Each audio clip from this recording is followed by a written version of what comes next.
This pitch might and might not do with Courtney Walsh and Nikhil Uttamchandani. Yet another matchup in this CG United Super 50 Cup, and we're here on an exciting new surface. It's the furthest to the left, pitch number 1 out of the 7 that we have here at the stadium. This one has got some live green grass. But before we get to that, one thing to consider is with that wind, which normally comes from the northeastern part of the ground, extremely strong today, you'll see a lot of right-hand batters being forced to hit into the bigger boundary with the ball spinning away. So a lot of leg spin, a lot of left arm spin can be expected, and that they will have to face. They will be prevented from hitting into the smaller side, sort of over their back into the leg side. So that is one definite part to watch.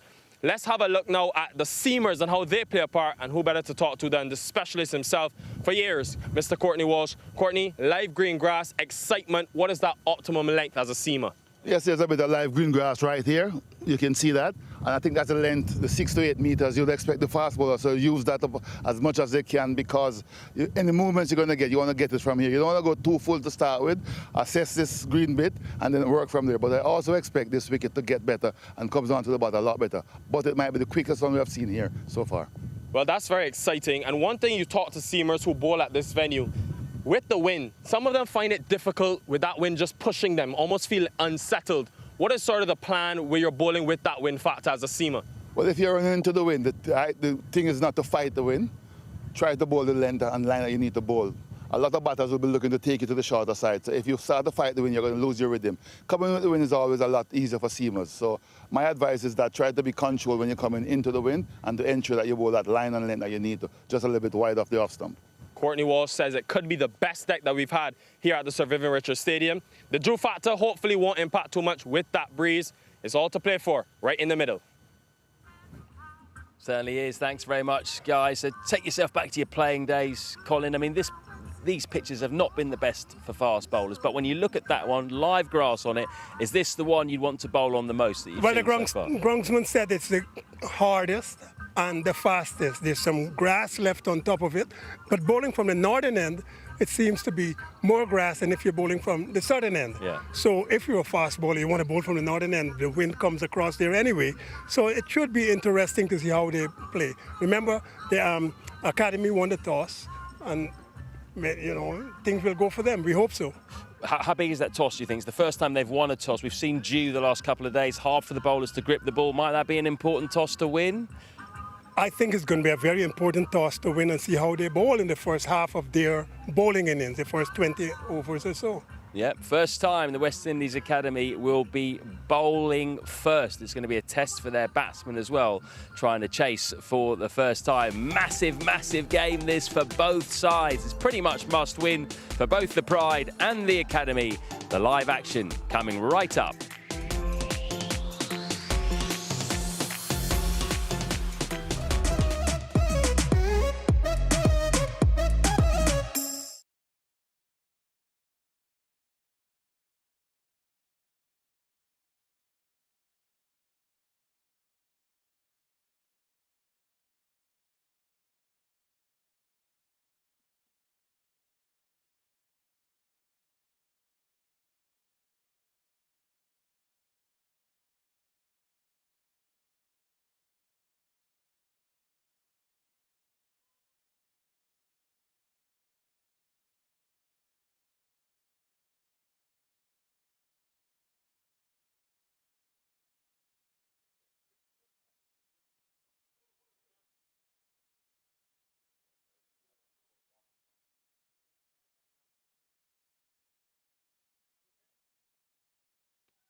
CG United Super 50 Cup, match 20, the business end of this tournament. It's the West Indies Academy up against the Barbados Pride with a lot at stake for both teams in this contest. Almost a win or go home.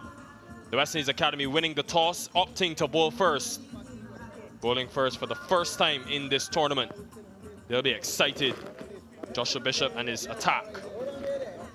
A look at the teams. One change for the Barbados Pride. The leg spin of Javed Leacock in for Roshan Primus. The Academy making two changes. Carlin Bowen Tuckett playing his first game. And Kirk McKenzie also in. So some rotation there for the Academy.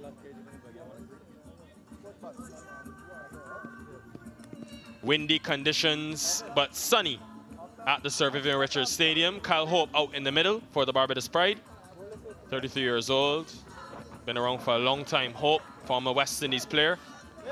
And Zachary McCaskey, who got a good start against this Academy team to the tournament, but hasn't followed up since. Big responsibility on his shoulders. And the man that's been the leader of the attack to some degree, Joshua Bishop, with the new ball in hand, just 22 years old, left arm spinner. Courtney Walsh alongside me. Courtney, very important game for Naeem Young and his team, as well as the Barbados Pride, led by Shai Hope. Very, very important game. It's a winner-take-all to have a chance of getting through to the semi-finals. Whichever team loses today will be out of the competition. The High Performance Academy won the toss and have sent in the Barbados Pride. Naeem Young, the captain, was very happy at that. And he said something at the toss that we will have to bear in mind. If the dew factor comes into play, it will not affect his spin attack. So that was a very positive move from him. And as you said, Joshua Bishop to lead the attack. It's a fresh surface. Ball number one, here we go. On the money straight away, Joshua Bishop. It's the newest surface here at the Sir Vivian Richards Stadium. We haven't seen this pitch number one being used as yet. Seemed like some drizzle in the air. Let's hope that's just a brief pass over. It looks to be clear skies, Courtney. The skies are clear, but I've seen some movements from the groundsman, which indicates that there's something happening and it could get worse. I think the umpire is slowing down play a little bit, and the ground staff is getting into position.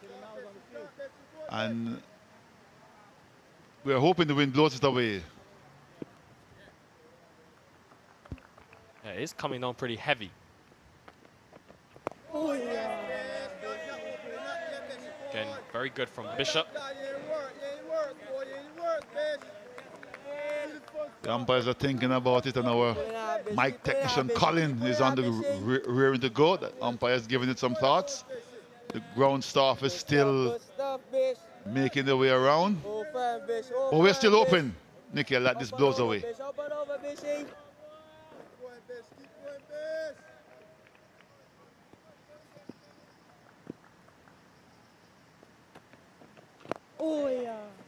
Yeah, seemed to have subsided to some degree, but there is that strong wind blowing across the ground here from the northeastern part of the venue, so I think we should be okay. But yeah, just getting back to the surface. It's a brand new surface, bit of live green grass on it, so Naeem Young was very happy to take first ball on it. So now his bowling attack will have to come to the fore.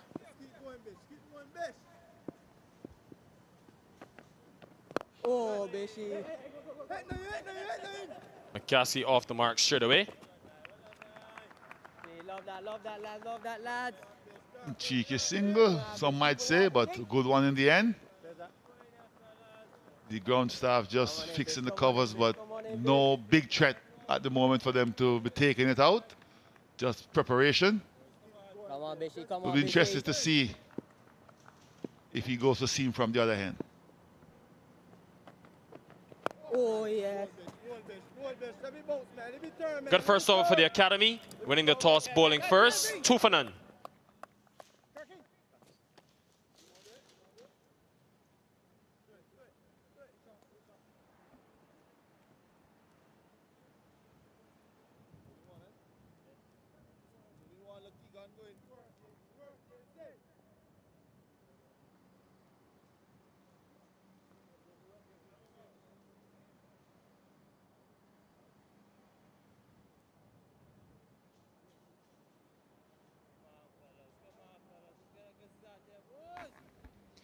tells you the importance of this contest. Just 2 games remaining for all of the teams in this Zone B. If the Academy can win today, they go level on points with the Scorpions, who are currently in action against the Hurricanes.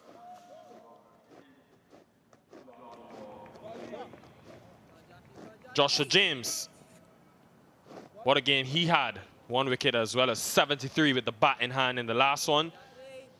And now we'll have an opportunity to bowl that new ball. First time that the Academy are bowling first in this CG United Super 50 Cup. Winning the toss, a good toss to win.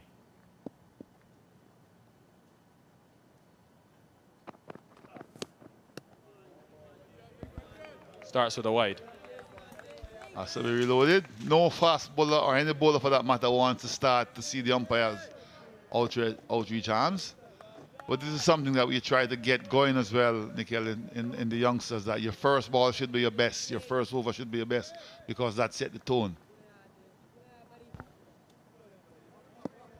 6 wickets so far, had a good campaign, averaging just a tad over 20. I think also that wind factor will just help blow the ball across the right-hander. So it's why he's got that slip in place in Leonardo Julian. For sure, and as we look at the field that he has, the offside is pretty packed. 2 slip, 3 in the covers, a third man, short fine leg, deep square, and mid-on, so.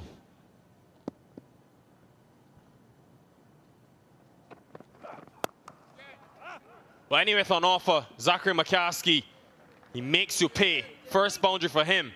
And that win factor on that occasion actually helping him. Well, it was short and wide, had nothing on it. Just needs to be hit properly. And McCaskey did that, found the gap, and it raced to the boundary for 4. And while all that is happening, the sun is back out in its glory.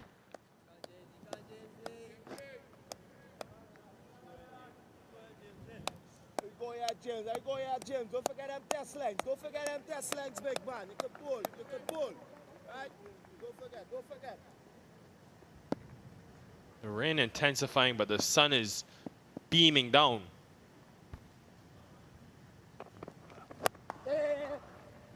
Another quick single. Good start from McCaskey.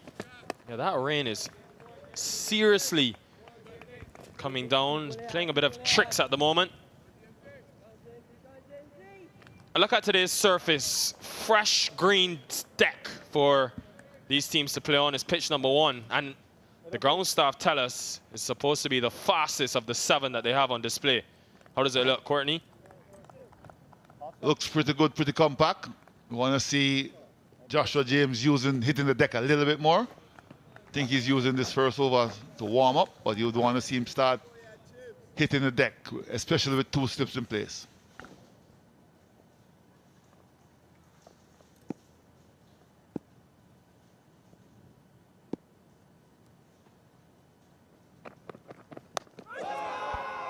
Asking the question, but height may have been the issue. That one seemed to have come back in to the right-handed Hope, which is not what we expect. Well, I think it's how he rolled his finger over the ball to swing it in, but that was hitting good areas. That's the area you want to see him hitting more of and try to shape it both ways. Especially with 2 slip in place, you'd want to see him probably bowling more outswingers from that length.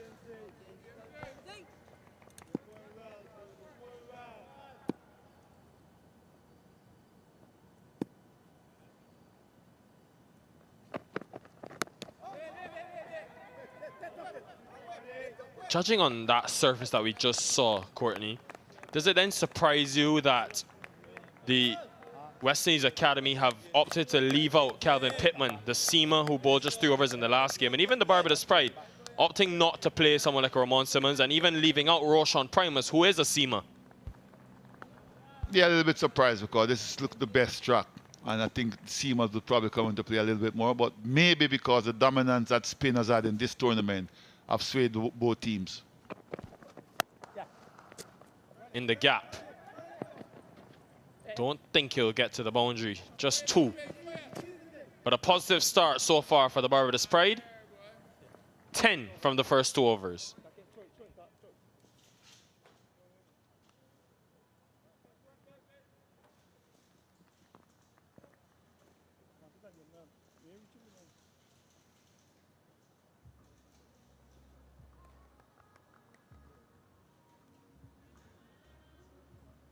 Keep going, bitch. Just keep going, bitch. Wait. Keep pulling hard, bitch. Keep pulling hard, bitch. Keep pulling hard, bitch. Keep pulling hard, bitch. Hey, what, bitch? Hey, what, bitch?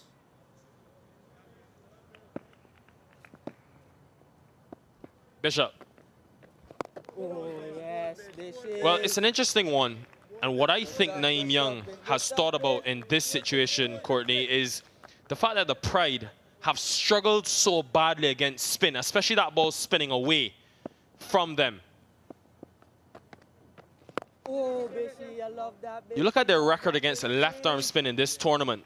They have massively struggled. I feel slip coming into play here, lads. Slip coming into play here, lads.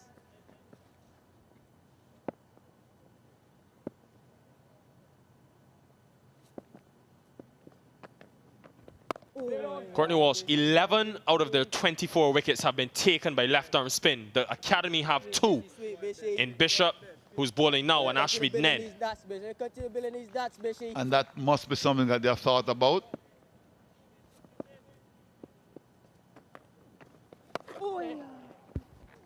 Edge pass slip. And Kevlin Anderson does well in the end. Just 2. Yes, Nikhil, I'm sure that in the planning they'll be thinking about both left-arm spinners and the percentage of wicket that they have taken against the team or that have gone against the Barbados Pride. And they'll be trying to execute that as best as they can.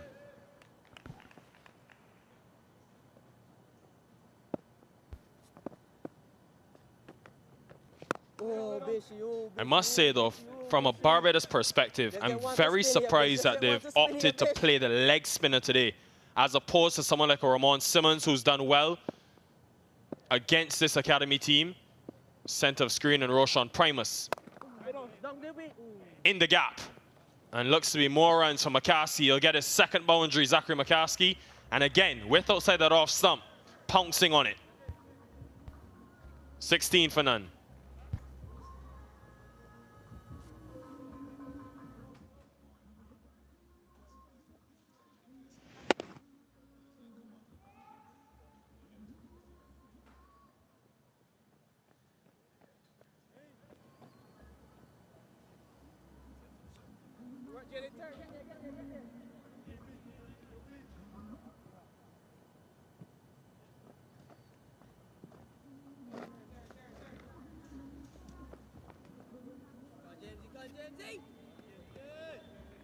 A good start for the Barbados Pride.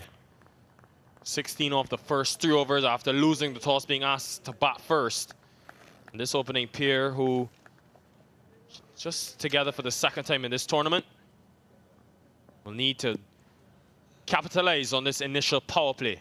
2 slips in place. He's missed his run-up. Best thing to do is to stop and start again. Last thing you want to do is to bowl a no ball and give a free hit or serve up a juicy off volley. So Joshua James doing the right thing. Just seems to be struggling a little bit for his rhythm.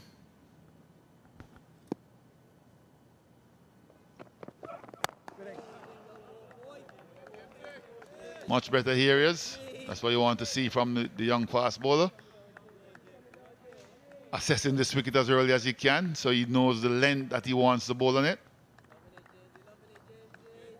And just judging from the first 4 overs, sometimes it is a bit difficult to bat against the new ball here at the Sir Vivian Richards Stadium, but the ball's coming onto the bat nicely. No prodigious spin from Joshua Bishop either. So that's something to go by. It seems to be a decent batting track so far.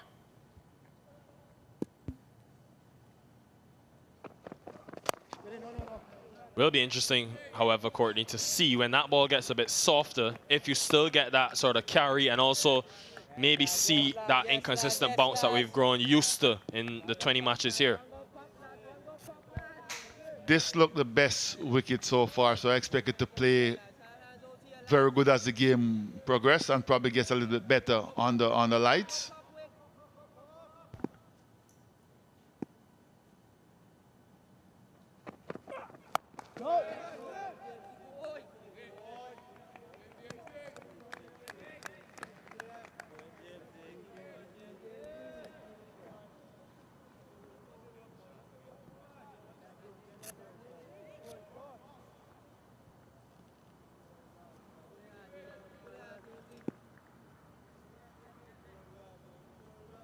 That's a good sign. They're not getting it ready to bring it onto the field of play as the sun is out.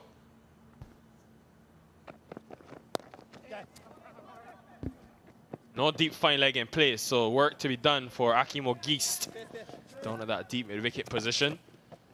But this has actually been a stage of the game where the academy have dominated. We all know that their bowling attack has been dangerous, but in these first 10 overs at the Sir Vivian Richards Stadium especially, they've taken 5 wickets in the 3 matches and also kept teams to just 4 runs per over in the power play when you're only allowed 2 outside the circle.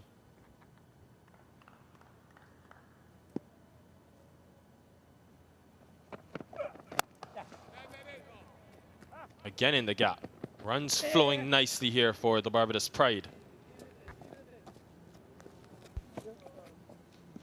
Going at a very good clip at just almost 5 and over at the moment. And this is only the 4th over we're into. But as you say, they normally try to get wickets earlier. But this is such a good looking pitch. I'm not surprised. And I hope that it doesn't sort of put doubts in their mind. All I need to do is to reassess the wicket, make some adjustments to the field, which I think they're doing now, and go back to playing that patient game. The English are on. They're going to be in action in that important World Cup final. Good to see them out, though, supporting.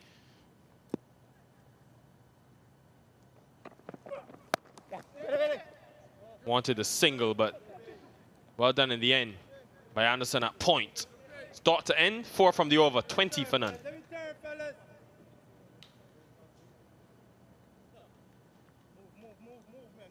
Let me jog, fellas. Let me jog now. Jog now. Let me get round, fellas. Let me turn around, fellas. Get there, fellas. Get there, fellas. Go up.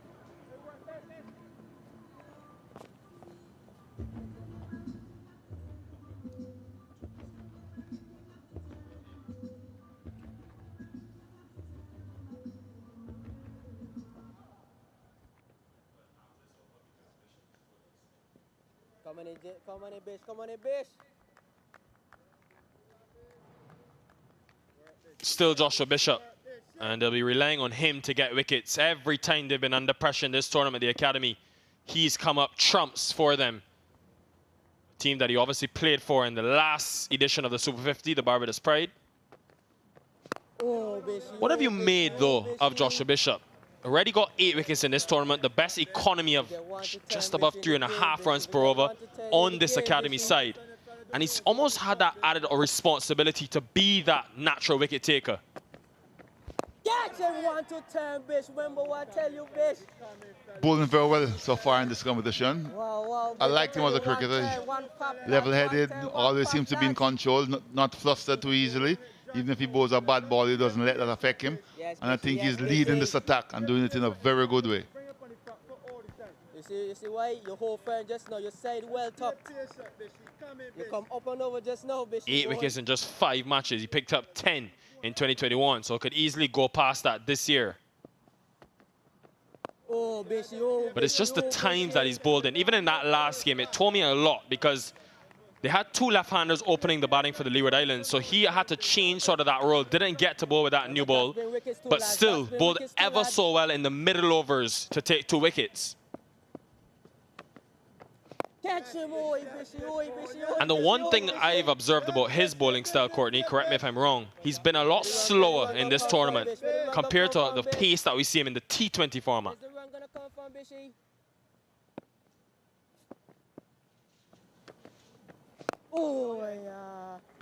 Yes, he's not afraid to give the ball a little bit more here. He has slowed it down. Not looking to come as quick as he used to in the T20 format.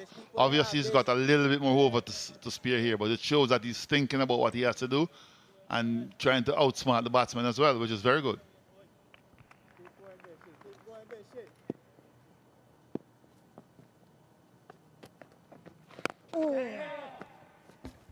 Another quick single, but just 2 from the over. Joshua Bishop continuing right where he left off in this tournament. In the 5 overs now, halfway through the power play, 22 for none.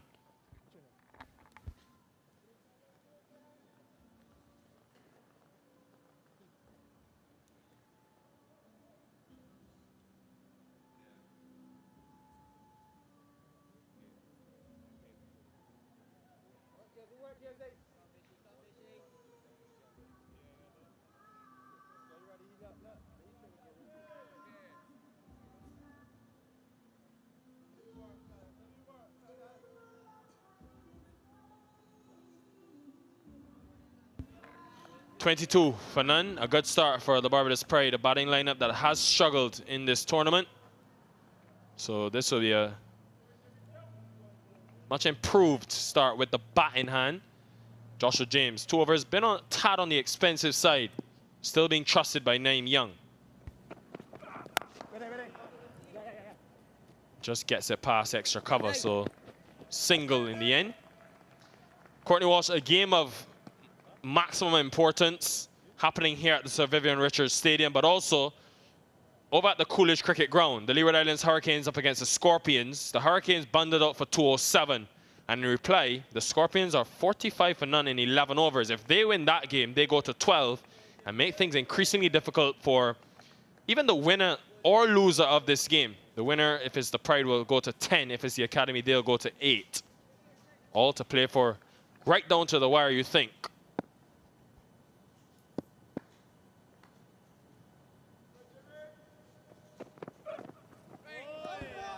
But that was the bounce that we were talking about. While we wait to think that one carried a little bit, that's probably the first short ball he has bowled. Ducked in there and carrying through to the keeper, dying a little bit, but you still want to see a little bit more of him using the pitch with those green grass we saw earlier.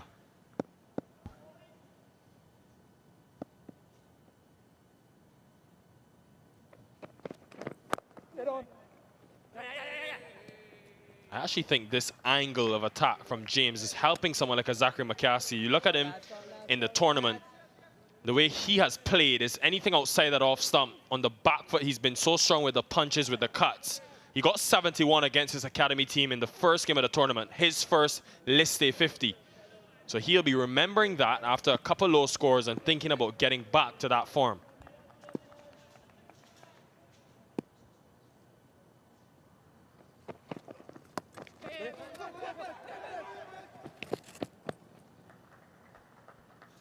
Quick single taken again.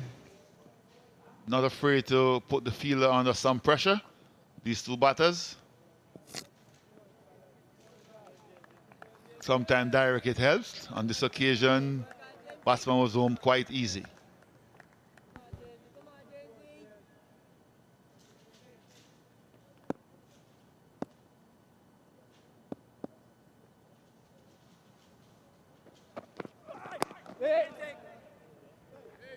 Probably where he wants to be, but you look at the struggles for the Barbados Pride, it's been with the bat in hand. Much like the West Indies Academy, McCasey got that 71, very first game of the tournament, but then just scores of 14 and 10, not able to really carry on. And also the fact that only 3 partnerships over 50 in the tournament. That's another worrying sign for the Pride in 5 matches. So they need this opening partnership that's gotten off to this good start to carry on. That one rushed him a bit. End of 6 overs, 25 for none. All of a sudden we boxing out here, fellas. I can hear gloves getting beat up. Keep going, fellas. Let me keep pulling hard, boys. Let me keep pulling hard, boys. They keep pulling hard, lads. They keep pulling hard, lads. Come on, Bishy. Come on, Bishy.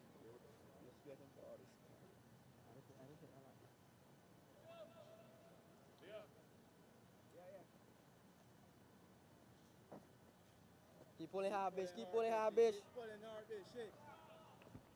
Look at that last ball from Joshua James. Again, pitching in that greener area. Just seemed to rush on. Hit him very high on the bat, Zachary McCasey.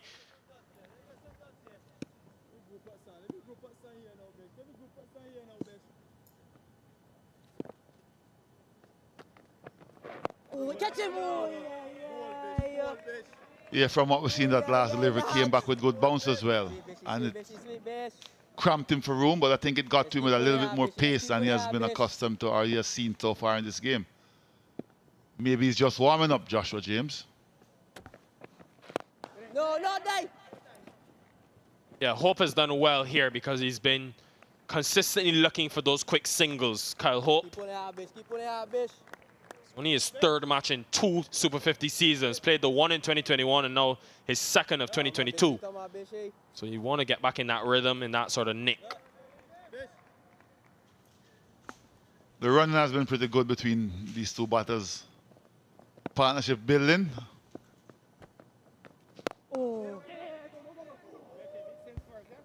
It will help the Barbados Pride, even though the runs haven't shown.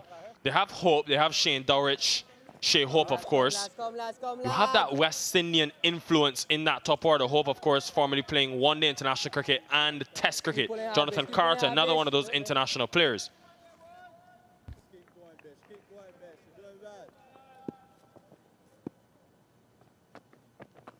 well. Only one. Just a bit too short. I'm taking advantage of in the end. Clearly see, though, Courtney, that surface, ball coming on nicely. No real worries against the spin. Very good surface. Come on, bitch. Come on, And I think it's bitch. only going to get better.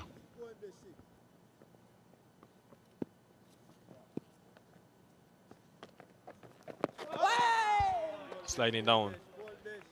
Certainly sliding down the leg side. First time this surface is being used for this competition. Loving it, bitch. You loving it, bitch. Spin this one, oh, bitch. Spin this one, bitch.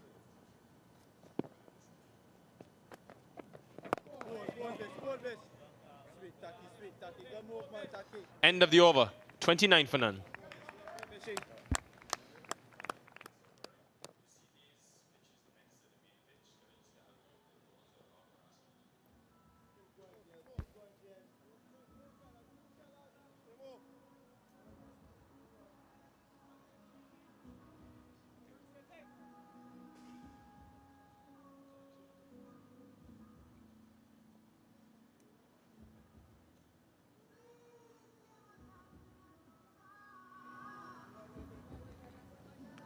Match 20 of the Super 50 Cup. It's flown like lightning. Courtney Walsh, 20 games already. Feels like we've just started, but it's been going pretty quickly.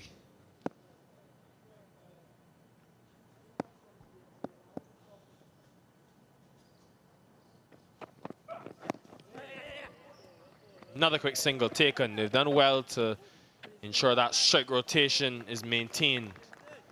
The Barbados Pride.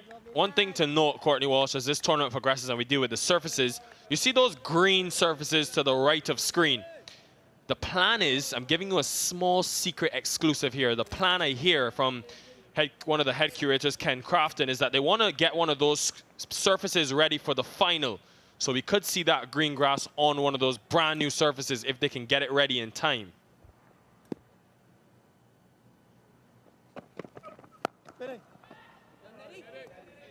You're correct with that. When I walked out this morning and had a look at the square, I realized that the rope was in line with the one next to the one that they have used before. So I think that could be the one for the finals. I wouldn't be surprised if they go that route because it's more central as well. So it would be a more balanced boundary ropes and everything if you take all that into consideration. The wicket that they're playing on now has been used before for the international with the women.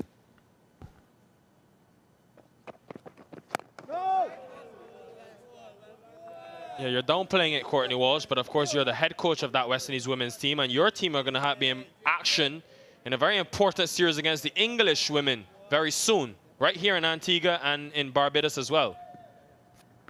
Yes, the English arrive on the 29th of November, and they'll be here until about 23rd of December. So a lot of cricket, 3 ODIs and 5 T20.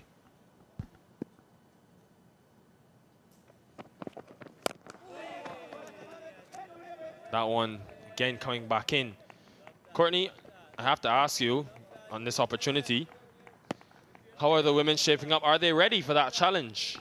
Well, we have camp starting the 20th, right after, immediately after this tournament. So that's part of the plan, to get them ready and to have everybody as sharp as you can. We had a series against New Zealand, didn't go in our favor, the results, but we played some good cricket and we want to continue that as a build-up for the World Cup.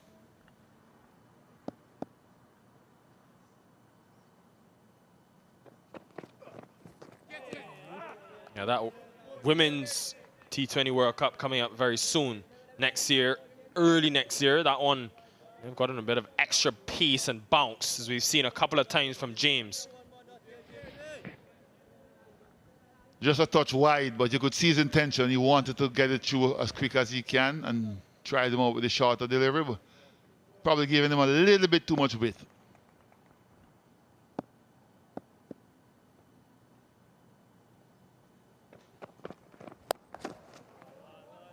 Pulled away down to deep backward square. Good over from James. Just the 3 runs from it.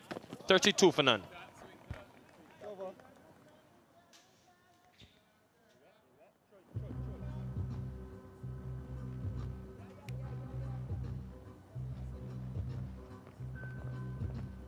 They vote here for 10 overs and one grab check. Well, it's very fast. Quick. You work, man. Just get one to spin, bitch. One to spin you in the game, bitch, boy. Very solid start by the Barbados Pride openers, Shai Hope and Zach McCaskey, going at 4 and over. 32 off 8 overs. Not too many alarms either, which will please them. Playing on this pitch for the first time. What do you reckon? Early impressions, Marley? Does this look the best pitch to bat on we've seen? Good afternoon, everyone. Good afternoon, Floydie. Yes, this pitch so far just seems like it's coming on a bit better for batting. We haven't had as much rain in the last couple of days or so. That's aided in the preparation. And we're probably seeing the best wicket of the tournament so far. Yeah, don't want to curse the batsman. Maybe don't want to speak too soon. Well bowled, Bishop. Maybe just wants to bring McCaskey forward rather than let him prop on the back foot. We haven't seen the kind of turn that we've seen early on in games in previous matches, especially from the likes of Bishop. It's been a bit more like that, skidding on more often than not. Both sides have a lot of spin options, not too many seam options. In fact, the Academy have only got 2 seam options today, really. Joshua James and Naeem Young. That's all a part of it here, just trying to work out the right combinations for the conditions available. I think probably the Leeward Islands have been the best at it thus far. Still a long way to go, though. Quick single. But it's well taken by McCaskey. He moves on to 17. He's looked pretty good. 18, in fact. Yeah, he's done a lot better in terms of his rotation of strike today. McCaskey not allowing himself to get stuck or that pressure to build too much, just rotating the strike, and 18 off 27 looking pretty good. Crucial period here for him as well in his development.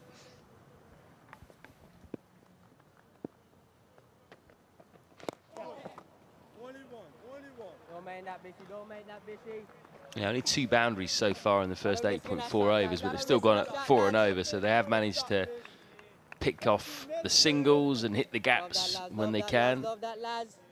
Lost the toss, of course, Barbados. Shai Hope said they would have bowled first 2 because we are expecting a bit of dew later on, which will hinder the bowlers, particularly the spinners, but they are set for a decent score. Up and over, and not too far over, into the gap. Did not get a big piece of that McCaskey, but he still picks up 2.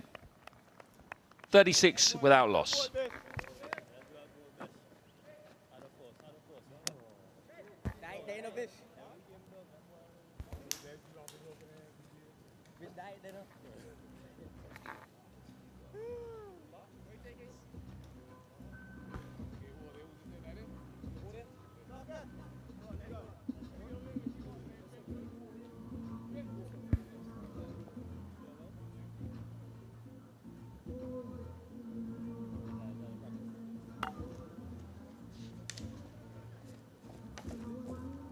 No breakthrough yet for the West Indies Academy.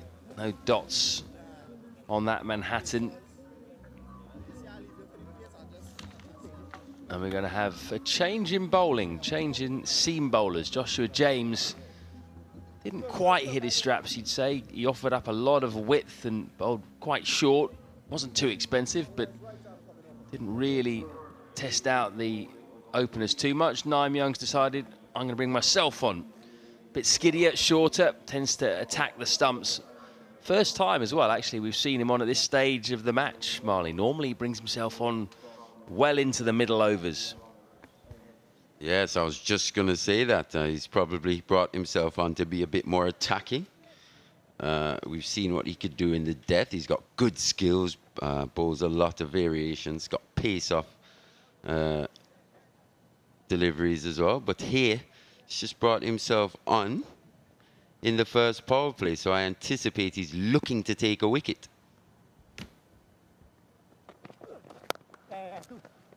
Oh, he starts short and wide as well. That's a strong area for both Kyle Hope and McCaskey. Well fielded on the boundary by James. The outfield isn't quite as heavy as we've seen in the last couple of days with all the rain as well. The big man, Josh James, he's done a lot of work in the last few days, hasn't he? He's been in the game with both bat and ball. And on this occasion, very athletic in the field. Had to make up quite a bit of ground, the big man. Fantastic job. To save a couple runs at least there.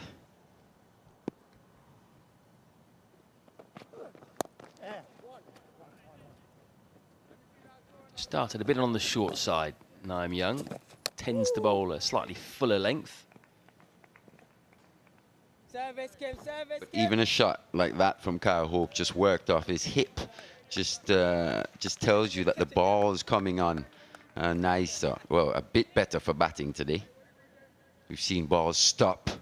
The batters just get caught a bit out in front.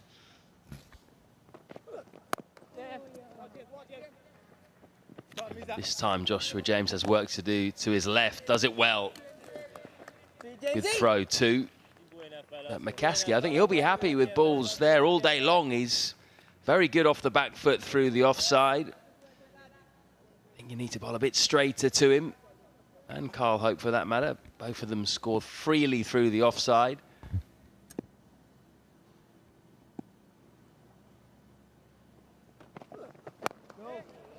Pace off. First one we've seen probably today. Rolled his fingers across that. The off cutter.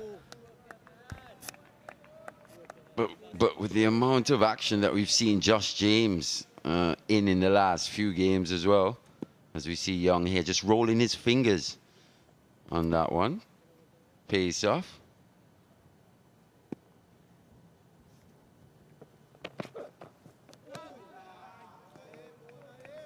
A bit of extra bounce. And this is what Naeem Young does so well. Tries to keep batters off balance with his off-pace deliveries and mixes it up with the quicker one. Just catching Kyle Hope on the crease there. Just done for pace, actually. But not taking the edge. Looked like he was standing a long way across his stumps there, yeah, Kyle Hope. Chance for a run out. Think he would have been home, McCaskey, had there been a direct hit from Ned. That's the power play done. 41 without loss.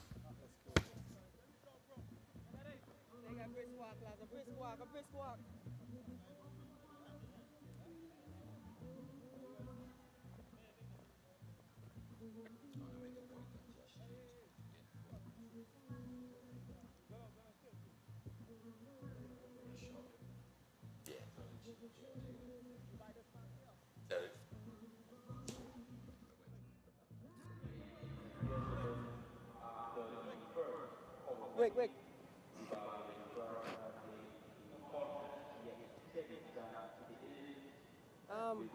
Ned, why he's so white? So now the field can spread, and that leads to another change in the bowling. This time they're swapping left arm spinners. Joshua Bishop makes way for Ashmead Ned. He's done pretty well so far. 4 wickets in 4 games. Decent average of 29, economy rate good as well, 4.68. His best was 3 for 33, picked up player of the match against Jamaica when they defended a low score of 190. He was the star man, delivered when it really mattered. It's his first chance to bowl first, as it is for all of the West Indies Academy bowlers. Not quite finding the movement that they found bowling second so far.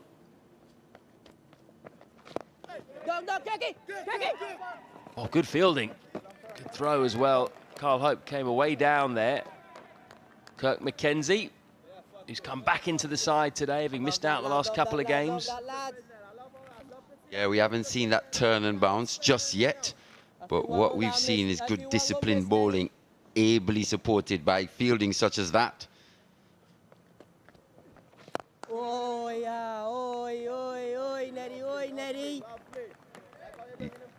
And I was making a point in the previous over about Josh James and just how involved he's been in the last few games or so, and the fitness levels that are required. Down the track, just over mid-off. For a moment there, you thought mid-off was in business, but Shai Hope hit that well enough anyway. Yeah, maybe if it was Josh James' position, that mid-off position, but it was Naeem Young just over the outstretched hand. Quite cleanly hit. Good runs, and also it just illustrates again this wicket. Probably the best batting wicket that we've seen so far at this Sir Vivian Richards Stadium in this tournament. And good early signs of aggression as well against the left-arm spinners. Trying to put them under pressure early on, these young, talented bowlers.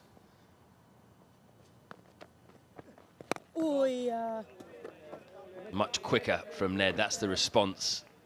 Didn't like that, getting hit back over his head or back over mid-off's head.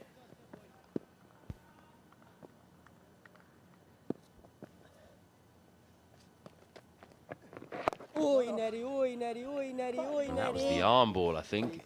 He absolutely did Jamie Merchant with a fantastic arm ball against Jamaica when they beat them. Keep an eye on that one.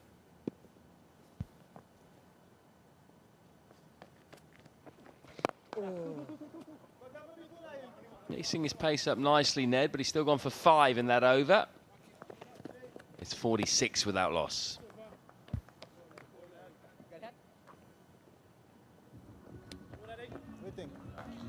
Waiting.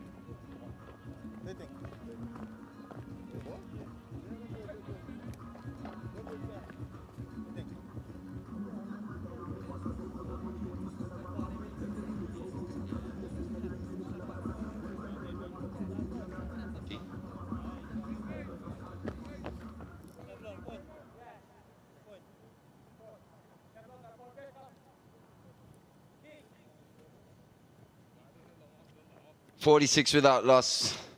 Shai Hope and Zach McCaskey doing a pretty solid job here. But the West Indies Academy just hanging in.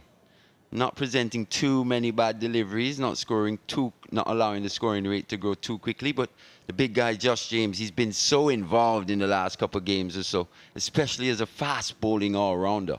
The fitness levels that are required, you know, and they're going to be even higher as he goes up the levels. He's going to have to be a very fit boy.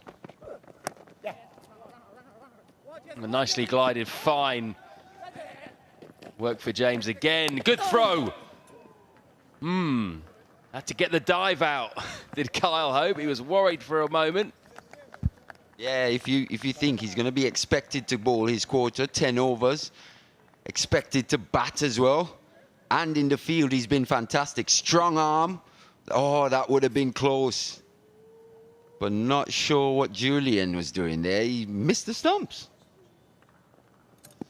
That's Colin Bowen-Tuckett with the gloves on, actually, today. 18-year-old from Barbados who's come in for his first game.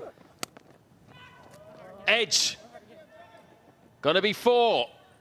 Or is it? No, Superman. Josh James coming into screen there. He's really tumbling around in the outfield at the moment, the big man. Ever involved. He's always in the game, the big man. Athletic as again. And if you think he's just struggling probably with a few cramps in the last game, he's recovered very well, showing good fitness levels here. If you look, he's been sweating quite heavily as well. It's quite humid. Some people think maybe cricket isn't the most taxing game. Ask Josh James, he'll have a different answer for you. 50 up for Barbados. Oh, bouncer from Naeem Young. I don't think we've seen him bowl a bouncer so far in these televised games. McCaskey has been slightly more free-flowing, you'd say, but in the last few deliveries, Shai Hope has upped his own strike rate. His first boundary in the previous over against Ned. They've dovetailed nicely.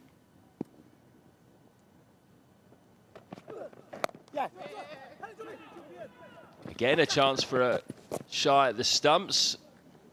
Again, it's missed, but the batsman was comfortably home.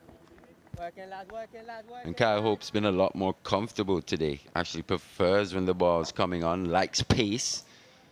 And he's just used the pace at times, just run the ball down. And when the ball's been presented in his area, he's looked to capitalize. Alongside McCaskey, good partnership from the Bajans. Second bouncer of the over. Surprised McCaskey there. May just be a tactic here. Naeem Young. Just gone to the short ball. He can also go to his off pace, off cutters. Very skillful young bowler. Think of his exploits in the West Indies under-19 World Cup as well. This time he gives width to McCaskey. There is protection out there. So just a single off that final delivery. 6 off the over, 52 without loss.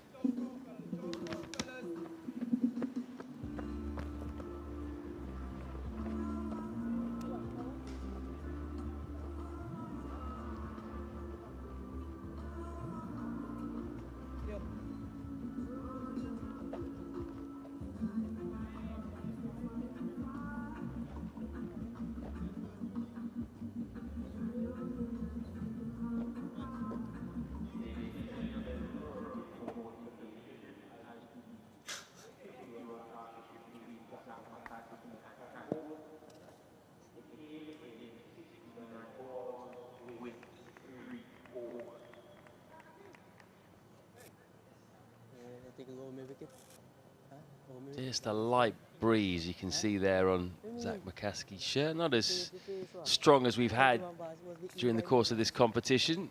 And it's coming more from the east, more from the northeast and the southeast, which is where a lot of the wind has come from in previous games.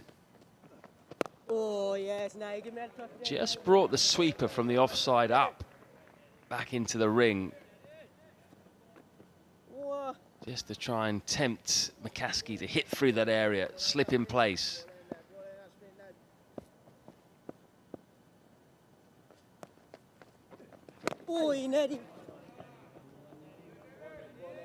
The next stage of development in Zach McCaskey's batting is for him to effectively employ the sweep shot, especially with the deep square leg position wide open.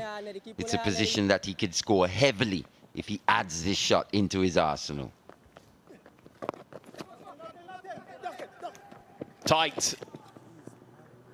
Another chance to hit the stumps, goes begging. There's Bowen Tuckett there, 18-year-old wicket keeper. I think it was another single well taken though. It was. They are running well, this pair. It's a nice bit of play from McCaskey as well, just with his wrist, just dropping the ball on the leg side in between the keeper and mid-wicket.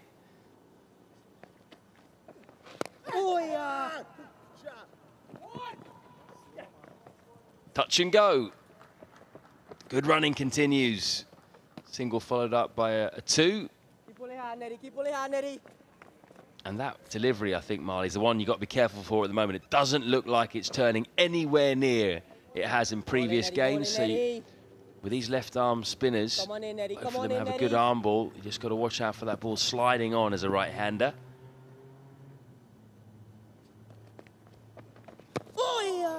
Just like that. Yeah, that's the one. No real turn and bounce here today, but if you bowl the ball within wicket and wicket, like Ned has done on that occasion, almost fine, going through that gap of Shai Hope, just getting the bat down inside edge. It's good bowling. The mixing of pace is going to be really key on this surface. Oi, Neddy, oi, Neddy, oi, Neddy. 3 off the over, 55 without loss.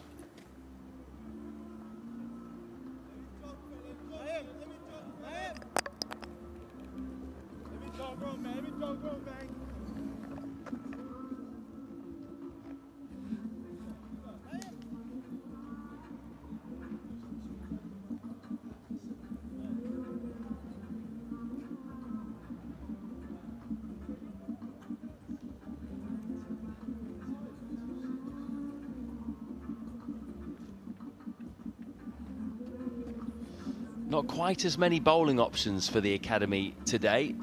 They decided to change wicket keepers, bring Kirk McKenzie back in to beef up the batting, but they've left out a seamer in Kelvin Pittman, who looked lively. It means that the only 2 seamers playing today, Joshua James and the skipper Naeem Young, and then 4 spin options. The 2 left-arm spinners in Ned and Josh Bishop. You've got the leg spin of Kevin Wickham and the off-spin of Kevlon Anderson. However, at the moment, it's not looking like there's a whole load of assistance for those spinners.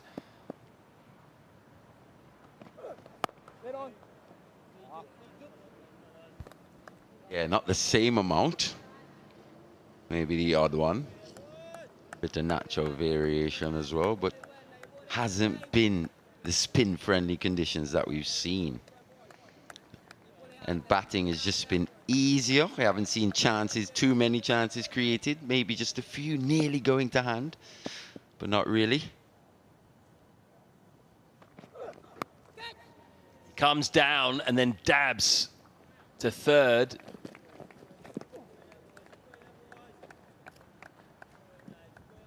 Actually well played. A wry smile there by Zach McCaskey. Well played by the young man. Advanced down the crease, kind of bounced on him a little bit, but got on top of that quite nicely into that vacant area for 1 run. Good batting.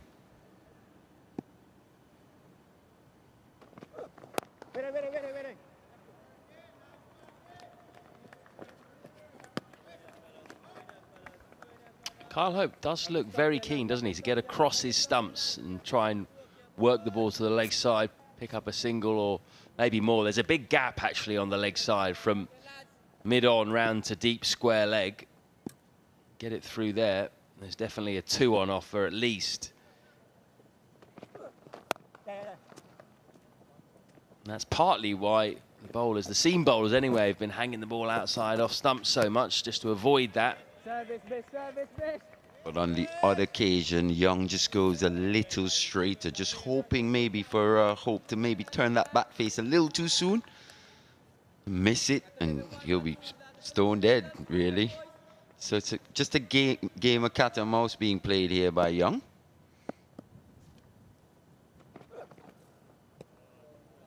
That's going to be a wide. We have seen a lot of that line, haven't we, from the 2 seamers from the Sir Andy Roberts end. The ball has been hung outside the off stump consistently.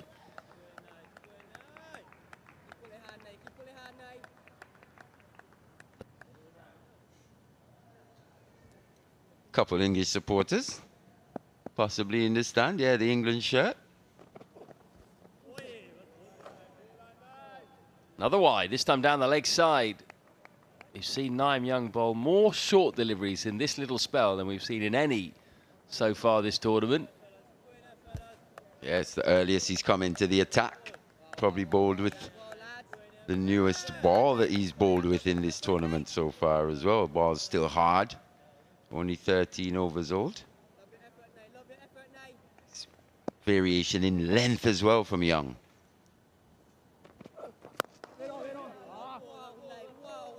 Good looking shot, but straight to cover.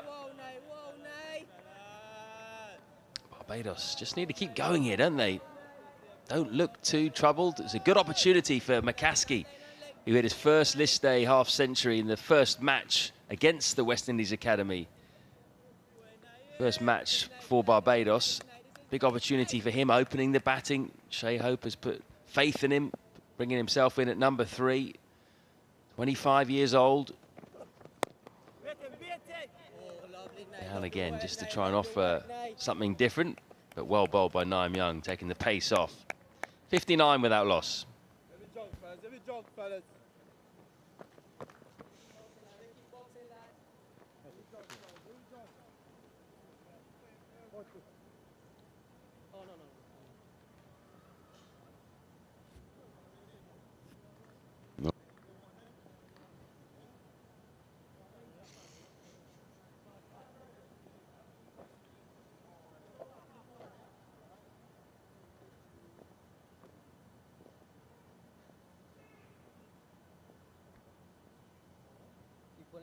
Keep pulling hard, lads.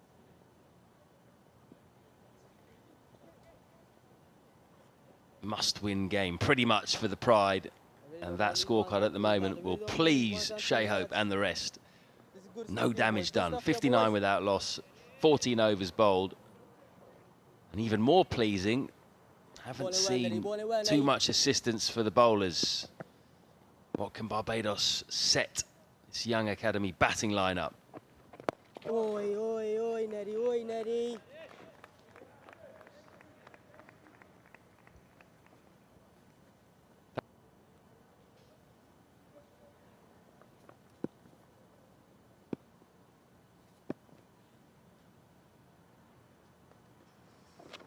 Catch a Wicky! Aerial. Sweet Wick, sweet Wick, sweet Wick, see? Just bouncing in front of Wickham. Love your stuff, Neddy, love your stuff, Neddy. Carl Hope's already hit one over Wickham.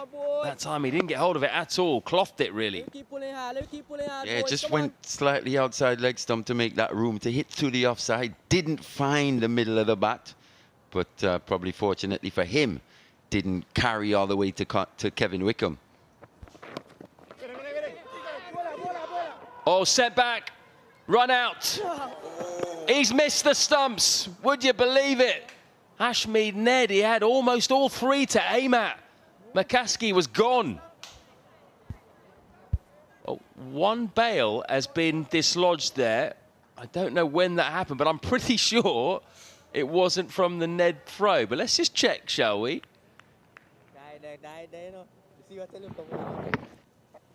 Confusion the last couple of balls with the run in between the wickets. He should have been gone. He was a dead man.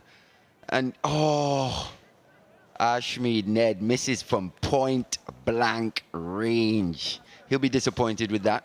Naeem Young. Oh, he's like, how did I miss that? How? But you have, youngster. Yeah, it's generally not out when you take the bail off yourself afterwards and hold it behind your back. What an opportunity for Ned, though. That would have been a real bonus, wouldn't it?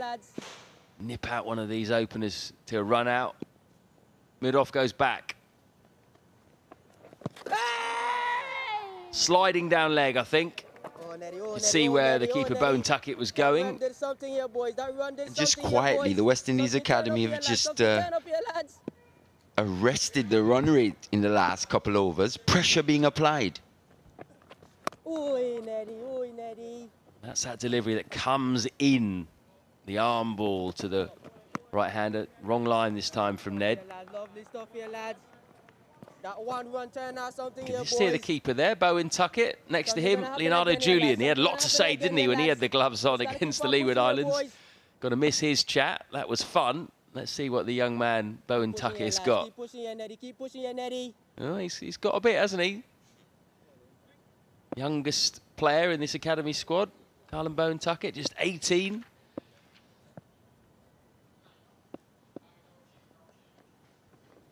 Oi, Neddy, oi, Neddy. 4 dots and then 2 singles to finish. 15 gone, 61 without loss.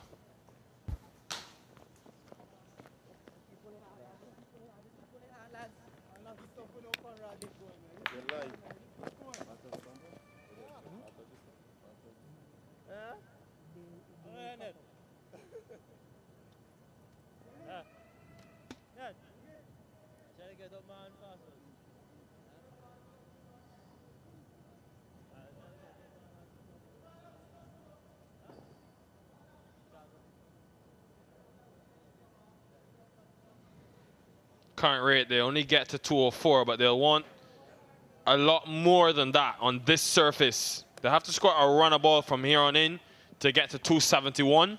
Naeem Young will be thinking if they can keep them to 200 or thereabout. They're pretty much fancy chasing that on a surface that you think will continue to get better as the day goes on.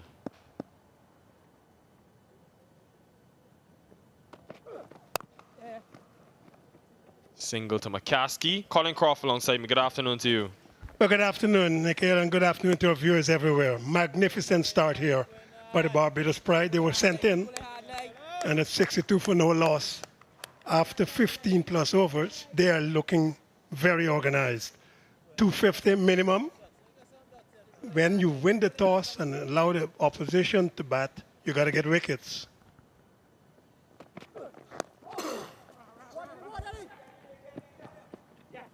There's that fine leg feel, but they'll come back for 2.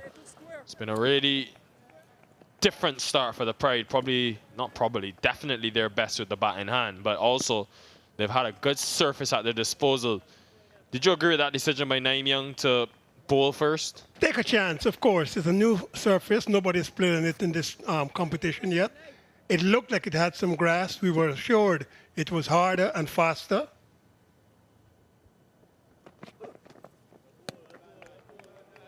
But then they didn't play the extra fast bowler. They played spinner. So I am not altogether sure what they hope to get. I will say, though, that I would not have started with Joshua Bishop. I know he started most of the games bowling leg breaks, but I would have started with 2 fast bowlers to see how the pitch will actually stand up. Maybe the captain himself, who's bowling now.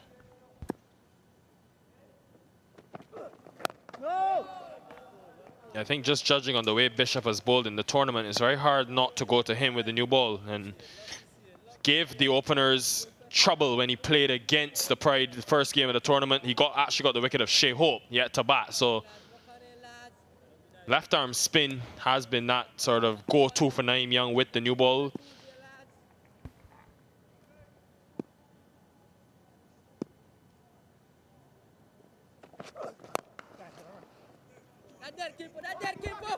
Hope wants 2 again. They've had some difficulties, but this time they'll get home safely. A big chance, though, in the last over, not to get McCaskey. Yeah, I understand what you're saying about Joshua Bishop. Of course, he's been very successful opening the bowling. But I am one of those people who play horses for courses. It's a new pitch with grass. Do something different for a change. Goes short, Naeem Young. 5 from the over, 66 for none.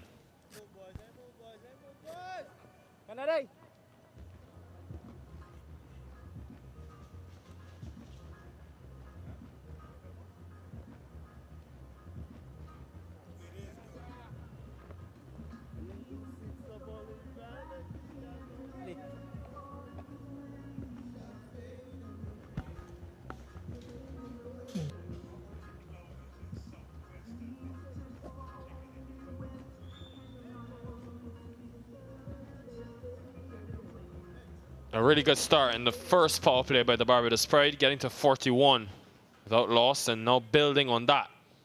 Some 25 runs since. So 10 wickets in hand. They'll want to get to 20 at least. Ashmead Ned, 3 overs for just 10 runs, continuing. Still no Kevin Wickham, no Kevlon Anderson into the attack as yet. Not bowled badly, Ashmead Ned. 3 overs, none for 10.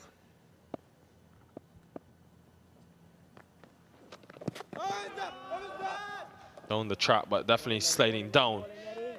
No surprise as well to see both the left-arm spinners bowling from this Sir Curtly Ambrose end, with that ball spinning away from the two right-handers, forcing them to hit into the bigger offside for them, the biggest square boundary, with that ball spinning away. So that's probably a match that you'll see not only from this innings, but when Javed Leacock, the leg spinner from the Pride, comes into the attack as well. I thought the bowlers referenced the pitch. What did outfield got to do with it?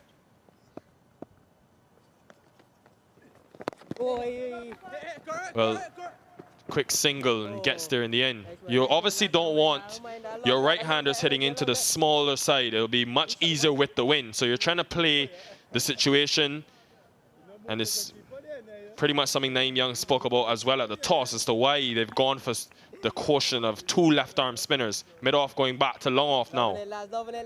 Well, so far it has not worked. So maybe his theory doesn't work. I would have played two fast bowlers bowling fast this morning and then see what happens next.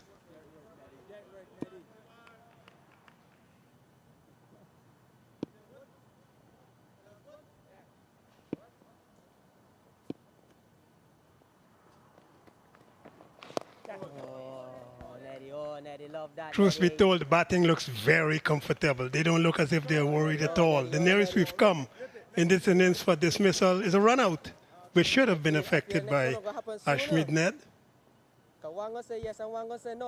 None of the bowlers have bothered the batsmen. So the outfield, offside, leg side being smaller or bigger, not really important. Pitches are what you use to get wickets.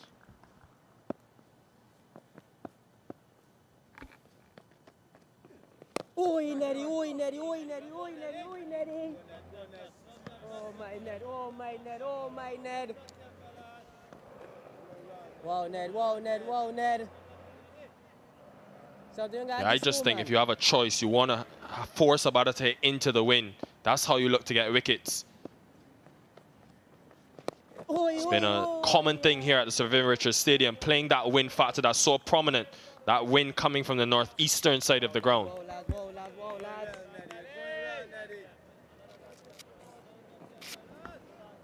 Batting has looked relatively comfortable. 16.5, 69 for no loss. Run rate of 4.10. That no loss suggests that the acceleration could come from the Barbados Pride at any time. Shai Hope has been searching for some form. He hasn't played badly, 38 from 57. His opening partner, Zachary McCaskey, he's been around. He's looked a little bit more purposeful, 28 from 44. But this is a really good start. 250 minimum they should be looking for.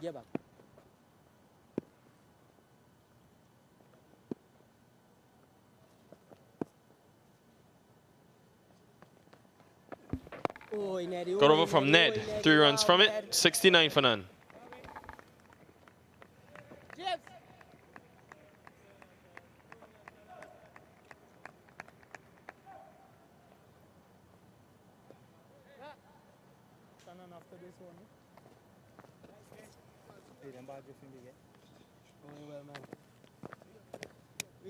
Even though we don't get wickets, still doing good now.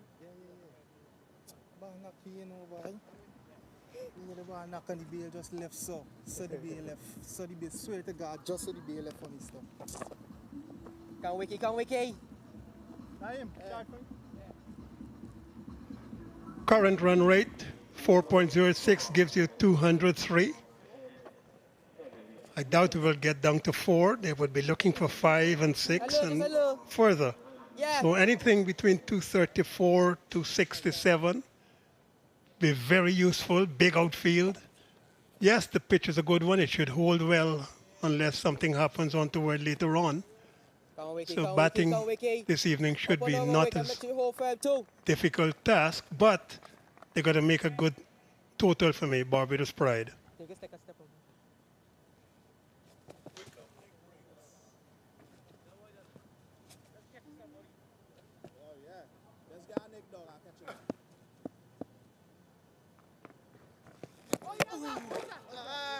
Yeah, getting some purchase straight away, Kevin Wickham. Been used as a wicket-taking option in this competition, and all about that length. Searching straight away.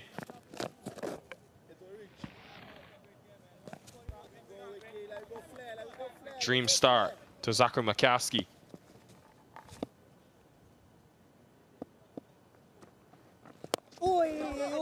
We've also seen how strong McCaskey's been on that back foot when he's got width, and that much smaller boundary. He'll be looking and sizing that up with the ball spinning naturally away from him.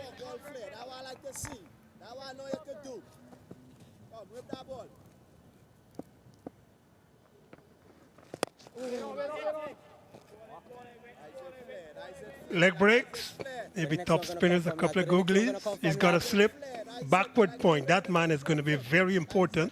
Stop the singles, maybe take a catch on a miss hit. Short extra cover. Man at the cover point boundary.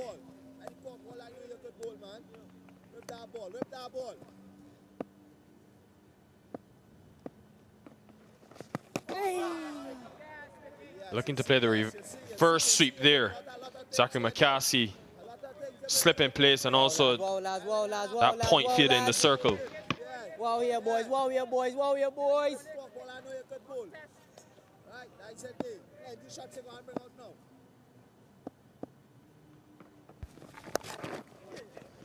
Too short. Just two. And he will get some runs finally, Zachary McCaskey. Sweet lad, sweet lad, sweet lad. And Wick, that's your bad ball too, Wick. That's your bad ball, and they only get two. The pitch has played well. The bounce has been consistent. Maybe one delivery actually stayed a little bit low. The man inside the circle at square leg has now been pushed out to deep backward leg.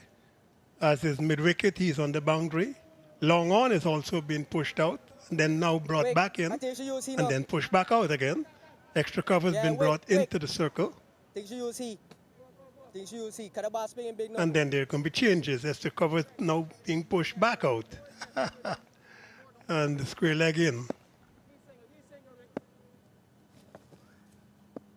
Keep pulling out, Wicky. Keep pulling out, Wicky. One before the water break, Wicks. No! Just a single to end the 18th over. Good start from the prize, 72 for none. Drinks.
Much improved batting display so far from the Barbados Pride.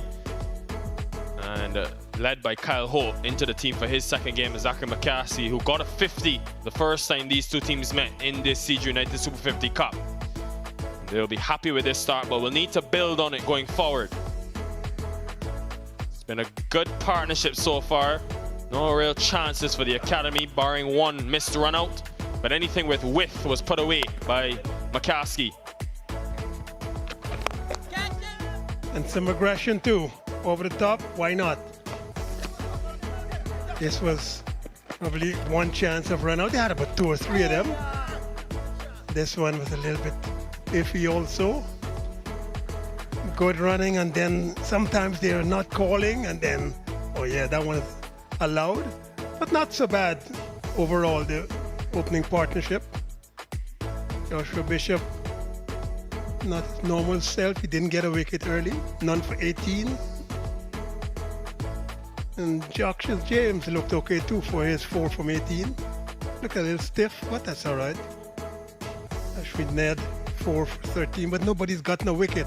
If you win the toss and you put the opposition in the first 10 overs, you need at least 2 wickets. By now, 18 overs, they ought to have gotten at least 2 or 3.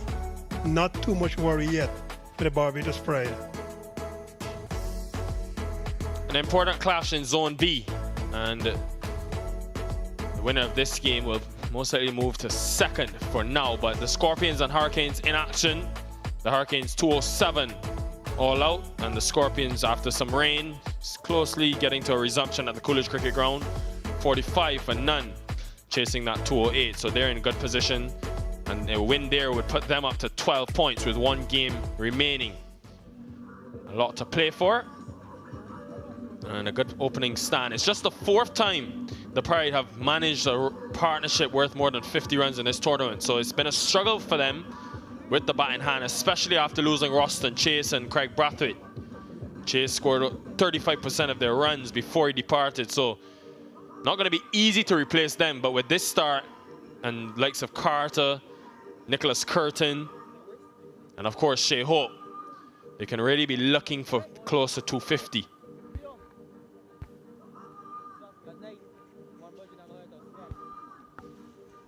.72 from 111 deliveries. So that's not so bad. They're opening partnerships, and because of the big expanse of this Sir Vivian Richards Stadium, 2s and 3s are always possible. You don't even have to hit a boundary, and you could get 12 runs out of each over. So it could be interesting to see what Ashmead Nez does here. Balled a couple of overs with the shades on. Decided it's probably not required now. It is a little bit overcast. A little bit of cloud to the southwest more than anything else. He's bowling from the northern end.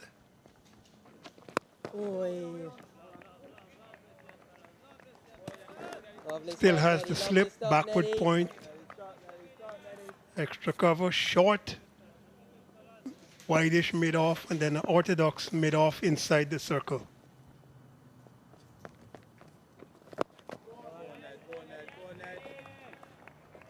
And he has a man at short backward leg, maybe to stop the one or the sweep, then a short mid-wicket. Keep pulling hard, Neddy. Keep pulling hard, Neddy.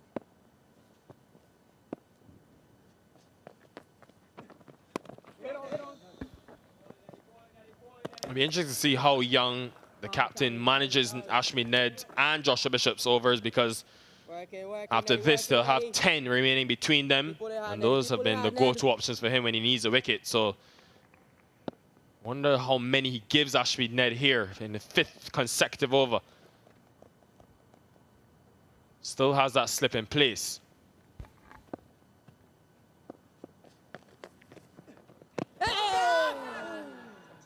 Again, asking the question. But another good start for Zachary McCaskey, and he's had good success against this academy team specifically. It is a good shout here. Probably the arm ball, but an inside edge and hitting way above the coil anyway. Down the track, it's gone high. James is looking, but he can only watch. Goes all the way for a maximum. And could that be an indication of what's to come from Zachary McCaskey, first of the innings?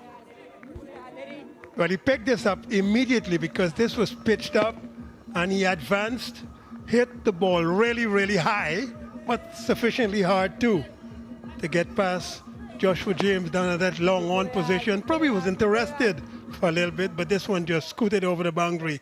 Joshua James sightseeing down there.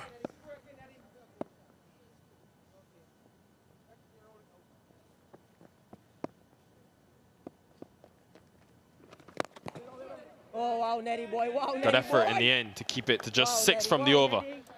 78 for none.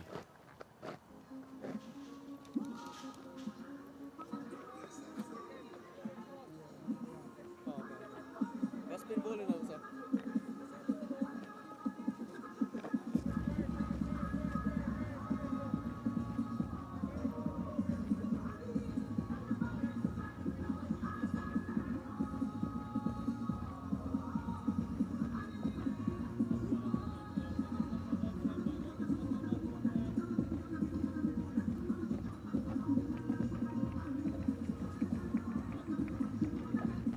Are we going to be continuing with the leg spinner, Kevin Wickham? Kicks. Got a couple of deliveries to turn and bounce. Shai Hope still looking organized.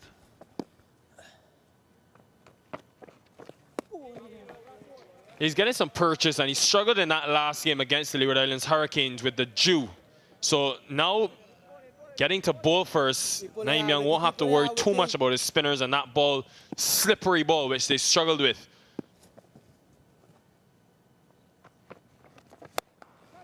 Watch his play, watch his play, Deep watch his cover play. in place, but not carrying. Also has a very unique grip, Kevin Wickham. He always explains it as a sort of off-spinner's grip, but then it's the wrist movement that allows that ball to spin from left to right. Wiki. The offside has been fortified. Short extra cover, cover point, backward point.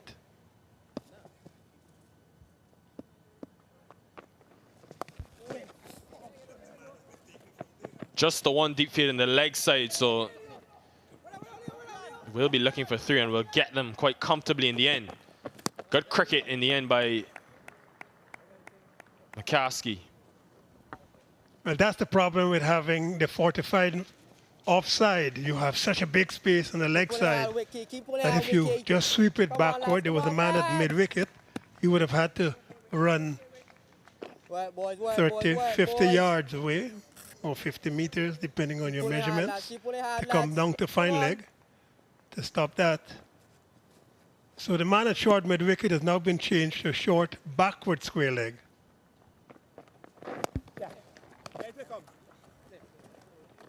He entered the tournament as a bit of a part-time option, Wickham, but he's been given more responsibility by Naeem Young in this tournament. And you'll think back to that 2 wickets he took against the Scorpions in that win. He was an integral part. Last Saturday, they got that victory, their first of the campaign, a monumental one. Sweeps well. Fine leg up in the circle, and he'll get a boundary. Zachary McCaskey, excellent start for him, moves to 44. Absolutely nonchalant. He didn't actually hit it with a lot of power, more finesse than anything else. Just kept it down well because he knew there was a man at short backward square leg. Kept it away from him, but enough power to get to the boundary. Very well played. Overcame the bounce and spin, kept the ball down to the boundary 4.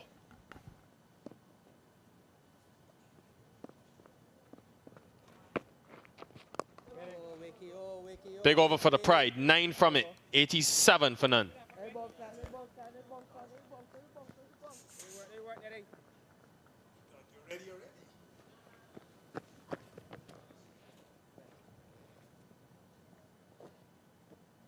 Come, Netty, come, Netty, come, Netty. Come good again, Netty, come good again, Netty.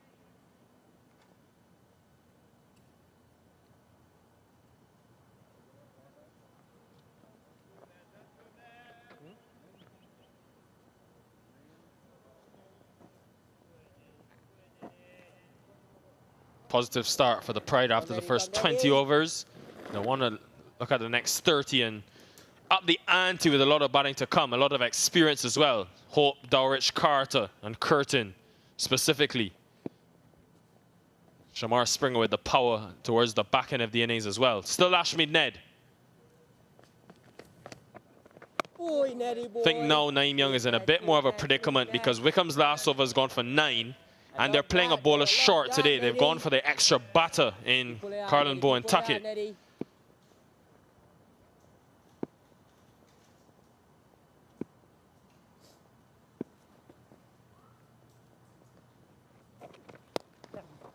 does have the off spin of Kevlon Anderson, who bowled a new ball in the last game with his off spin to come in to the game at some stage. Just the 5 options used so far. The Barbados' batting lineup is long on paper, but they always say runs are only scored at the crease. These two have been playing well.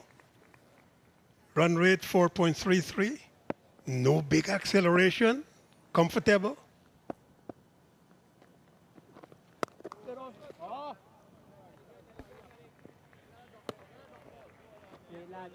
So because they are this comfortable, I would be disappointed if Kyle Hope and opening partner Zachary McCaskey do not continue here on in.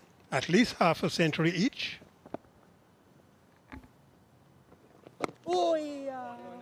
Must say I was kind of surprised at the toss. New surface, and you got 3 fast bowlers sitting on the bench. 2 of them there. Johan Lane left of screen and McKenny Clark right of screen. But Naeem Young believes that what the Pride have struggled against, which is spin, can continue to plague them in this matchup.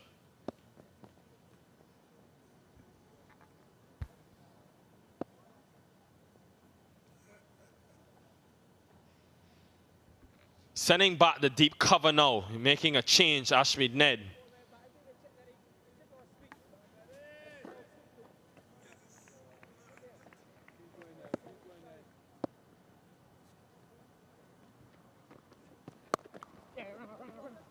And picks out that deep man. But he got it well, Zachary McCaskey, to the left of that fielder, so he's able to come back for 2.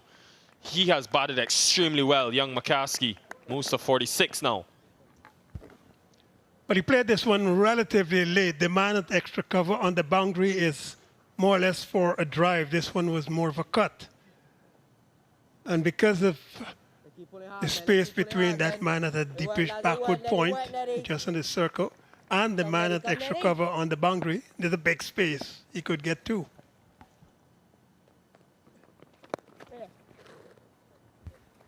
Just be a single to end the over. He'll retain the strike, McCaskey.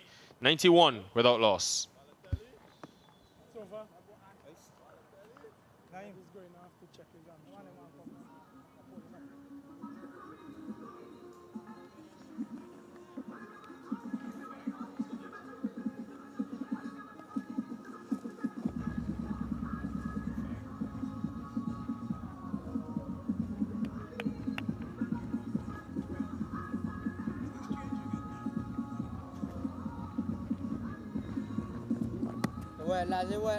Lads. 5 options used for the academy. They only have 6 real options at their disposal, so we'll need someone to give them that burst and take some wickets for them. Ashmead Ned just going off to get some treatment. That left leg seems to be giving him a problem. And for the first time today, Kevlon Anderson, the off spinner. Keep pulling out. And pretty obvious that he's starting from the Sir Andy Roberts end. Ball spinning back into the right-handers. Want to force McCaskey and Hope to pick out one of those 2 fielders in the deep leg side, hitting into the wind. You don't want any more? I mean, Kimpo?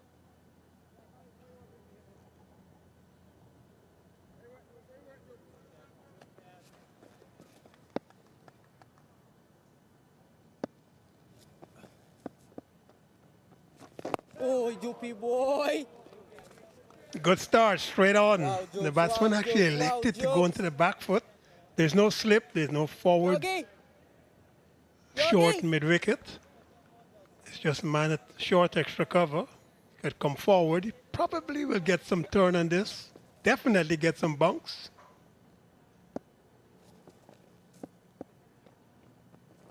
Oi, Joopy, oi, Joopy. And Anderson does also Joppy, seem to be Joppy, rushing the Jokes. ball onto the batsman quicker than he seems. Oi, Joopy. Was very economical in that last game. Ball 2 maidens with the new ball, but now with a much softer and older ball, there'll be a different challenge for him. Still looking for that first wicket at the West Indies Academy. Oi, Juppy boy! Wow!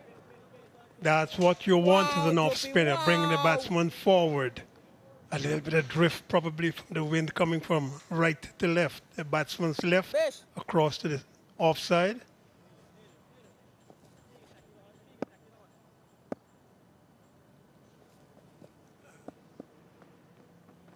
Oi, no, Kingsy! Well done. Fifth dot ball Wait. consecutively and just trying to build that pressure. Wow, boy. Naeem Young, he's got those Just up and over, Juppy. Up 5 and fielders over, Jups. inside the 30-yard circle, trying to keep McCaskill, who's been busy, stuck and quiet. Here is Gets the reverse sweep out again. Second time he's tried it, but yet to be successful. 47 unbeaten from McCaskey. End of 22 overs, 91 for none.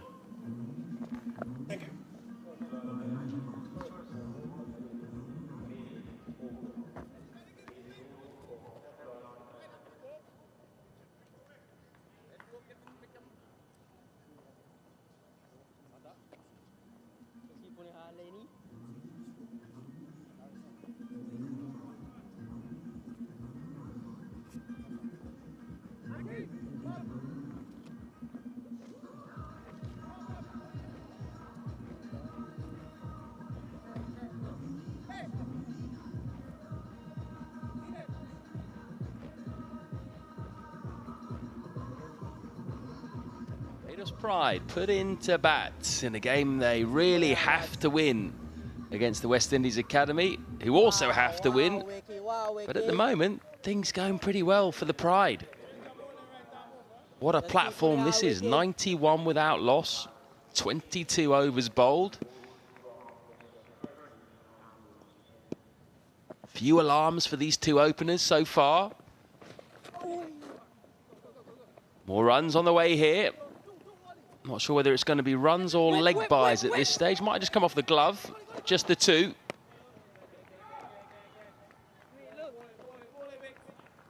Runs off Shai Hope's glove. So what do you reckon, Courtney Walsh? Highest score so far we've seen at this ground, this competition, 277. That was scored by Jamaica against the Pride. Is that under threat today?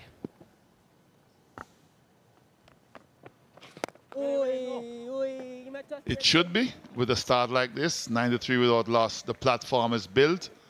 So you'd expect the tempo to increase as the game goes on.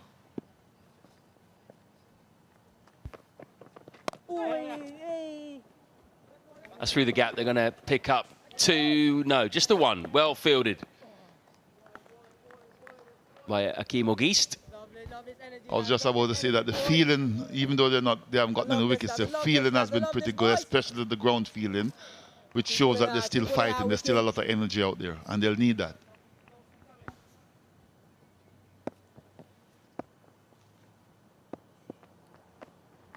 Bowling well here, Wickham, getting a little bit of purchase, unlike the other spinners. What do you think about the makeup of their bowling attack? Just two seamers as options, West Indies Academy. Would you like to have one more?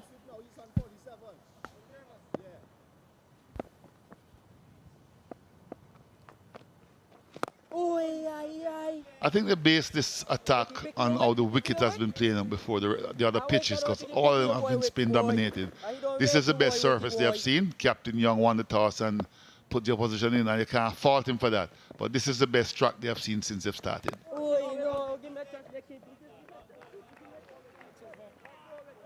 94 without loss.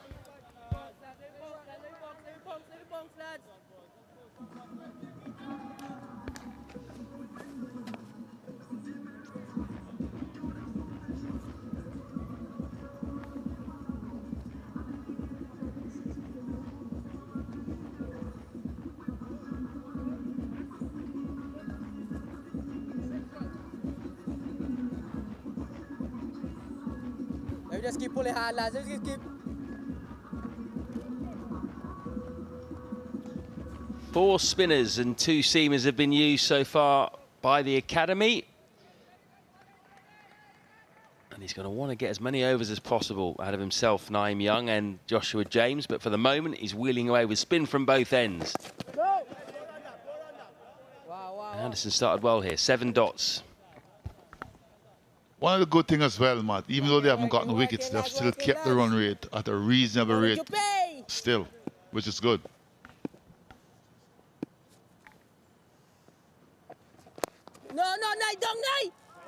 First runs conceded by Kevlon Anderson, just the one though.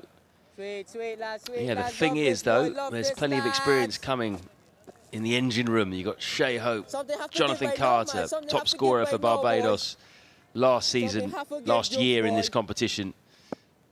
And then Shane Dowrich, that 3-4-5 axis, lots of experience. Oh, bit of turn, he slipped. McCaskey did well though, he just got back up and the fielder didn't pick it up cleanly either. Bit of hesitation, being sent back, and then lost his footing. Could have gone the other way, but all good in the end. Just bobbled a little bit. I wonder if Joshua James, no, it's Leonardo Julian rather, had picked that up cleanly. I think McCaskey would have still got back, but for a moment there, it's a horrible feeling as a batsman when you slip in the middle of the pitch like that. Oh, wow, oh, wow, oh, wow. That's come off the cue end almost. Reverse sweeps that we've seen so far in this competition generally haven't gone that well for the batsman. I would suggest we've seen a few dismissals to the shot.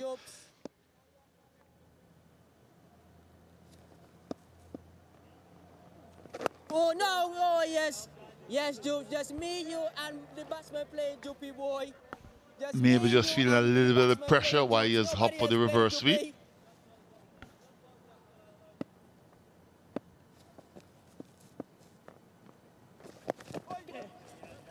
It was quite straight and quite full, but McCaskey did well just to drop the bat on it and take a single off the final delivery. But Kevlon Anderson's first 2 overs have gone for just 2. It's 96 without loss.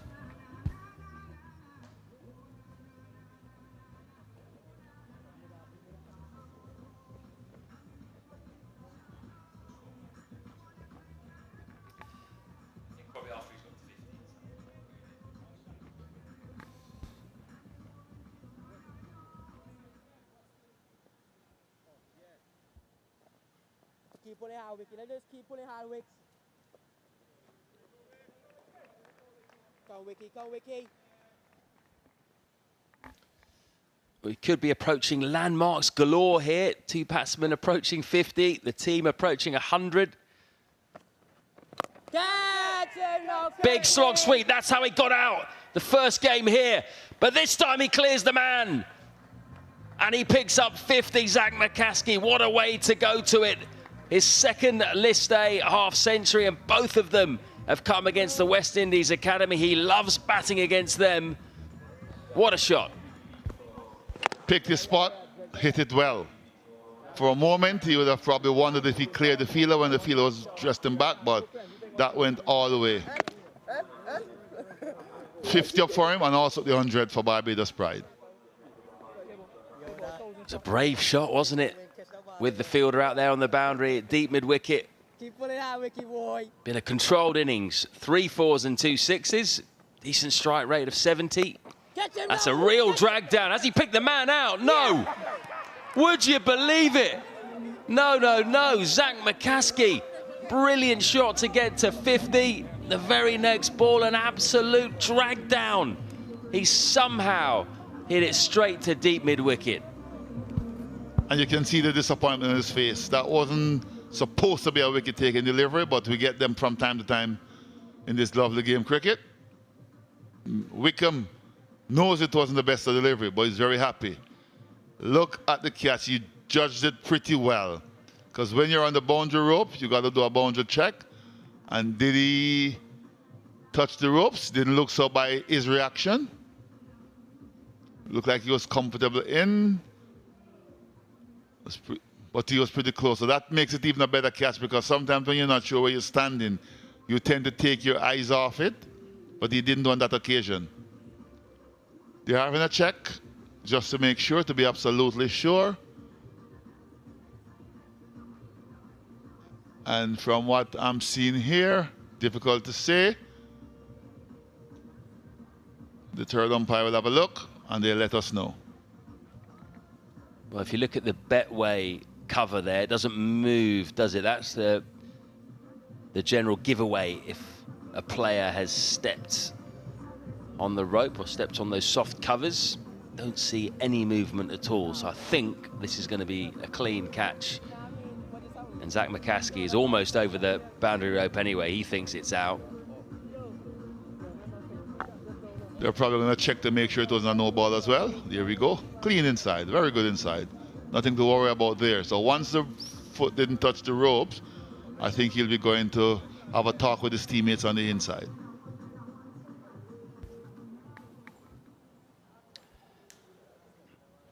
Good catch. Surely that is out. Well judged by Naeem Young. How many times do you see that as well? Terrible delivery, really. Sucker punch for the batter. Just picks out the fielder right on the boundary. Still waiting on this decision. Third umpire's taking a bit of time here, but now he's made his decision. It is out. So, first breakthrough for the West Indies Academy. 102 for 1, with McCaskey gone for 54 of 77. And enter the big man. Well, Shai is now coming in at the fall of that wicket. Looking very confident, very positive right throughout this tournament as captain, leading from in front. 149 runs to his name at the average of 49.67, which is very, very good. And that's the dismissal of McCaskey. Good catch in the end, well judged. A real drag down. Could have hit it anywhere, but found the fielder. And a very good catch taken in the end. The first wicket to fall in at 102. Shai Hope, though, will be pretty happy with coming in the 25th over. He's in decent nick.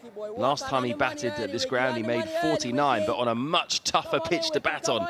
He said it was 5 paced to me at the presentation. I think he'll enjoy batting on this one a bit more. Good start there by Wickham, inducing the drive. Wow, wicket boy, wow, wicket boy, wow, wicket boy. This is a much better wicket, and if he gets going here, we could be in for a treat, because this is a nice, good wicket with the ball coming onto the bat. Come on in, Wicky, come on in, Wicks. And they're up, aren't they, again? The Academy chirping away.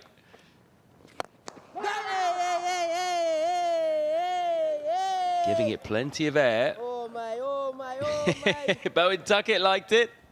Little flush here, boy. Plenty of hair and plenty of chirps going on out there.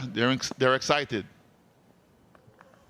Let me keep pulling out, Wicky. Let me keep Quite a pulling few of out, them are Wicks. from Barbados too, including Bowen Tuckett. I'm sure he's played against the likes of Shai Hope before. Know them well. Another drag down, but crucially this time the batsman rolls his wrists. Shai Hope doesn't want to give any chance early on in his innings. Keep pulling out, Wicky. Keep pulling out, Played Wicky. much Keep different pulling than out, Wicky. McCaskey. Come Make on sure in, he kept Wicky. it down. No chance, no Come on in, risk. Wicks. Come on in, Wicky. Come And on he's in, off the Wicks. mark.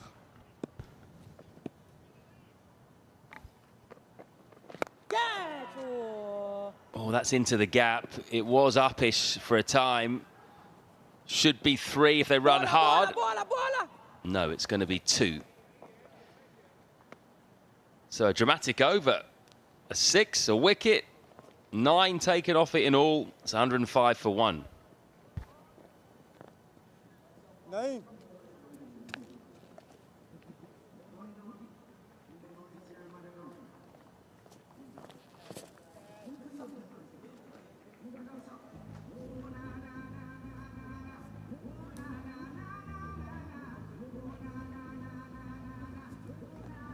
Hey, just keep pulling out here, man, boys. 1 brings 2 here, lads. 1 brings 2. 2 brings 3. I don't know what's coming after that here, lads. We just keep pulling out here, boys. West Indies Academy have just got a shot in the arm with Zach McCaskey making a fabulous half century, but then getting out the very next ball, caught on the boundary. And they think this is a good time now to squeeze put some pressure on the two Hopes. The problem is, Kyle Hope's in. He's on 47 off 69. Shai Hope is one of the best batters in this format in the world. Not going to be easy from here. There isn't a whole load of spin out there. There is a bit for the leg spinner Wickham. Lovely stuff here, lovely stuff here.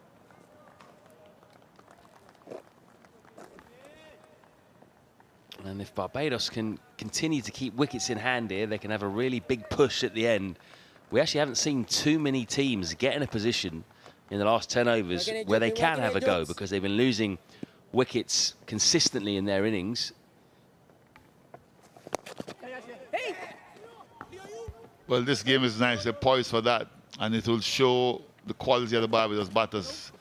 With a foundation like this, you'd expect them to go on to get 270, 280. They're in good control. The base has been set. It's now for the two Hopes who are there. Kyle has been there longer, so he'll be high up his 50. But I'm sure if his brother Shai get in, we will see some fireworks.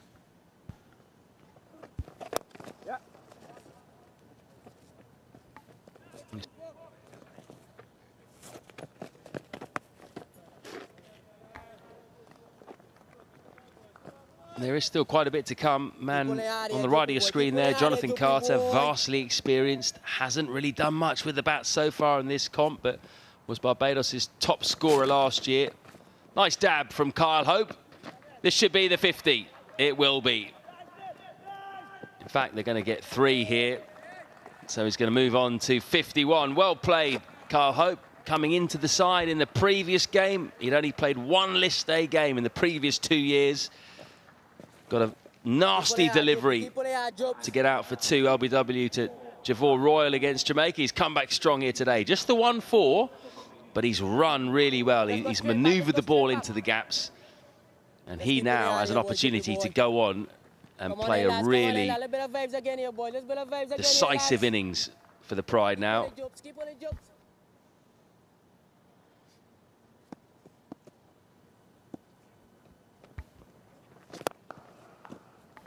Hard drive through the gap. And it goes all the way for 4. Good effort by Wickham. But that ball just kept on going, racing away from him. And it's on the much shorter side as well. So once you find a gap here, you're going to get value for runs, for shots. Has no chance of pulling that back. Decent quick outfield, but the shorter side of the boundary. And going with the wind as well, it's going to pick up speed. Yeah, playing right on the edge of the square today. So over on that side, the west side, that's the shortest side of the boundary. And a full toss. So Shai Hope has started well here, immediately into his rhythm. 8 off 7, 116 for 1.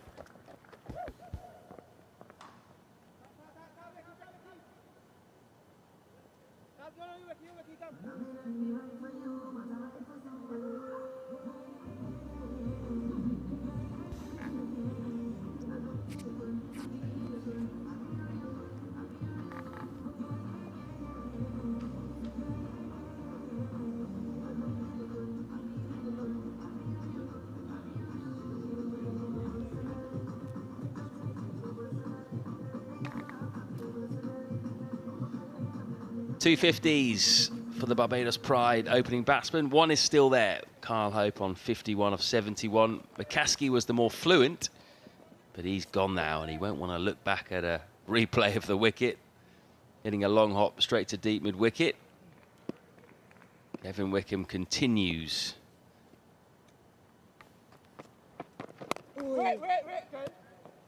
Now, this is a huge game for both sides. Another big game going on right now at Coolidge between the Leeward Islands and Jamaica. And Jamaica are looking good in that game. 67 without loss, chasing 208 to win the game. Big appeal, googly. Umpire says no. How close was that one? From their reactions, pretty close. Did look as if he got anywhere.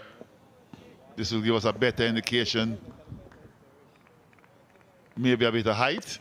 Oh, yes, Vicky. And keeper going down the leg side is always a giveaway as well.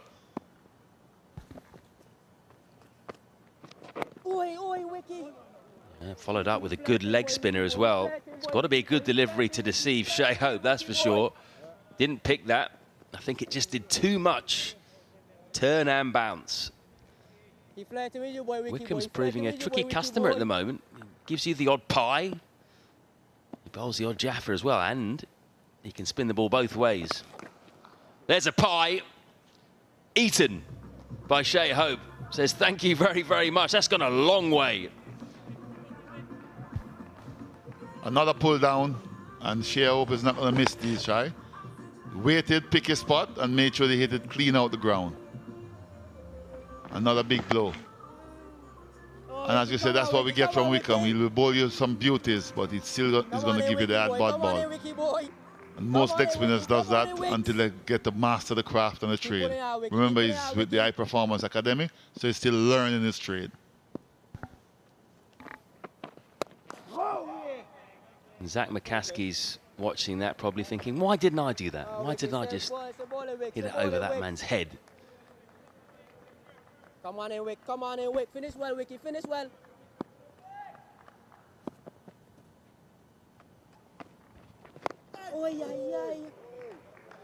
Good finish. 5 dots and a 6 in that over. 122 for 1.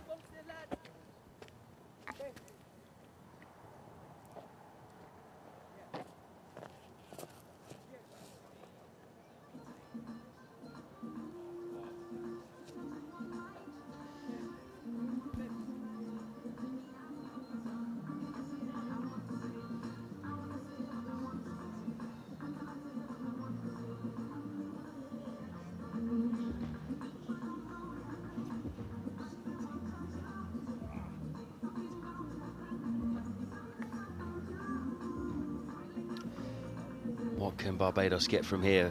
5 and overs, 237, 6 and over. That's more of a target for them, I'd say, at least. That's 260. 7 and over, 283. Bit of pace. Joshua James opened the bowling today. Didn't quite hit his straps. More used to coming on middle overs, really. 4 overs, none for 18. But what can he do here? He has consistently got breakthroughs for his side. And I think that's the reason why they have brought him back. They're hoping to break this partnership early.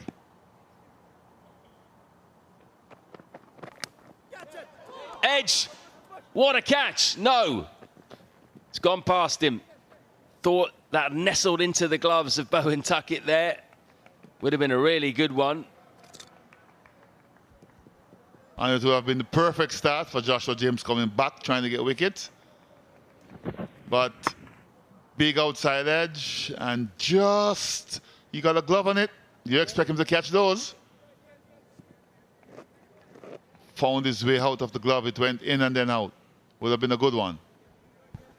Looked like he was beaten for pace, really, there. Maybe standing a little bit close. First ball of the spell. That just went through the hand. That might be a big missed opportunity. Haven't been too many knocking around in the first 27 overs. And James came back to do a job, started it in the right way. But unfortunately for him and the keeper, it didn't stay in the glove. Did hit the glove. And as you say, in and out, maybe got beaten for pace by staying too close.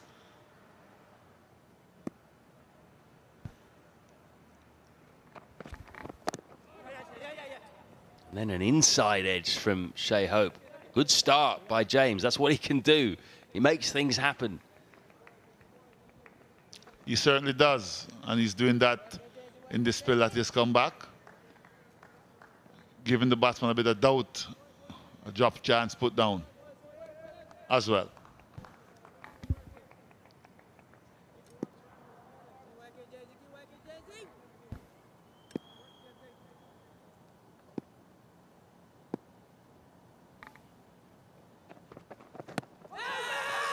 Going down leg.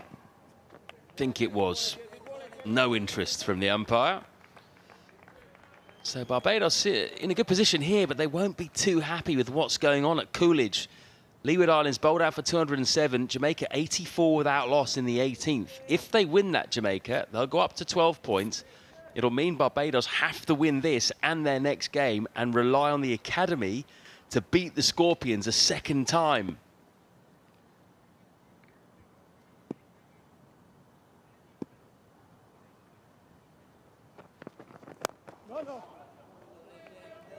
So things finally balanced in this zone.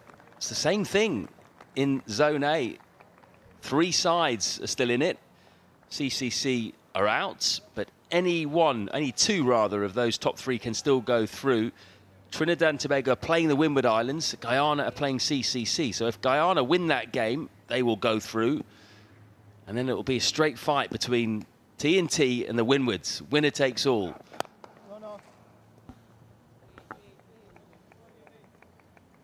1-2-4 for 1.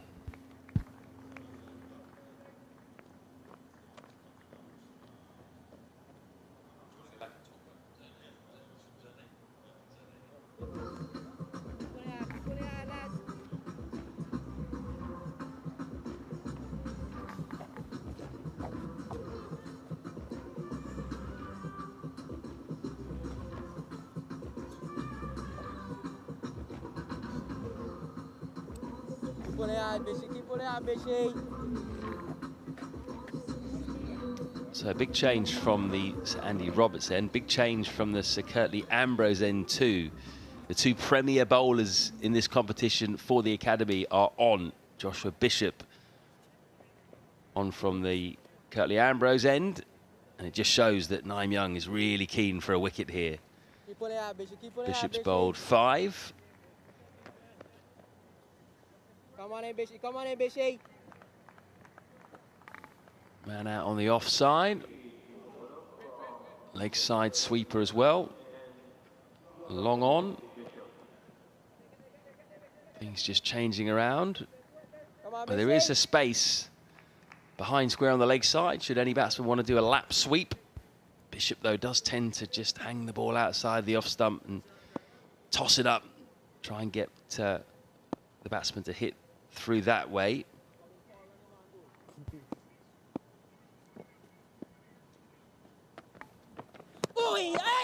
Oh, well bowled. Stumping appeal from Bowen Tuckett. Quicker ball. I think Shai Hope had got his foot down there. No real interest from the umpire. Umpire decided not to have a look. The reason why is that both feet were on the ground and in the crease. Good umpiring. And his gloves down as well behind the crease. So definitely not out. Good start though by Bishop. That skidded on. And again. Well played by Hope. Takes the single. Good with the feeding and backing up as well by Ned. Go cricket, lads. Go cricket, lads. Go cricket, lads.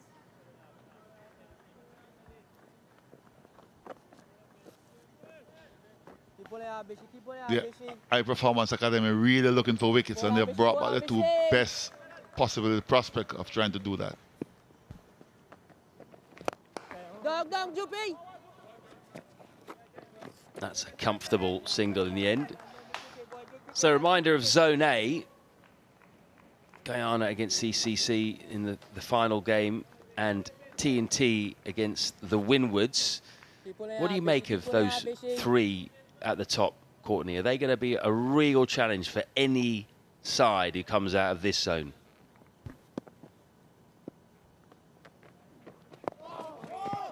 Yes, it'll be a big challenge. I think Trinidad and Tobago is at full strength, but they still have a lot of competition going on in that zone. So you'd expect Guyana and, say, Trinidad to go through, but the Windward has a chance because they're playing some good cricket. And it's going to be a tough challenge for teams from this zone as well. Yeah, well, last year Trinidad and Tobago absolutely ran away with it. They hammered everyone pretty much in every game, including the final when they beat Guyana. Question is, who can stand up to them this year? If they get through, of course, they've got to beat the Windwards first. Really good searching over by Joshua Bishop. The young Bajan against Barbados. It's 126 for 1.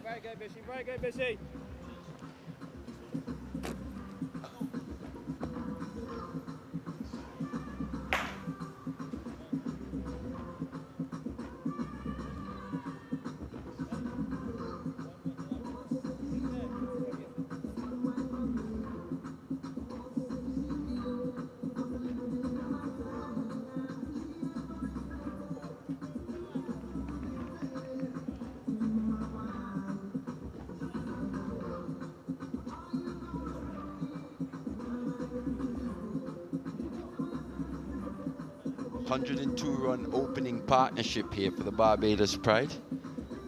Half centuries for Kyle Hope, who's still at the crease, not out, 53 off 76, and Zach McCaskey, who I thought played really well today for his 54 from 78.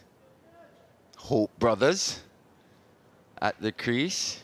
I'm joined by the great Colin Croft. It's going to be Josh James to continue, who's been in the game today, in the field. He's been quite athletic on the boundary. Good afternoon, sir. Nice to see you. It's a nice, bright, sunny afternoon here at the Sir Vivian Richards Stadium. Whatever overcast situations we had earlier, that's dissipated. A really nice evening for cricket. Oh, come on. And nice pitch for batting so far. It has been a very good opening partnership between Zach McCaskey and Kyle Hope. Ended at 102 for 1. So this partnership now starting to bud, 24 from 30.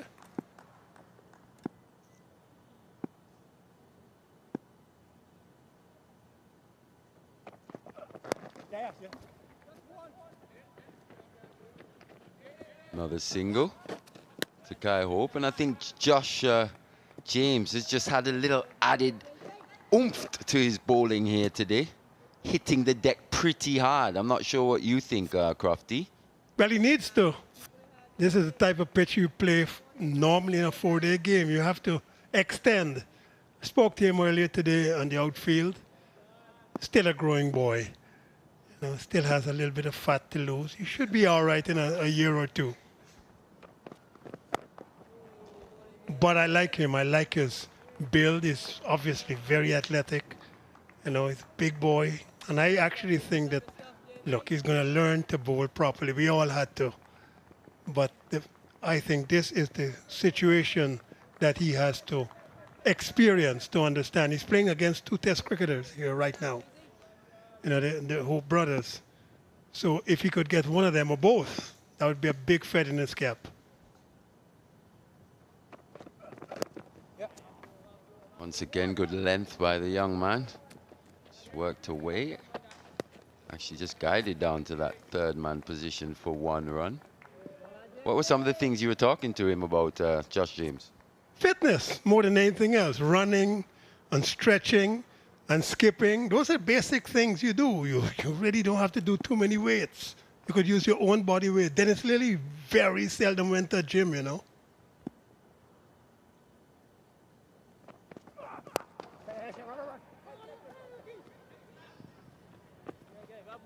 Good finish to that James over, just the 1 run. End of the 30th, it's 129 for 1.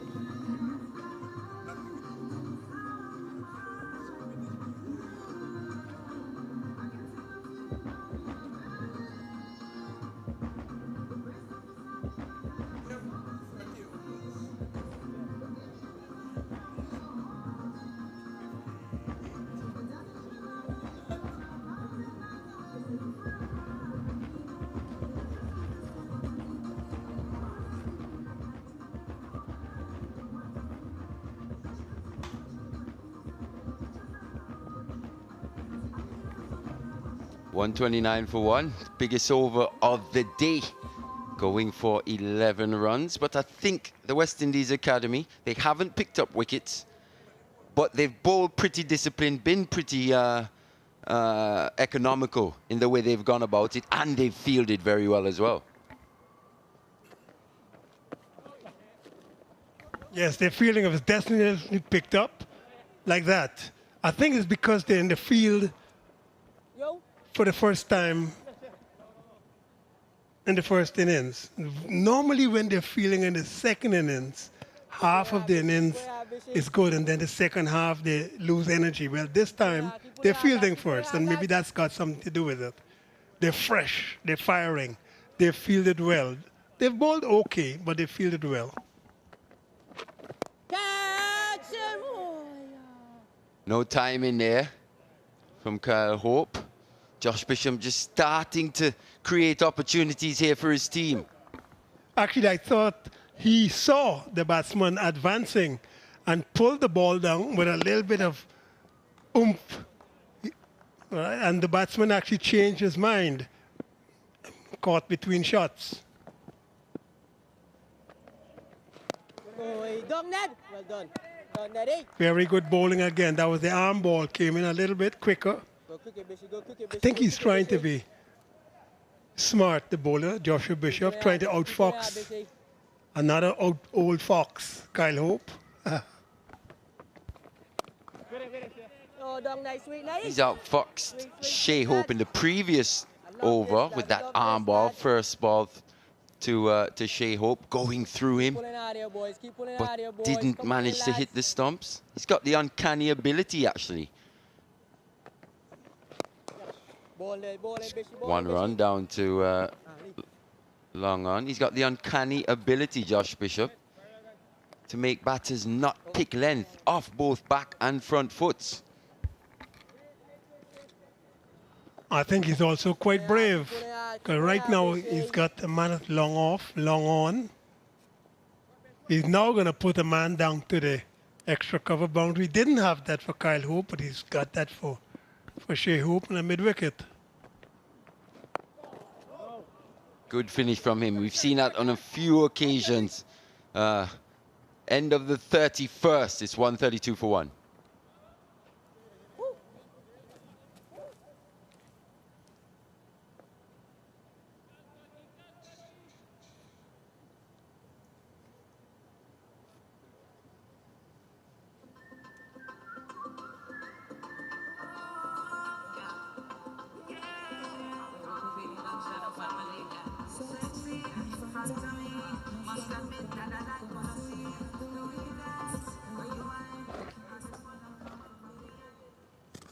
Six bowlers used by the West Indies Academy. Just Kevin Wickham, the only one to pick up a wicket here today. But they've been pretty economical all round, that's for sure, as Josh James continues. And I think the acceleration is about to start because Kyle Hope has been there for a long time. He's batted now 86 deliveries. Shai Hope is normally a very aggressive batsman. They know that at 4.27 runs per over, they're a little bit below par. They should be getting 4.5 and above, looking for 250.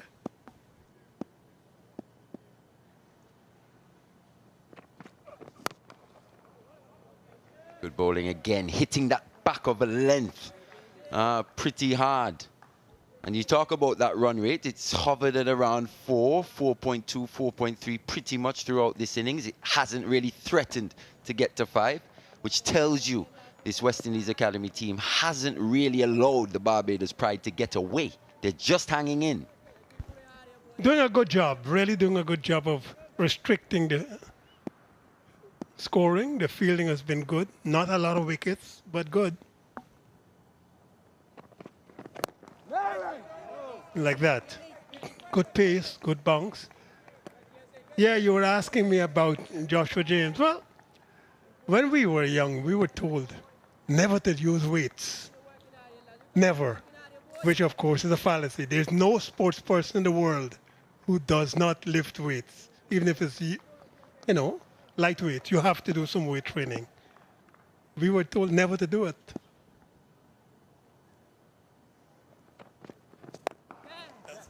This one's been hit into that vacant wide long on area. Almost cow corner position. Not sweetly timed, but Hope comes back for 2 more runs. Looks like 3 actually. 3 runs added to this total. Batters looking now to advance to Josh James, looking to knock him off that length. But that one was a little bit overpitched, I think, because the man at mid-on is inside the circle and mid-wicket is down on the boundary. So there's a big space. You see the man from mid-on scampering there.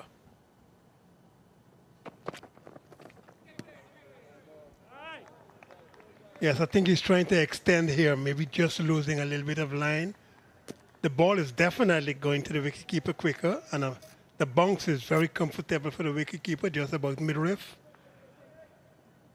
So, from Joshua James's perspective, he needs to form up a little bit more. Squats, leg extensions.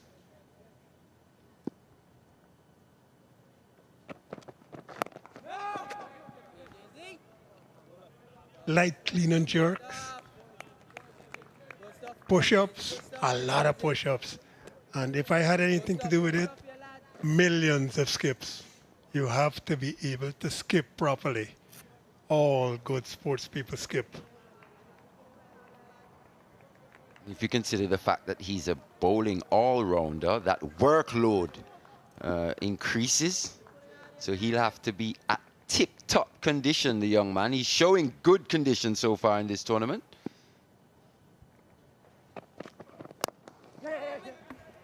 Good finish.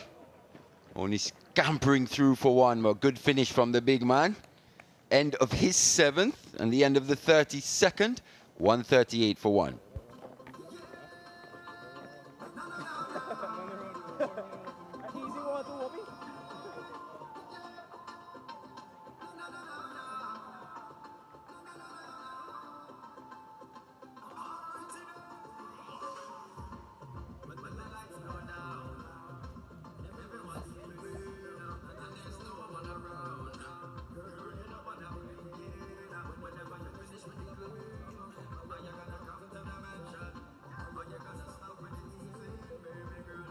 Skipper Naeem Young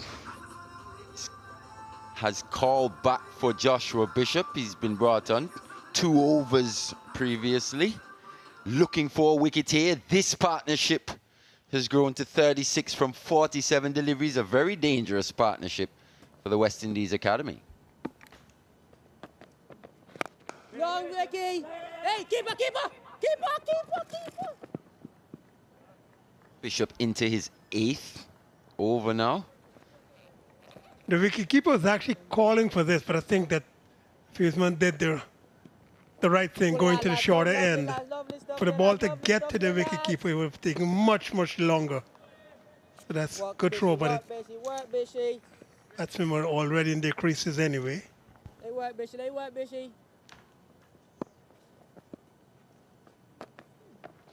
Don't Wicky! No! Easy, easy. And from a Barbados perspective, I thought they've played Josh Bishop pretty well in terms of keeping him out of that wicket column. Chief wicket taker for this academy, the main threat. So far, just been milked by these two. Another single down to long on. James does the fielding.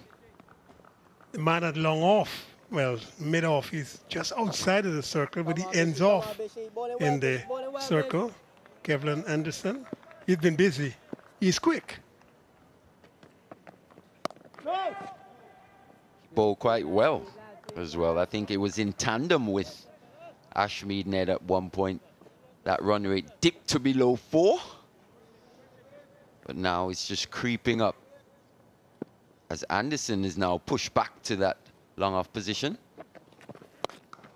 Short and wide from Bishop. Not really timed, but 1 run. Actually 2 runs. Kyle Hope. He's been very good between the wickets, hasn't he?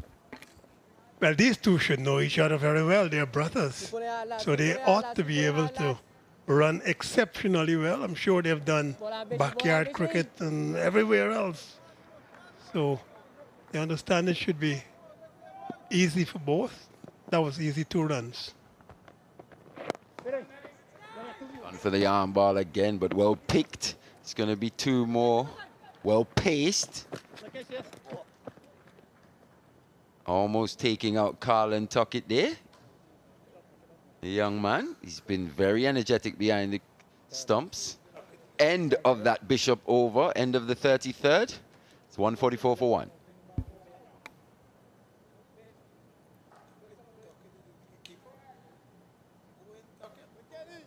Where's he from?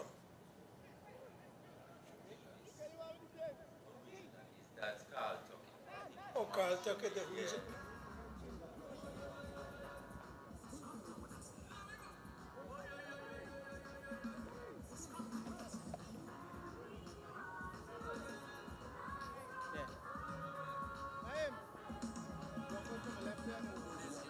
The youngest member of this West Indies Academy team, Carlin Tuckett, just having a bit of a perilous issue there.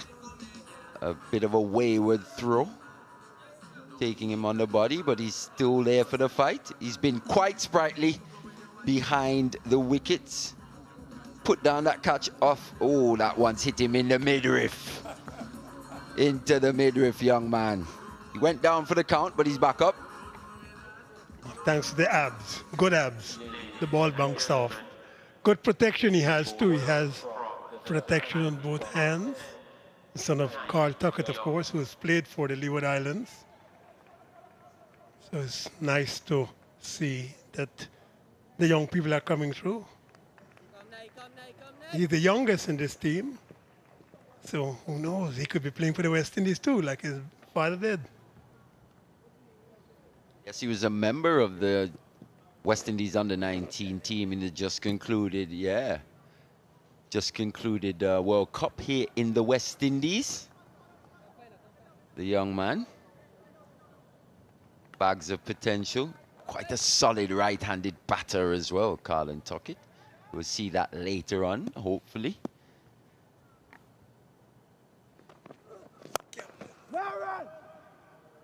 It's Naeem Young, though, the skipper, back into the attack again from the Sir Andy Roberts end. He brought himself on with 1 over left in the power play, something different that we've seen from him. Now back maybe in his regular role. And he's not done badly. This is his 5th over, none for 20.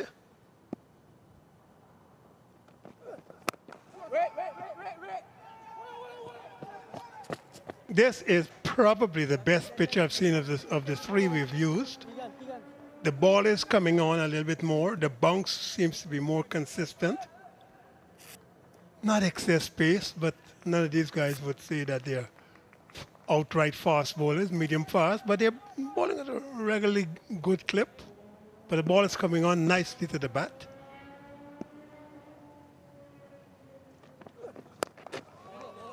Short delivery, probably just hustling Shai Hope a little bit. Probably taking the bat pretty high up near the splice. The speedsters haven't been selected today, Crofty. Pittman, we saw him in the previous game, and your guy, McKenny Clark, we haven't seen him for a couple matches. This might have been a good pitch for both of them to be operating on.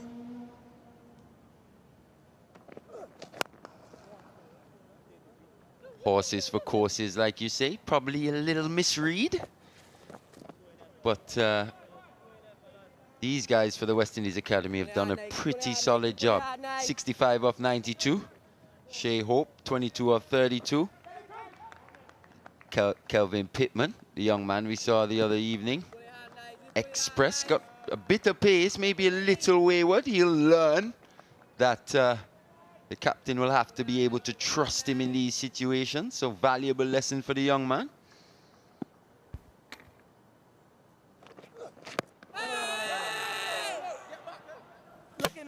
There's no way they can be able to get that as an LBW, but definitely they're going to run 2 here.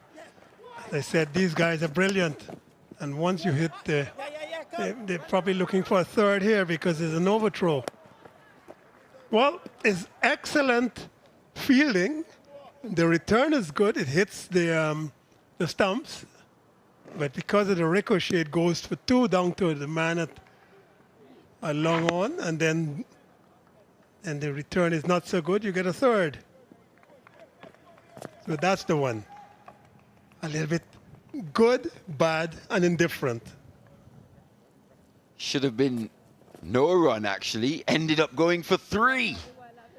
Naeem Young, very frustrated with that. You'd have been in that position at some point, Crofty. You've bowled a good delivery, and for no fault of your own, it's gone for extra runs.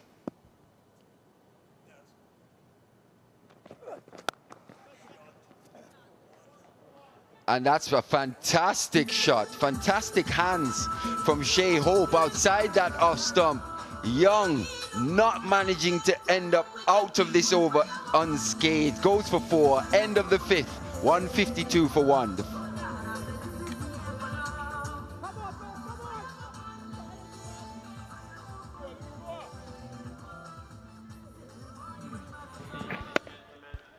played this very, very late. There's a man at the cover point boundary, but even he didn't have a chance because it was played so late it went through maybe just a fine backward point. Hit it really, really hard.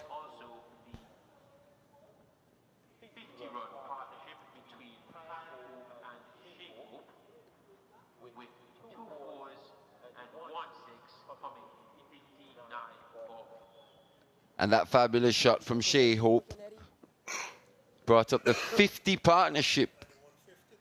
And the 150 total was passed. 152 for one now. The 50 partnership between the Hope brothers has come off just 59 deliveries as Ashmead Ned is back into the attack. Just goes to show they know exactly what they're doing, the Hope brothers.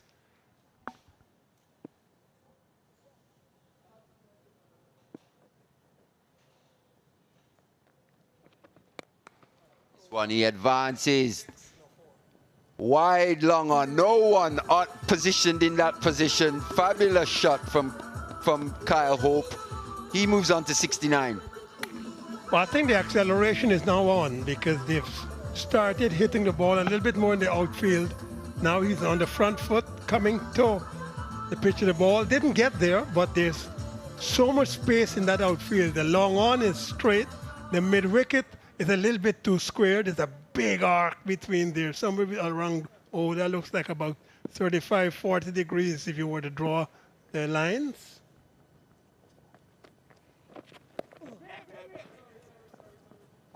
And with that four, it's probably the most times here at the Sir Vivian Richards Stadium that we've seen the batters advance and use their feet.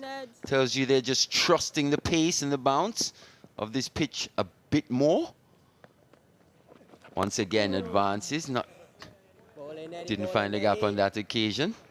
Ned will be feeling the pressure now, that's for sure.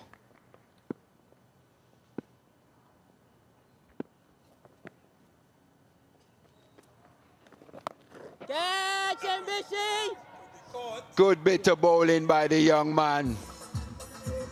Kyle Hope has to go. He goes for 69, just hanging that one outside the off stump, taking the top edge. Josh Bishop takes the catch on the mid-wicket boundary. Ned in the wickets. A little bit of a gift here with a ball that was pitched up and maybe bounced a little bit more than Kyle Hope would have liked. He didn't hit it as hard as he would have wanted. He's gone for 69, 156 for two, and the drinks.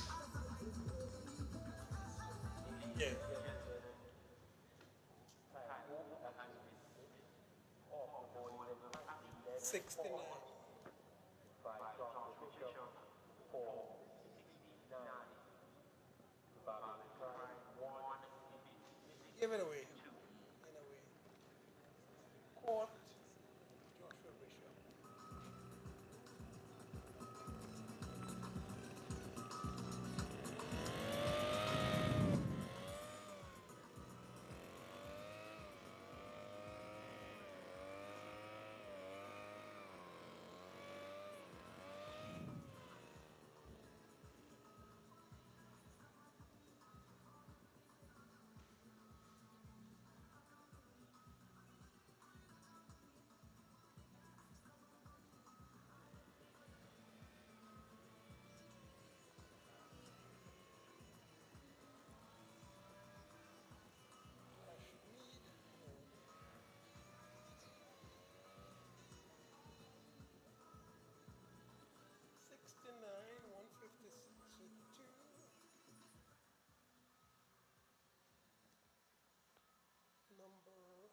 35.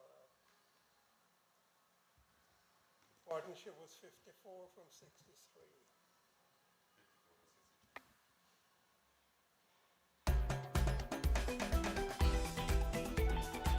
34.4 overs gone. Just 2 wickets for the Barbados Pride. 156 for 2 is the score. Kyle Hope just departing, actually, for 69 from 97. Good bit of bowling from Ashmead Ned. What batsman might tell you, though, that they might just have done something? That was a long hop more than anything else. And somehow or other, Zachary McCaskey managed to get Kirk McKenzie on that the mid-wicket boundary, and this one you could see down on that boundary. McKenzie takes the catch, and then this one outside off stump by a long way. Kyle Hope had to reach for that one. Joshua Bishop didn't have too much of a problem. Could see that he actually reached for that one. Good catch in the end. Good wicket. Thought it was a fantastic bit of bowling by the young man. Still 6 bowlers used. Just 2 wickets, both falling to spinners. The left arm orthodox picking up the most recent wicket of Kyle Hope. Shai Hope, though, still at the crease. 26 of 33. Hope partnership was 54 from 63 deliveries. Thought they ran really well between the wickets as well, the Hope brothers. But Kyle is now back in the pavilion, and the new man at the crease, a man under a bit of pressure, Jonathan Carter. Very experienced, probably not had the fortunes, a reversal of fortunes actually, this season in terms of his returns. Last year, the highest run scorer for this Barbados Pride, but just struggling to get going this year. He's probably the most experienced, I would suggest. He is the most experienced of the guys remaining here. A busybody though. He actually runs a lot. He bowls well. He likes bowling, like most batsmen. When he gets a chance to bowl, he's a batting all-rounder. Medium fast doublers, a little outswing. But yes, I think that you're right. He needs to be scoring. But this could be ideal. They've got another 15 overs and 2 balls to face. That should give you at least 60 runs at 4 runs per over or thereabouts. I would say 5 runs per over. So another 75 runs from where they are now would put them well into maybe 230, 240. I am thinking minimum 250, because the last couple of overs you could really attack the bowling and get into the spaces. So 250 I would expect would be the minimum they'd be looking for here. Especially with that platform set by the opening pair. That opening pair amassing 102 before the first wicket fell. Just 2 deliveries remaining in this Ashmead Ned over. A successful one. Beautiful bit of bowling from him, actually. He was hit for 4 on the previous delivery. Just hung that one outside that off stump. Varied his pace quite nicely and forced Hope to really reach and drag that one. Come on, Eddie. Good bit of bowling. Maybe a bit of impetuousness from Hope. Oh, yeah. It's gone for the army again. Ashmead Ned, but Jonathan Carter just good enough to keep that one out. We speak about his numbers here quickly, Crofty. Coming into this game, he's played 4 matches, 3 innings, 5 runs with a high score of 3. Maybe something you don't expect from Jonathan Carter, but he's off the mark with that one. It's the end of that successful Ned over. End of the 35th, 157 for 2. I gotta go down there. Remember your feeling down there. Right down, right down, right down.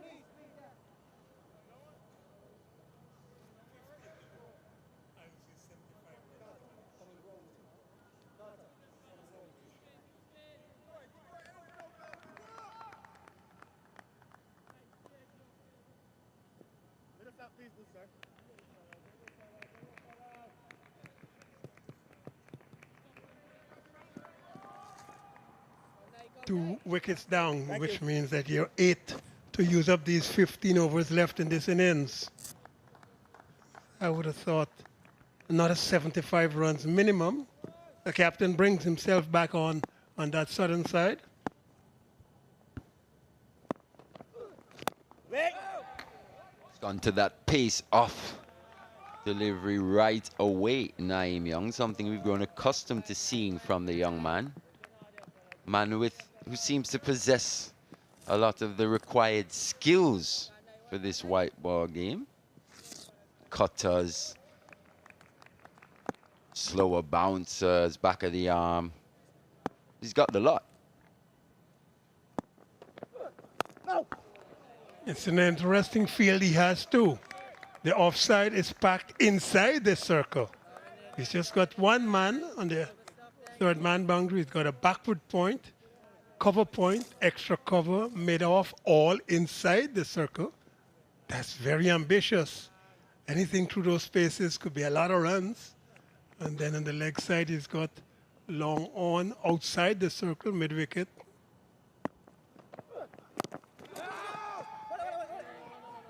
And with that field, it tells me he's aiming for that back of a length.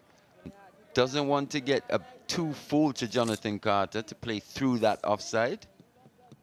And so far, he's done a good job. That one probably not going through as high as the batter expected. A little bit of a change. There's a mid-wicket is now being pushed out to the boundary. So the leg side has got most of the boundary riders, but he's pulling just about off stump, back of a length.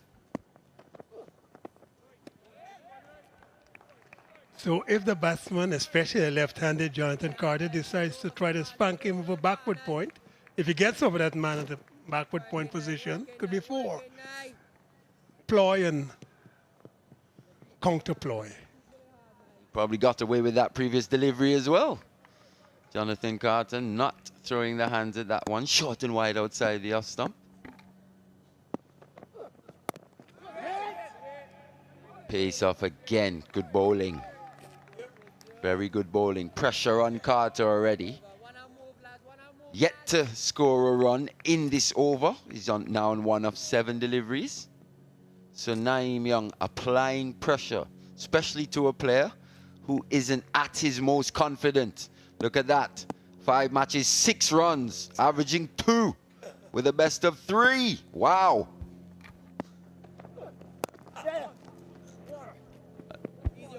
Well, he's good enough to get a single here. Jonathan Carter. The end of that Young over. End of the 36th, 158 for 2. Keep moving, man. Keep moving over here. Keep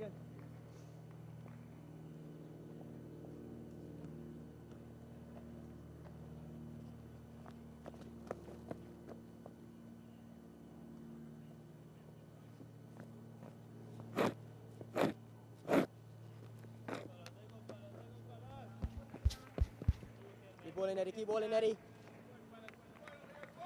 coming wrong to you now, eh? Yeah.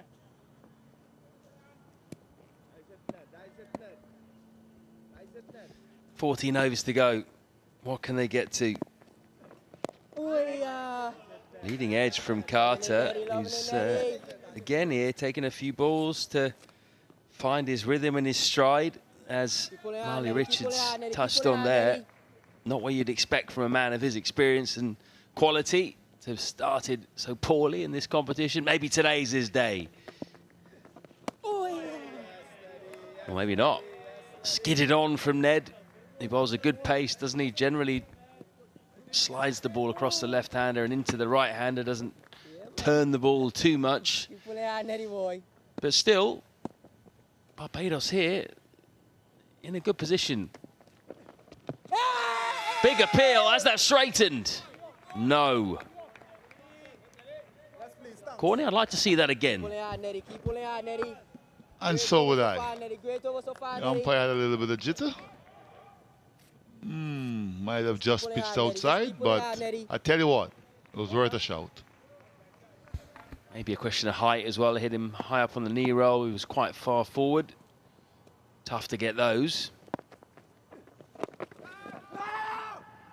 Sent back. So, highest score chased on this ground so far, just 211. You would think anything 250 plus is going to be difficult to chase down, regardless of the due. No, I would not agree with you on this wicket. This is a very good pitch. If the Barbados have a little good foundation, yes, they should get 260, 270.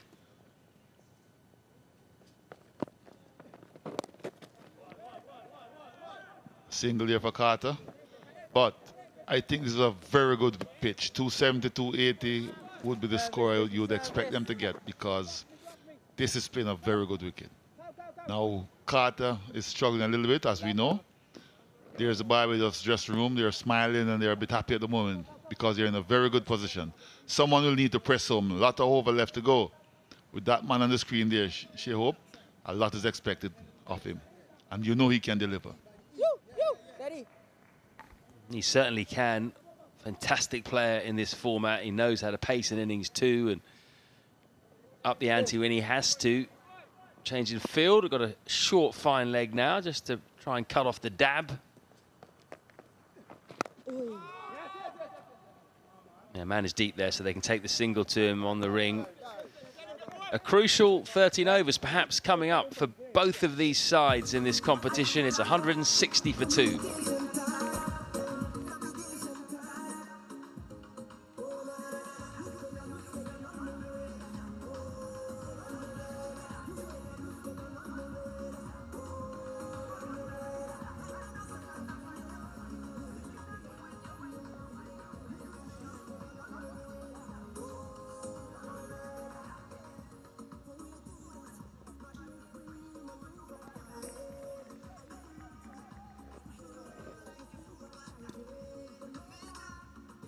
Six bowlers used so far, 4 spinners, 2 seamers. You think maybe Naeem Young will bowl some of the death overs. Courtney, who else is going to bowl at the death?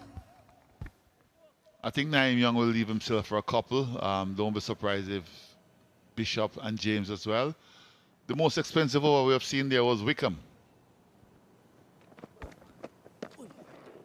Oh, slower ball bouncer. Shai Hope had time to play about 5 shots to that. In the end, he has to bowl it again. Too high.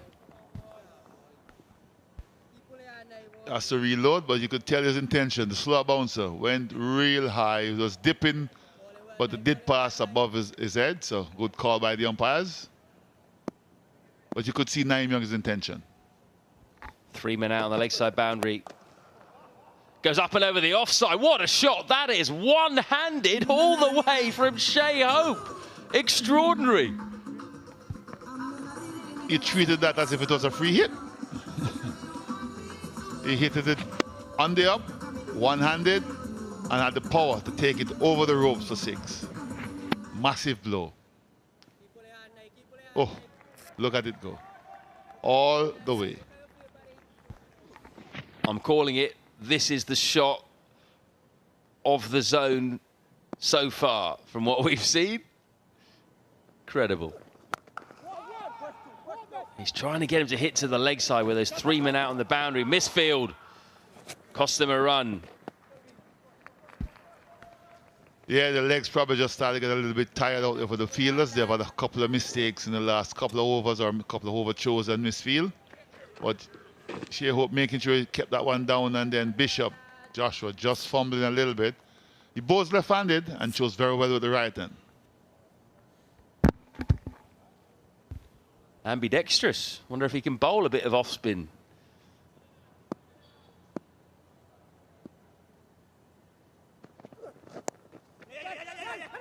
This is going to be tight, but it isn't because we've got another misfield.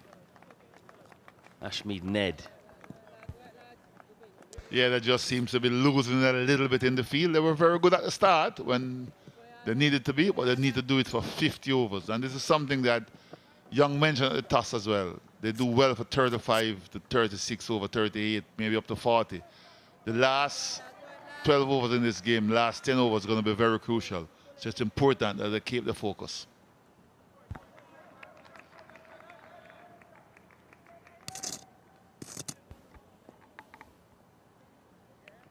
Yeah, 10 off the first 3 legal deliveries from Naeem Young. Luck for Carter.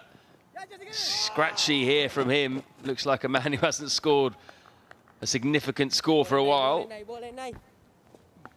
Yes, he's struggling. He's struggling for runs. He needs some runs for his own confidence. I think having a bowl the other game would have given him a bit of confidence for bowling. But what he wants to do is to try to get runs for Barbados.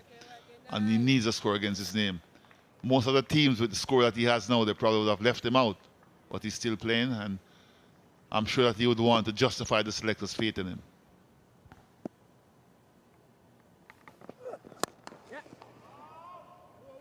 A lot hitting relatively near the middle of Shai Hope's bat at the moment. Ominous signs for the academy. His strike rate's up near 100 at the moment. Only 2 4s, 2 6s to his name. He's looked good pretty much every time we've seen him. He's a class player, and you can see that. You see the difference in him. He is really a class player. And one hopes that his form will return properly so he can play in all formats. That sums up Jonathan Carter's tournament so far, that shot. 172 for 2.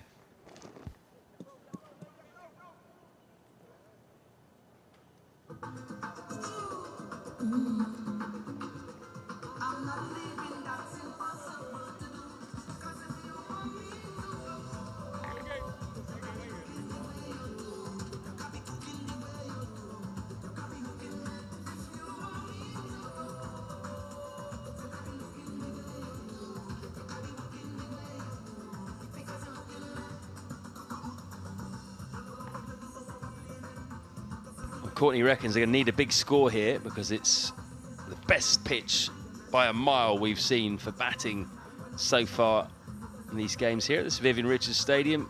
So maybe 7 and over plus from here. Maybe 8 and over, really. They want to get 260, 270. They've got plenty of wickets in hand. And they've got the right man at the crease. Ned to bowl his 9th over.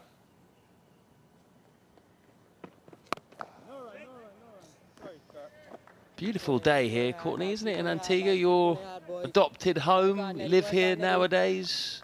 So, how Antiguan are you these days? Is there a percentage?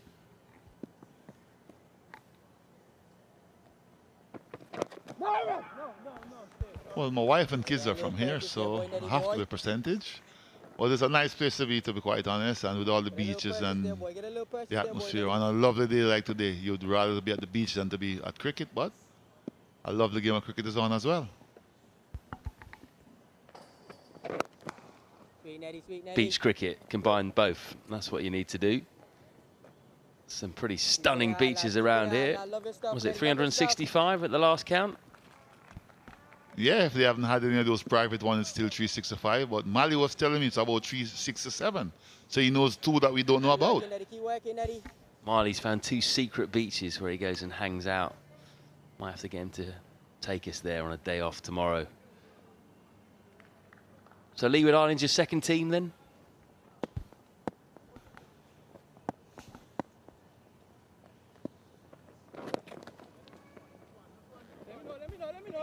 No! Just the one. Still no, still no, still no. It would have to be at this stage, Jamaica #1 team, and I'm hoping that they can go all the way. But obviously, if I'm going to cheer for a second team, it has to be Leeward Islands. I'm here. Well, your 2 teams are playing right now in a massive game at Coolidge. Jamaica 138 for 3, chasing 208 to win the game. 150 for 3, I'm hearing. Rothman Powell's just hit a massive 6. Brandon King's on 72 not out. That's not a good result for Barbados if Jamaica can keep going and get those runs.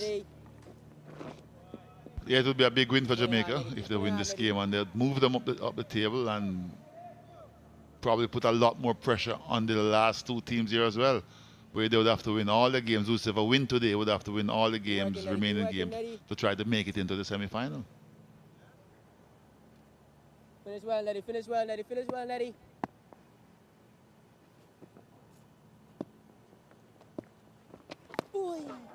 He shaped a dab there, well bowled by Ned, who fired it in outside the off stump. Good over, just 3 from it, 175 for 2.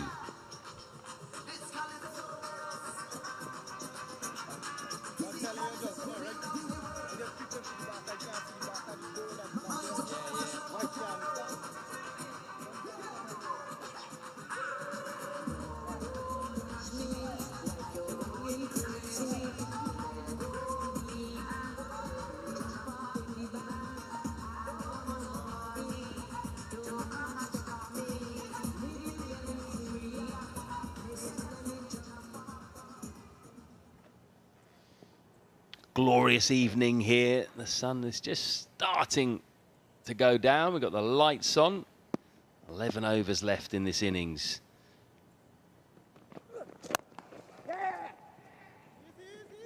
They've run really well, Barbados, all through this innings.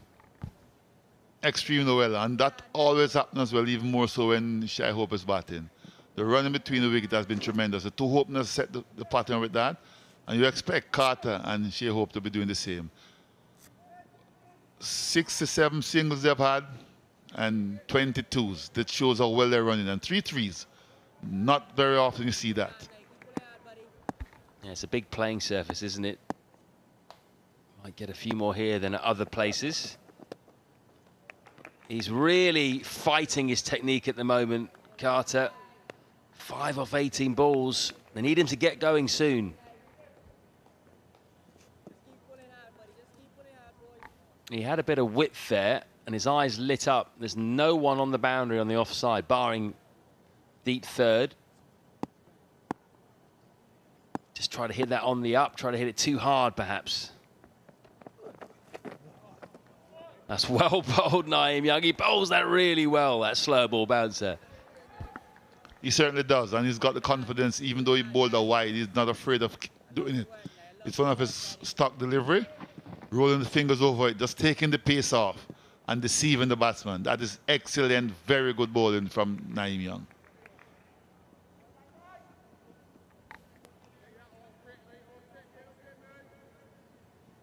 He's very experienced, Carter, but I'm sure he's feeling it a little bit now. He won't want to put his team under too much pressure in these final overs.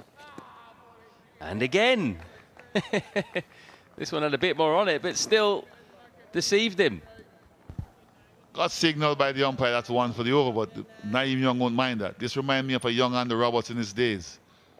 Very slow and then do one a little bit slower. But then what Andy have that probably Naeem doesn't have, he had that very fast bouncer. Now you have seen 2 different bouncers from Naeem Young. So just imagine Andy Roberts with that very quick bouncer. Yeah, that was an interesting delivery as well. It curved in slightly to Carter. So would you say that Andy Roberts invented the slow ball bouncer? He certainly did from back in the days. I remember him setting batsmen up. They'd get the first one, they'll normally hook out the ground, and the second one, they'll get hooked. And it's because of bowling like that. He's got a stand or end named after him here in Antigua. Absolute legend of the game. Or maybe going down. Yes, just the angle. Umpire moved away very quickly. Great over by Young, though. Just 1 from it. 176 for 2.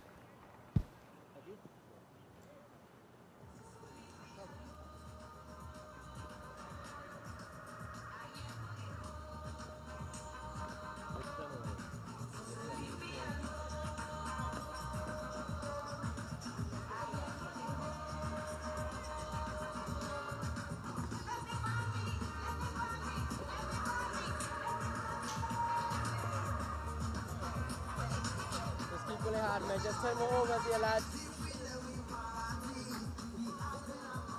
Things have really slowed down since Shai Hope got out. Just 19 runs off the last 5 overs at a time when Barbados really needed to kick on. They've got a chance now, though, with the last power play. Of course, now can have 5 outside the ring. Lovely, lovely, lovely. This is Ashmead Ned's last over. Probably have to find some more overs of spin, though, after this. Wickham's got 5 left. Kevlin Anderson's got 7. Joshua Bishop's got 2. So they could close out the game with spin if they wanted to. Young still has 2 left as well, and James has 3. So they've got a lot of choices and options as far as the bowling is concerned. Keep pulling hard, Neddy. Keep pulling hard, Neddy. Ned will be finishing up after this one. We'll be interested to see if Joshua Bishop replaces him.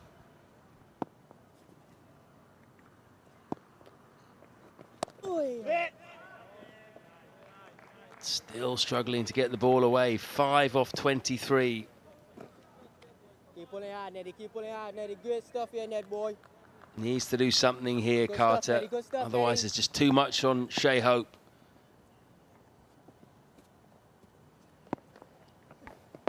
Dong, man. Gets off strike. Hey. That'll help a little bit. Good stuff, Jamesy. Good stuff, Jamesy. Good stuff, buddy. He thought about two, but I think that Joshua James made good ground to ensure that there was only a single, because Anderson would have been struggling because there was not enough pace on the ball. But Carter has to do more of that. He's got to rotate the strike. If he keeps building dots, he's going to put Shai Hope under pressure. Where's Hope going to target here? Over cover, perhaps, over mid-wicket. Dong, Neddy. Well bowled, fired in. He's all right, he's all right. Not a bad spinner to be bowling at this stage of the innings, Ned. He's good at varying his pace and hard to get down the track to him. Just keep pulling hard, boy, Neddy, boy. Give me a good two, Neddy. Give me a good two, Neddy.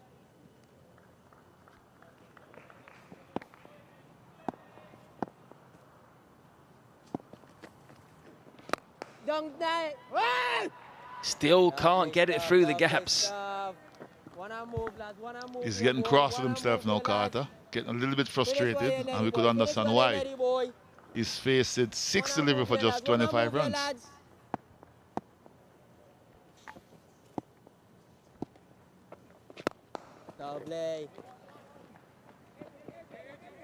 He's going to nick the strike as well. Another good over for the academy, just 4 from it. 180 for 2. Have you done? Hey, Naim.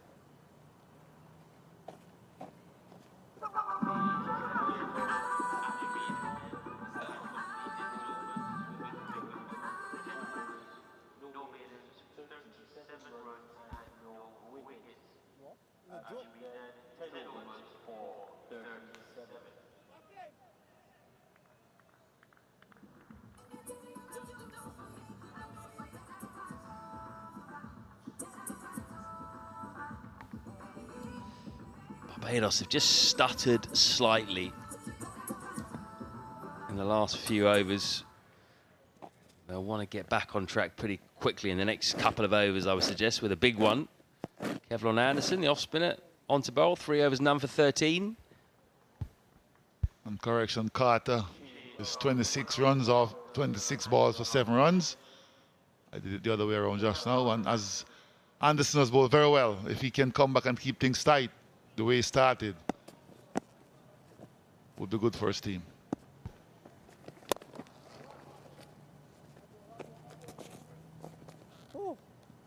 Carter's up to his highest score of the competition.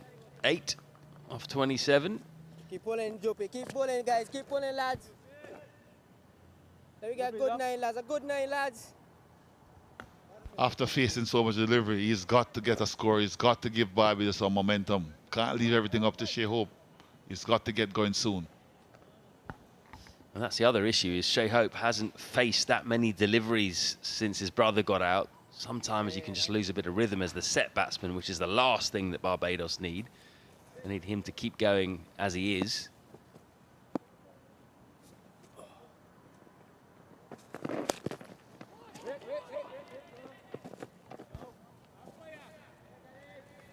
And the good thing about Hope is that he's getting off strike pretty frequently.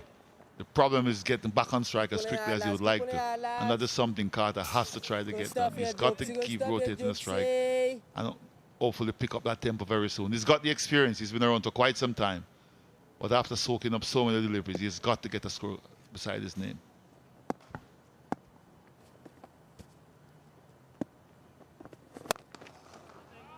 Very sure. We've seen that. We've seen him pick out cover a number of times.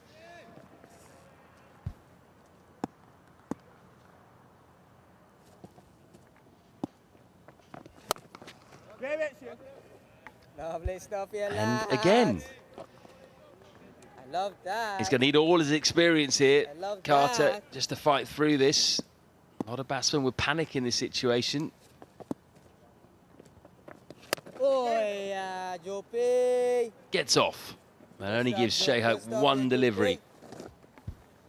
Give me one good one. One out move here, lads. One out move Hope here, Shai Hope lads. doesn't think that, well, I've got to get boundaries now because nothing is happening with Carter. He's got to still play his innings. 8 overs after this, and he has to be there at the 50th.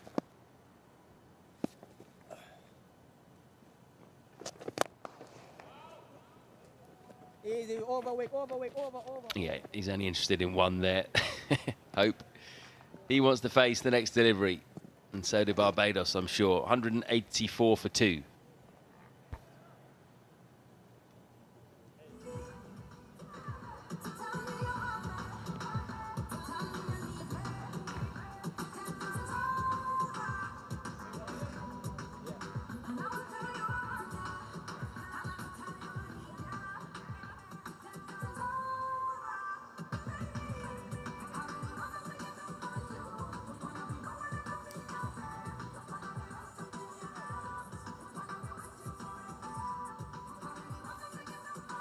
And that's the bowling card for the West Indies High Performance Academy. And Bishop has got 2. James got 3. Young still has 2. Anderson has 6. So they're not short of bowling. The only person bowled out is Ned at the moment. And we see Joshua Bishop coming back to replace Ashley Ned, which is what I suspected and expected. He's been pretty good. He hasn't got any wickets against his name, but his return has been very good. Still under 4 and over. And he would like to try to close that out. The run rate has crept up to 4.38. And they'll try to bowl as much as they can to Carter, who is struggling. The plan might be to get Shai Hope off strike and bowl as much to Carter as they can. Yeah, I'm not sure they want to get Carter. It's more like keep Carter in, keep him on strike.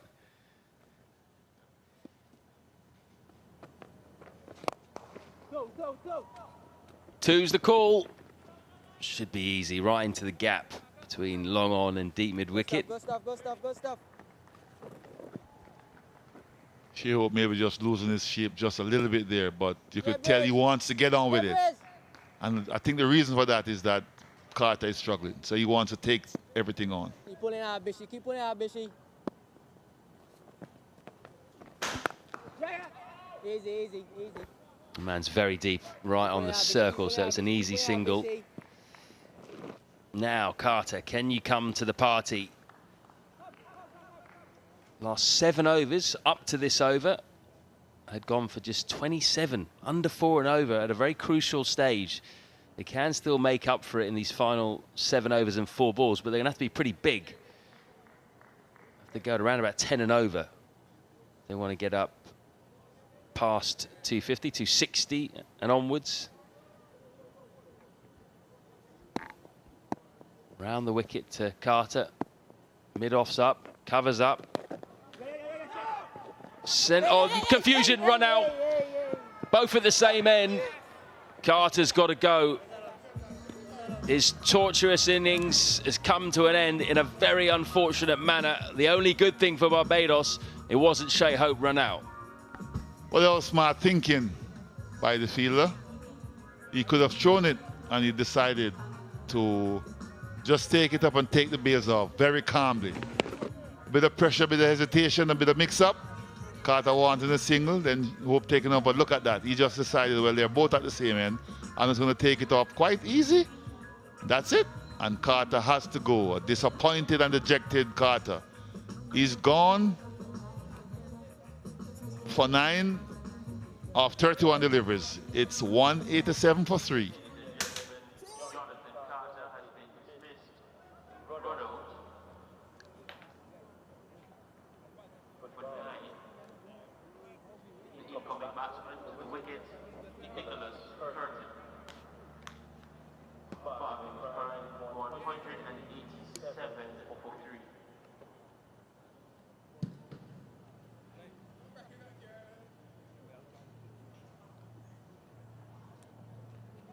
Just keep pulling hard, man.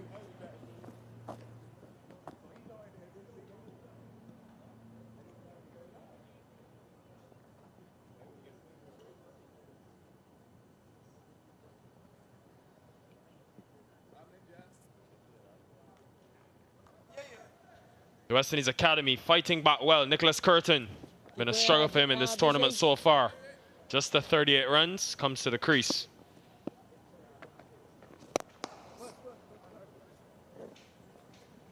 And will face as Hope moves to 48. Lovely stuff here, laddie. Well, big mix-up, big confusion in the middle for the Barbados Pride, and you just felt like the pressure was building. Hope was not sure, and in the end, yes, no, gotta go. Big wicket for the Academy, and pretty much a reward. Jonathan Carter has struggled in this tournament. Yeah, Carter's really put a lot of pressure on his captain, Shai Hope, to be scoring. Jonathan Carter run out. He made 9 in 31 deliveries.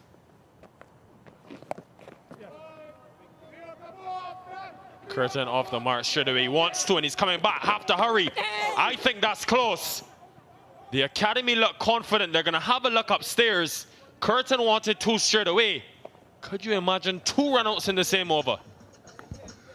Well, he looked as if he turned a little bit slowly, did Curtin.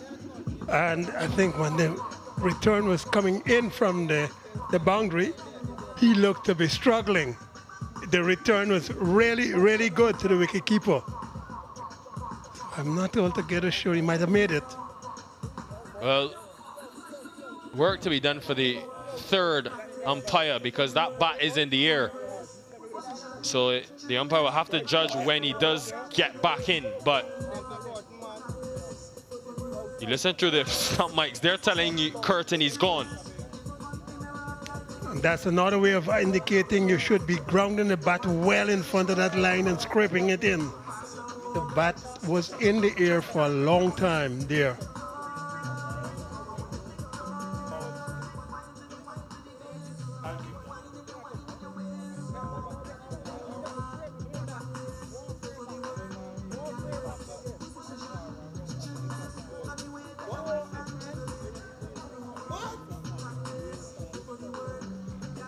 Not out signaled, so Nicholas Curtin surviving. Just. Very much just. He got the verdict. Ha ha ha. And he smiles. Well, he should. Well, it was confusion yet again for the 2nd time in the over. Curtin wanted 2. And, well, that's an interesting decision, but in the end, he survives. Joshua Bishop, again, as he always is, making things happen in this 9th over. The wicketkeeper did a good job, Carlton Bowen Tucker. Collected excellently, hit the stump. Whoa, that was chaotic. But the over comes to an end. 7 from it and a wicket. 191 for 3.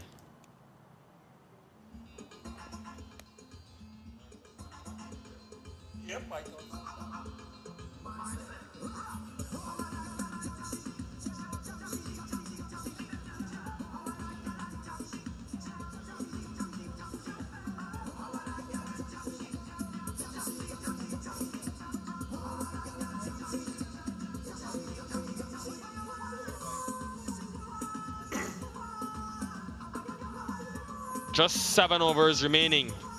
191 for 3, and what looked to be a certain 250 now. Bit of a stutter from the Barbados Pride. Interesting decision in the last over from Nicholas Curtin, surviving that run-out appeal. Kevin Anderson, the off-spinner, continuing. Picks it up, and it's got it in the gap. Curtin with the wind, helping him on that occasion. This is the way I think the Barbados Pride should be really stroking. The ball is short of a length, over mid-wicket. There's a big space out there. Acreage for the man who was recently run out, Jonathan Carter, struggled and put a lot of pressure on Shai Hope.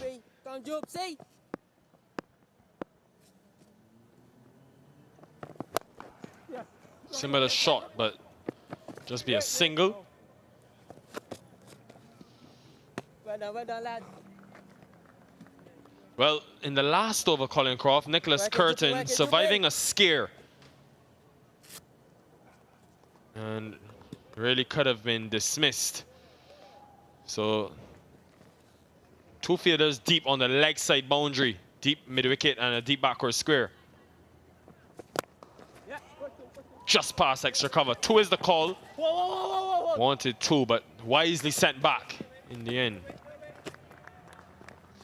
This is it, Colin Croft. This is the last over. Now, look at the bail. It's off when Tuckett makes connection with the stump. But that bat, if you keep running it through, it's hard to see from that angle when the bat actually goes down. So I think that is why the third umpire opted to go not out. Ball and jokes. Just interesting decision. In the meantime, he survived. So he's now trying to up the pace a little bit. He's faced 5 deliveries. He's got 9. So that's exactly what you want. He's hit 1-4. Shai Hope is kind of slowed down a bit. Sweet. But at least he gets his 50. That's his 50. Gets a single down to long on.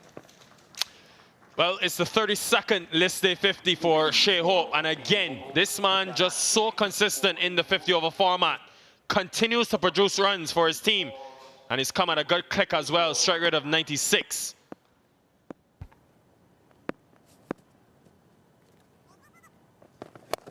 Catch it, Wicky. Doesn't carry to long on. Just a single to end the over. Curtin goes to 10 and the 200 up as well for the Barbados Pride with 6 overs remaining.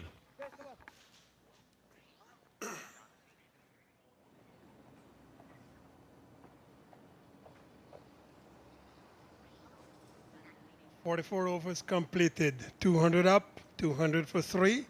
Not too many extras. But they've slowed down quite appreciably. I thought they might just be getting to, at this stage with 6 overs to go, something like 240.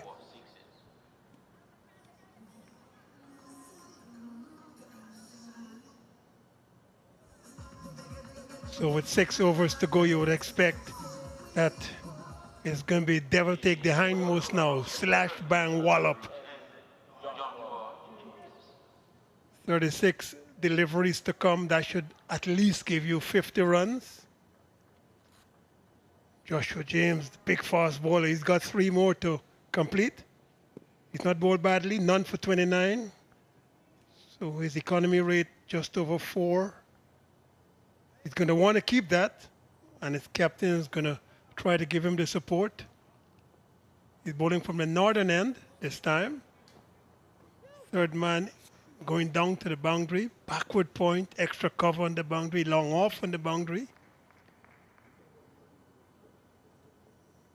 Going to have to bring the fine leg into the circle, and then short backward square leg, mid-wicket and mid-on in the circle. 4 men must be in the circle.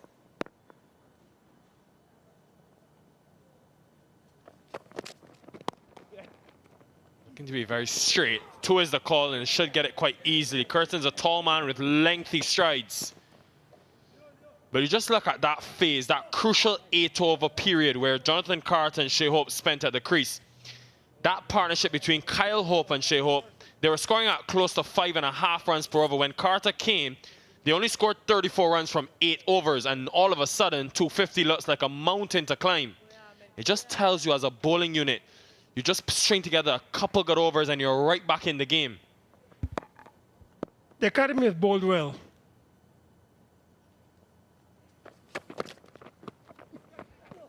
Just over the head of Boyne Tuckett, but could have easily been a 4th wicket. And he's coming back as well.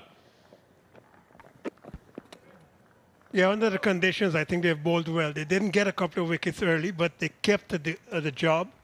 The academy cricketers, this one probably hit the back of the bat. It was slow bouncer, top edge. Wicketkeeper tried, couldn't get back. We got 2 from that.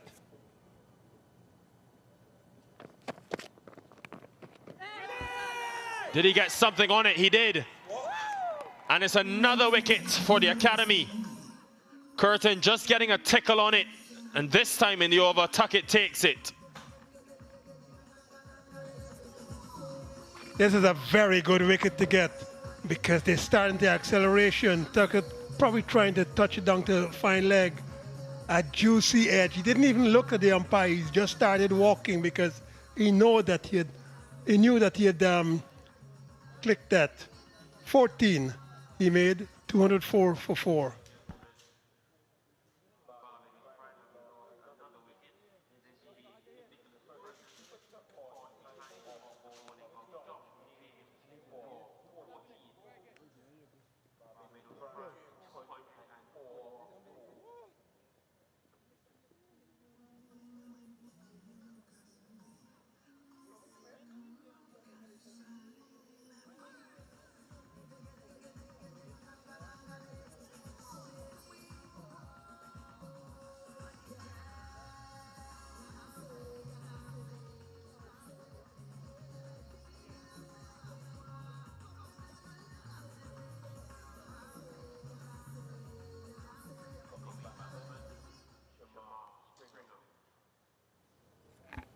Shamar Springer comes to the middle.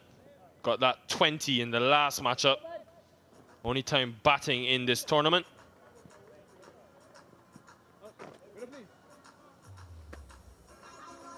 And this is why he's here. James just looking to use the pitch. Person trying to work it into the onside for a couple of runs, and easy decision in the end for the umpire.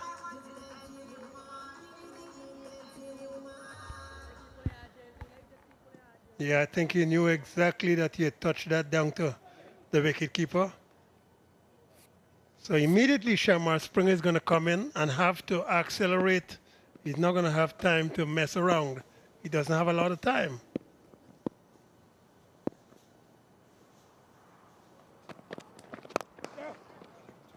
Goes full to him. They want 2, and Shai Hope is extremely quick, so they get it easily.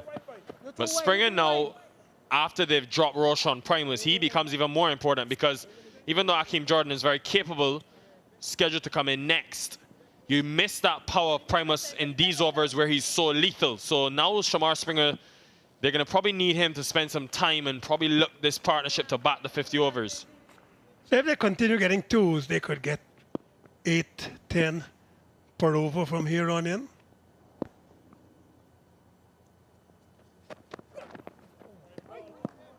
But once you miss it, it's given a wide. Ah. Interesting.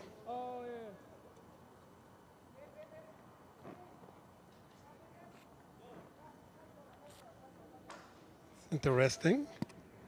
Yeah, just over the line. Well, 50-50, I think.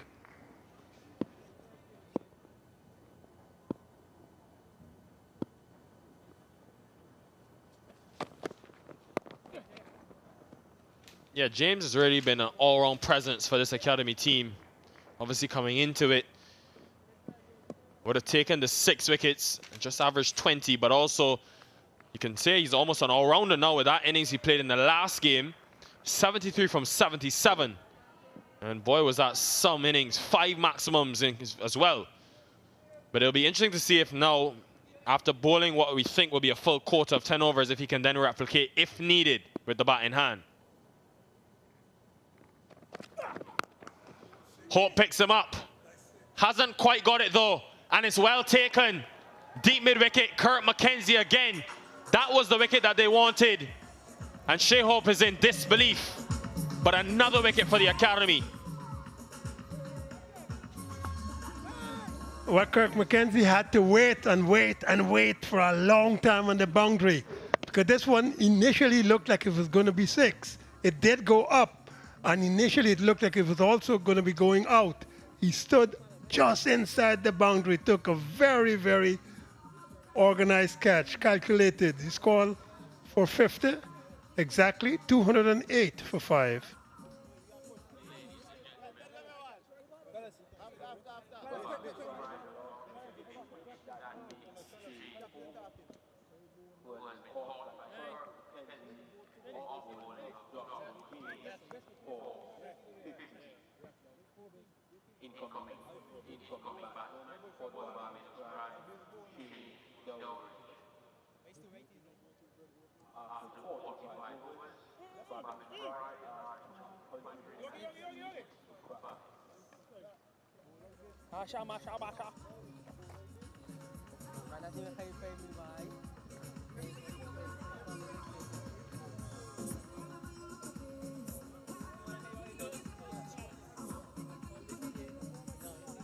Shane Dowrich to the middle, just the one game for him prior, so very experienced from a West Indies keeper. And this is why he's here. Now, Shai Hope, length delivery, looking to go into that smaller onside. And you look at his reaction, I think he was in disbelief because he just thought that that one would have gone all the way with the wind. He just had to laugh about it. But he's got to depart, and that's what pressure sometimes does to you. Well, these two are also under pressure, another 5 overs to go. So you've got to get at least 30 deliveries. I would say 40 runs to be scored, maybe get to 250 yet, if they could hit the ball to the boundary in the spaces. Naim Young, the captain of the West Indies Academy, not yet a wicket, but under 5 runs per over. And this outfield and this pitch, I think he's bowled pretty well. Got 2 more.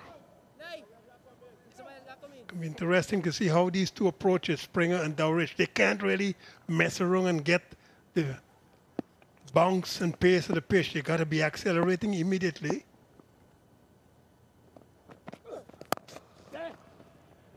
Yeah, I owe Shane Dowrich an apology because I was saying Akeem Jordan in next, but they've actually sent him down the order. Dowrich today coming in at number 7 after he batted at 4 in the last game. So he's very capable. An average of just 17 at this level. His return to list A cricket since 2018, but we all know the quality that he has. We've seen it at the test level for a number of years. So he can be busy at the crease and just look to rotate the strike for maybe the next 2 overs.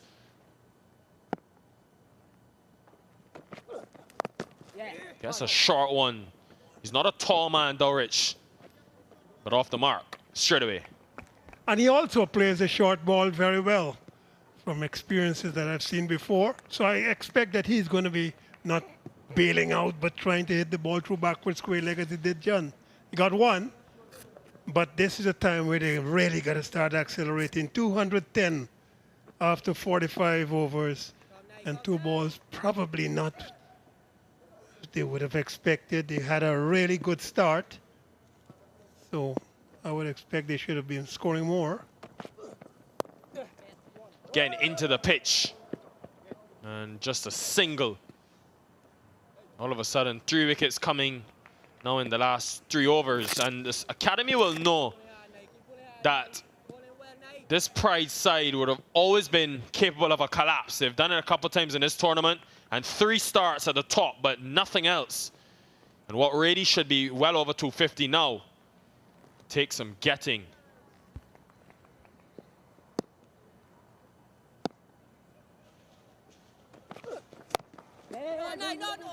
Another slower delivery. Naim Young wanted to save it, but unable to do so. But against the Scorpions, Colin Croft, they were 139 for 2 and then lost 8 wickets for 74 runs and only made 213. Today they were 156 for 2 and all of a sudden 212 for 5. Yeah, I think that Barbados Pride would be a little bit disappointed with the outcome. They had a really good start.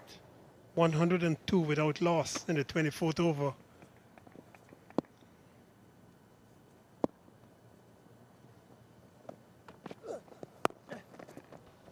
Well, clearly displaying his skill at this stage of the innings, Naim Young. All those cutters, he's got a few different deliveries that he likes to bowl. Also seen that seam on delivery, that pace on, that short delivery early in the over. He's got some scouts on the leg side. Long on, deep mid-wicket, deep backward square leg and a fine leg. So I think that the batsmen are going to try to take him on their own hands and pull.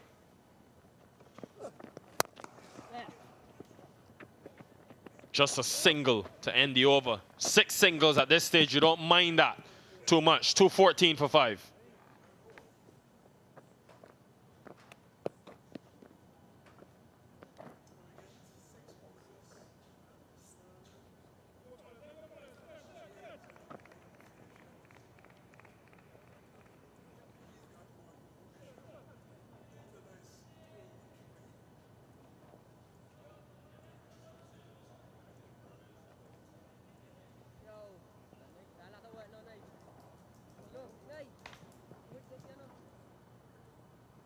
Joshua James, the big fast bowler, he's bowled well, 2 for 37 from 8. Anything under 5 runs per over in this big outfield is acceptable. 1 wicket, Ashmead Ned, and 1 for the Wickham.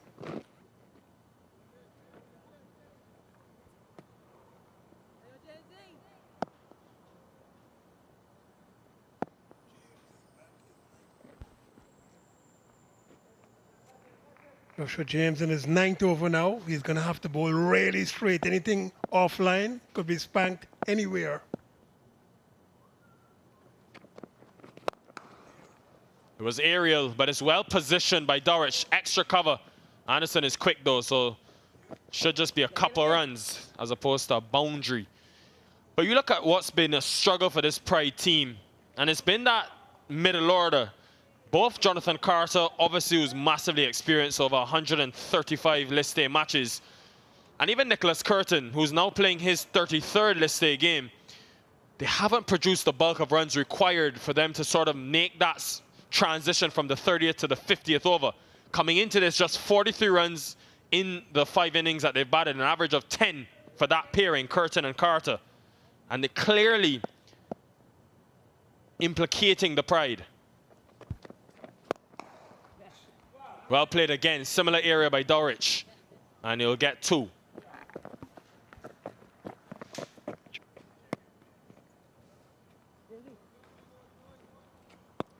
The man to the left of this picture, Vasper Drakes, would probably not be too pleased with that. He's the man looking back and to the left of the photograph with the shades on his cap. He is a very, very astute coach, and he demands a lot from his team. He would be disappointed with this, because I know the academy has done a really, really good job today.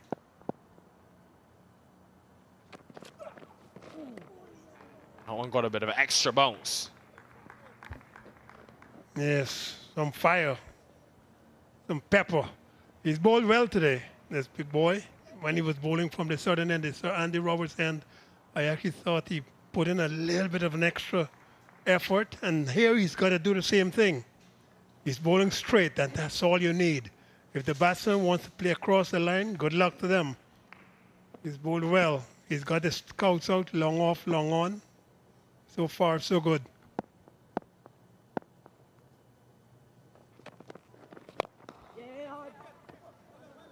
Had Joshua James collected that cleanly, could have been very interesting, because Doric took off straight away. But in the end, he gets away with it, Shane Doric, and he has a small smile because he knows.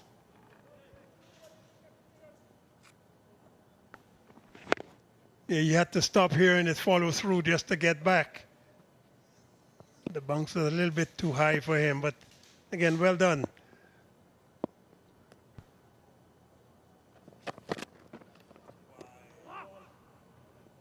Yeah, he's screamed because he's disappointed at that. He is running in a little bit quicker. There's Joshua James trying to put some fire into this, which is right. He's got a protection. He just has to be careful with that man, a third man who's inside the circle. Anything of a top edge could be 4, sometimes even 6, if he bowls at that line and that length.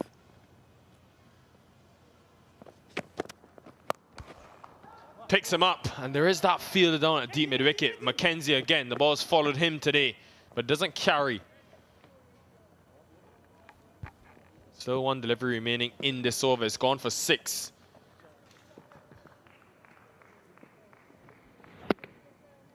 Yeah, a little bit of before the ball got to him, so there was no power. Maybe just a slow bounce attempted by Joshua James.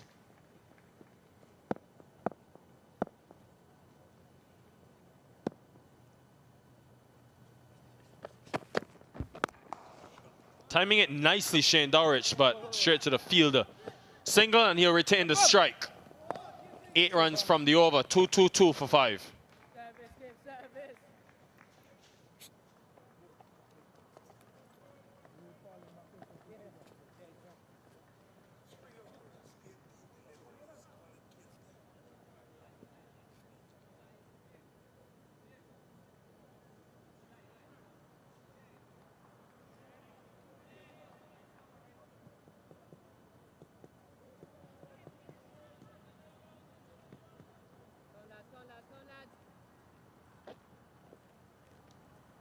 But still 18 legal deliveries to be bowled, 222 for 5.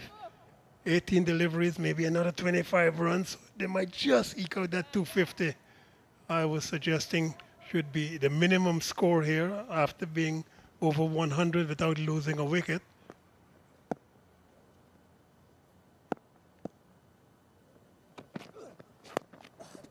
It's gone straight up and should be easily taken and is. Reward for Naeem Young, displaying his skill at the back end of the innings. Short cameo for Dowrich comes to an end. Again, intelligent bowling. This is the back of the arm stuff. Shane Dowrich is trying to hit this over backward point. But you can't keep him out of the mix here, the fast bowler. So Shane Dowrich is gone. He's caught by James off the bowling of Young for 9. 222 for 6.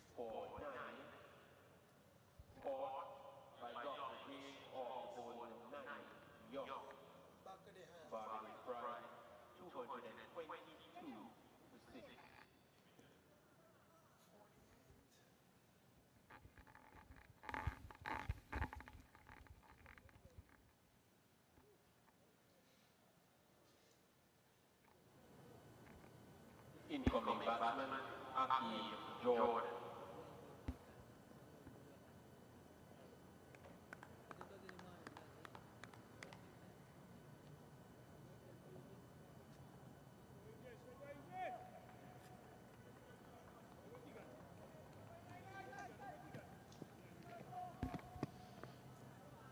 Akeem Jordan walks to the middle, got 21 in the last game to help the Barbados Pride lower order get to something respectable against the Scorpions. Now this is why he's here. Another one of those slower deliveries, variations from Naeem Young, just came out the side to the back of the arm. Back of the hand, really. Just into the pitch. Down the leg side, so have to re-bowl it, but went pace on.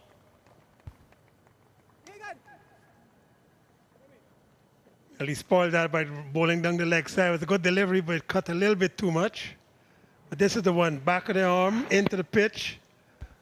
And just trying a top spinner. Not hit well enough by Shane Dowrich. Taking it backward point. Another slower ball. The question will be then, if James has bowled 9 and he bowls that next over, who do they go to for the final over? Got Joshua Bishop with 1 remaining. Wickham has only bowled 5 and Anderson 5, so likely will be Bishop to bowl one of the remaining 2 after this one.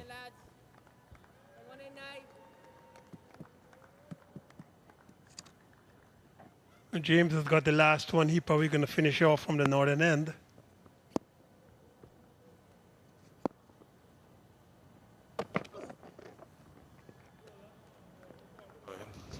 Belatedly given a wide. But again, looking to use the pitch, Naeem Young, making it difficult for Springer. And also you look at the length. He's trying to be short and force Springer to hit into the leg side. Want to take that offside away from him.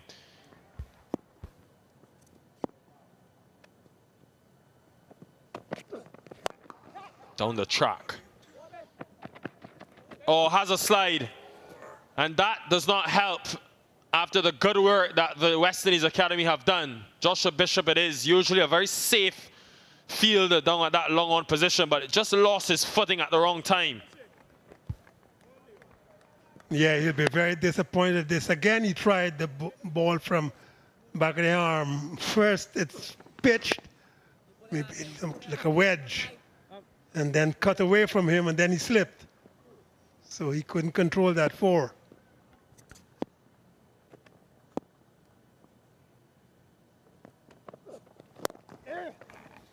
Again, forcing him to into the onside. He wants to, and he's going to come back as well. He's got to face a majority of these deliveries, Shamar Springer. This group and Zone B really shaping up nicely, going down to the wire. And over at the Coolidge Cricket Ground, we've had victory for Jamaica Scorpions. Their 3rd win of the tournament. Now they go to 12. The Leeward Islands Hurricanes still on 14 points, so makes the winner of this one even more important. just gets out the way at the last minute, Shamar Springer. Good battle unfolding here between Springer and Naeem Young. They're club mates, both playing for the Carlton club, so they play a lot of cricket together. Dominic Drake's another member of that club, but not with the Barbados Pride team due to injury. So they know each other well. Would have faced a lot of Naeem Young, Springer.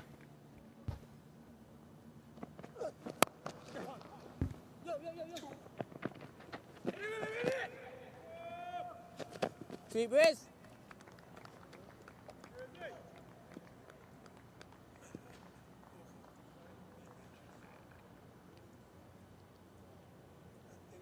Waiting to see if the umpires think that's the over, but they have called over, so 233 for 6. I don't think so. I think he's checking. Because I think with so many wides in the over, he might have another ball to be bowled. Yeah, so Jordan will be on strike. Now, I think this is almost like a bonus delivery. We want Shamar Springer facing as much deliveries as possible at the currently at the non-striker's end. So Naeem Young will bowl this final over. It's a final delivery, sorry. 11 from this over already.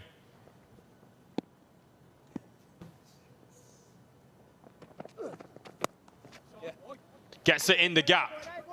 And work to be done for James. Good piece of work in the end. Keeps it to just 2. Springer retains the strike. But 13 runs from the over. A good one for the Pride. 235 for 6.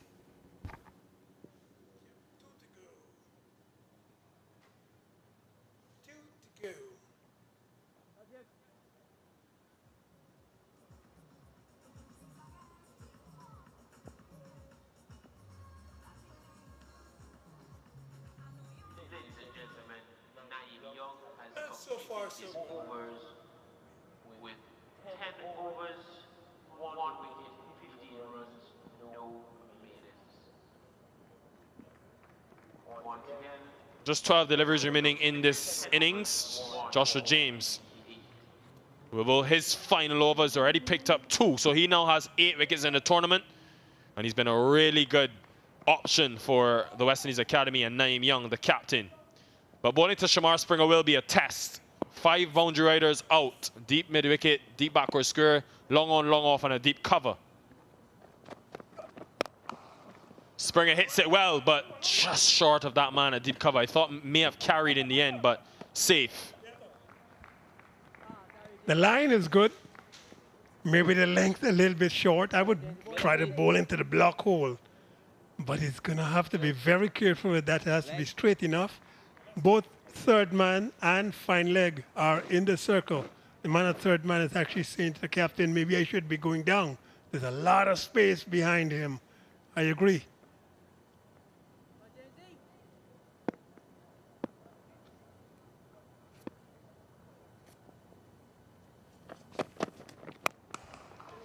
Connected, and the wind helps as well. Gone all the way from maximum.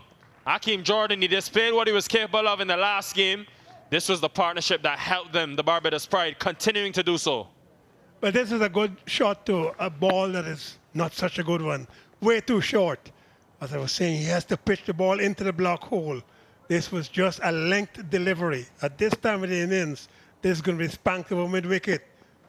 Purposely done by Hakeem Jordan. Well hit.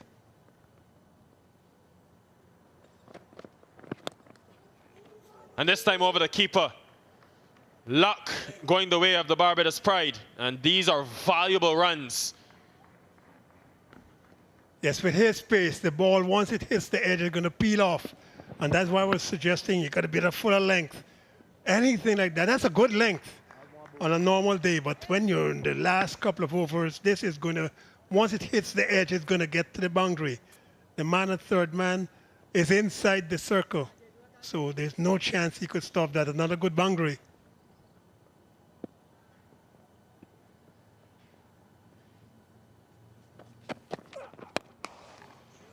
This time goes into the offside. That's probably where James wants him to be. Wanted 2, Jordan. Had to hurry back. But he wants to force the two right-handers to hit into that offside as opposed to the shorter leg side. But it was this partnership as well as Jamal Warrican that put on 66 runs in the last game. So more than capable of finishing this innings with a bang. Much bigger side to the right of Shamar Springer as opposed to the smaller side on the left.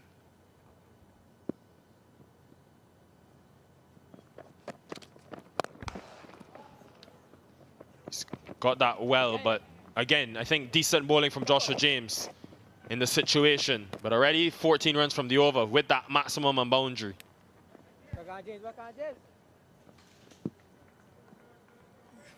Well, he's got one more ball in his over and his spell.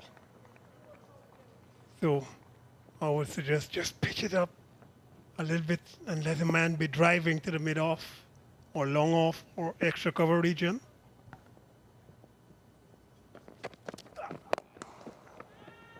This time goes into the onside. Wants to, and he's coming back. And he'll get it easily as well. Really good over, really good couple of overs for the Barbados Pride. 29 runs have come from the last two. And the 250 up as well, 251 for 6.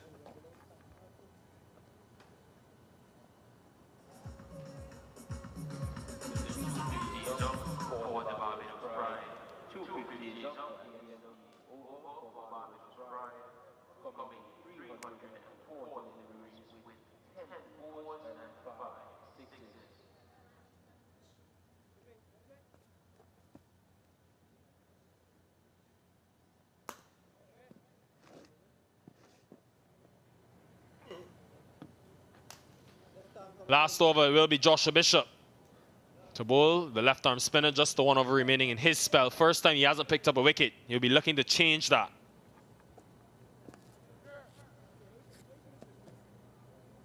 Bish, Bish, Bish. You want Kimpo? You want Kimpo Mosa? Kimpo!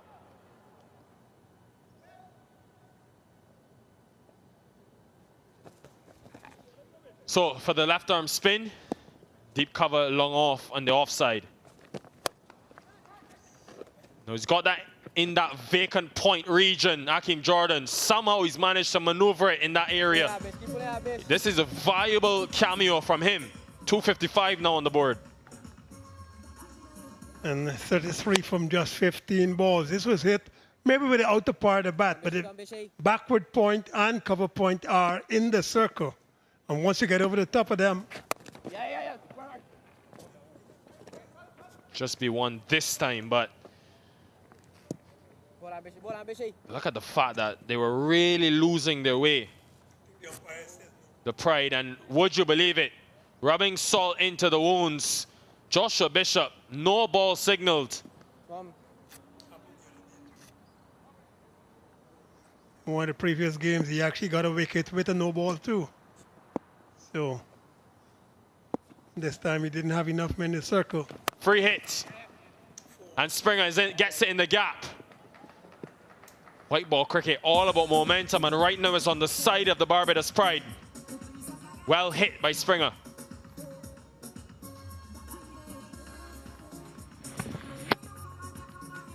This one was hit very, very well. The man at extra cover is a little bit wider, and therefore, once you get past him, you could get 4 long off. Is very deep and straight. It's an interesting one because with the ball spinning away from the right-hander and he made it into the offside, he's only got the 2 deep fielders. This time he goes big. Supreme striking from Shamar Springer. Gone a long way back. This was the finish that the Pride required. This is probably the best shot of this entire innings because this was picked up with a lot of disdain, a lot of power, and powered over the long on position for 6. Springer is in excellent, 29 from 14. Goes again, mammoth. 2 and 2 for Shamar Springer, and the wheels are falling off for the West Indies Academy. Well, for once, the bowler, Joshua Bishop, is being really badly treated. This was short of a length, no pace, bounced just enough. Ball from behind the crease. Probably tried to outfox the batsman. Was not on fox. Knocked over mid-wicket. 6 more. Well, it was always a gamble for Naeem Young to leave the last over for Joshua Bishop, and they've taken advantage. This time very quick. Oh, that's going to be more runs. And this time, innovation on display from Shamar Springer. Opening the face, getting 4 more. Well, this time he actually tried to bowl an arm ball, just a dab. Missing the wicketkeeper might have touched his glove. Down to third man. So with 1 delivery yet to go, they've gone past 275. Excellent acceleration for this wicket. Wants 2 to finish the innings, and they're going to come back and get them quite safely. But what a finish it's been to the innings for the Barbados Pride. Some ball striking. 71 runs have come from the last 5 overs, and led by that man, Shamar Springer, 41 from 17. Reminiscent of his innings back in that 2016 and 19 World Cup. He scored a 74-ball 100 then. Today, a similar innings, destruction for the Barbados Pride. And for the West Indies Academy, well, they did so well just to keep the game very close, but now you think it's going to be an uphill task to chase 280 under the lights at Sir Viv. This has been a really, really good partnership. 57 from just 21 deliveries. For a little bit, the Academy looked as if they would keep them in check under 250. But I think they'd be disappointed in the last couple of overs. It's been very, very well done. 13 fours, 7 sixes in 279 for 6. Well, a good start by the Pride. 50s for the top 3. Shai Hope again producing at this level and in this CG United Super 50 Cup, but all about the finish. 71 runs in the last 5 and 279 on the board. That will help the Pride get a win that they need if they want to stay alive in this competition. Good finish as well from Hakeem Jordan, 19 from 7.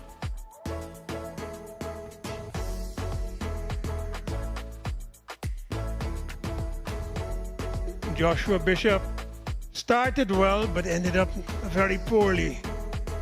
Gave away the most runs in his 10 overs, none for 64. The worst he's bowled in the entire series. Joshua James also took some tap in the last couple of overs, 2 for 61. Naeem Young bowled well on the pressure, 1 for 58. Ned 1 for 37, Wickham 1 for 30. Let's go down to Matt Floyd, who's got a special guest. Yeah, I've got a man who's just hit his second list day half century. We'll get onto your innings in a minute, Zach, but that's a great finish for you. What are your thoughts on 279 on the board? Yeah, I think it's a good total. The pitch is a all-round wicket for everything, you know, batting and bowling. So once you apply yourself as bowlers, then I think we can defend that total. Yeah, talk to us about that pitch. Is that by far the best pitch you've batted on here in this competition? Yeah, that is the best pitch that we played on so far. It was close to the one that we played at Coolidge, but yeah, this is the best one we had so far. Go on then, talk me through your innings, because you looked in complete control there. Did you feel good? Yeah, it felt good. I had a little period, you know, between 40 and 50 that I was just stuck a bit. But as I say, once you apply yourself on the wicket, then you know you could get a good score. Got to ask about the dismissal, though. Are you still thinking, how on earth did I pick out the man with that delivery? Yeah, you know, like brick bowlers, long hops, they tend to get you out. You're trying to hit the ball, you know, a little harder than you think. So it happens. But still, that's your second list day half century this season. Are you starting to feel like you really belong at this level? Yeah. The thing, I feel good, feeling like I belong, as you said, in this level. It's just about converting these 50s into 100s and keep pulling hard. Yeah, really well batted today. Thanks, man. Second list day 50 for Zachary McCaskey, and his efforts helps the Barbados Pride get up to 279 in the 50 overs, which means the West Indies Academy, who have struggled with the bat in this tournament, are going to need 280 to win at just over 5.5 runs per over from the very onset. Don't go anywhere. Should be a cracking game under the lights. When we return from the break, we'll have some analysis.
Barbados put into bat by the West Indies Academy in a must-win game for both sides, and the Pride have responded by racking up 279 for 6 from their 50 overs. That's the highest score here at the Sir Vivian Richards Stadium this season. 3 half-centuries to start off with 2 hopes, and also Zach McCaskey, who looks very composed for his 54 off 78, his second list A half-century. But they're indebted to Shamar Springer and Akeem Jordan right at the end with some fantastic hitting. 41 off 17 from Springer, Jordan 19 off 7. They smashed 57 off the final 3 overs. I wonder how important that period might be come the end of the game. West Indies Academy used 2 seam bowlers and 4 spinners today. Ned was probably the pick of them. He was the most economical, picked up a wicket as well. Joshua James, the only bowler to pick up 2 wickets, but for a change, he was fairly expensive. Josh Bishop, too, first time he hasn't picked up a wicket in the competition. He went for 64 off his 10 and bowled the final over. What are your thoughts on that, Courtney? That's the highest score we've had here, but it's also the best pitch. Yes, fantastic pitch. They left a little bit late, but I thought that the 270, 280 was a pitch for par. Expected that type of score from what we saw. Ball came onto the bat nicely, and Barbados in the end got a very good score. Yeah, because they kind of stuttered in the middle overs, didn't they, when Jonathan Carter was at the crease, and after that as well, they needed those last 3 overs. They certainly did, and Springer bailed them out along with Jordan because, as I said, Jonathan was struggling a little bit in the middle. They had a very good platform to build on, the start of it, and they were running well between the wicket. Everything was going to their way, and then just couldn't get thrown in the middle, but at the end of it, everything started going their way. Some fabulous hitting, particularly from Springer, but also from Jordan. Had a bit of luck on the way too, but Springer's got real power. 2 guys you want to keep an eye on, not just for their bowling, but also for their batting. Do you think maybe in those final few overs, we saw Bishop having to bowl the last over there, that they were maybe missing a 3rd seamer, the West Indies Academy? Yeah, when you look back at it, you could say yes, but I mean, it's easier said than done. They played 6 bowlers, they banked to go in with more spin. It worked for them up until probably the 42nd over, and then the 2 batters played very well at the back end. But when you look back at it as well, I mean, Anderson didn't bowl out, so maybe they could have sort of juggled a little bit more. It's a good wicket. Take nothing away from it. I think that, as you saw at the back end, it's a really good wicket. You can play your shots, the ball is coming onto the bat a lot better, and I'm not surprised at the score that they got. What do you make of Zach McCaskey today? He played well. Played very, very well. He was running between the was good. Shot selection was excellent. And he looked like a man possessed. He wanted to score today, and it came his way. I mean, from he played that square drive, you know that he was onto something good. Yeah, very controlled, wasn't it? He never tries to overhit. No, timing as well. Wasn't afraid to use his feet. Wasn't afraid to bring out the sweep, as we have seen there. And I thought put together a very, very good innings. He really did. Fantastic slog sweep to get to his 2nd list A half-century. And then the very next ball, how do you explain this, Courtney? This delivery gets him out. I think he's thinking about it even now, because when you look back at it, it was very short, could have hit that ball anywhere, and picked out the only fielder that was down there, and you could see the reaction on his face. Yeah, it was still a guy to watch for the future. There's a lot of players out from this Barbados side on international duty, and he should get quite an opportunity over the next few months. He opened the batting alongside Kyle Hope even. Would you describe his innings as a lot more workmanlike? Very much more workmanlike. He tried to rotate the strike as best as he can.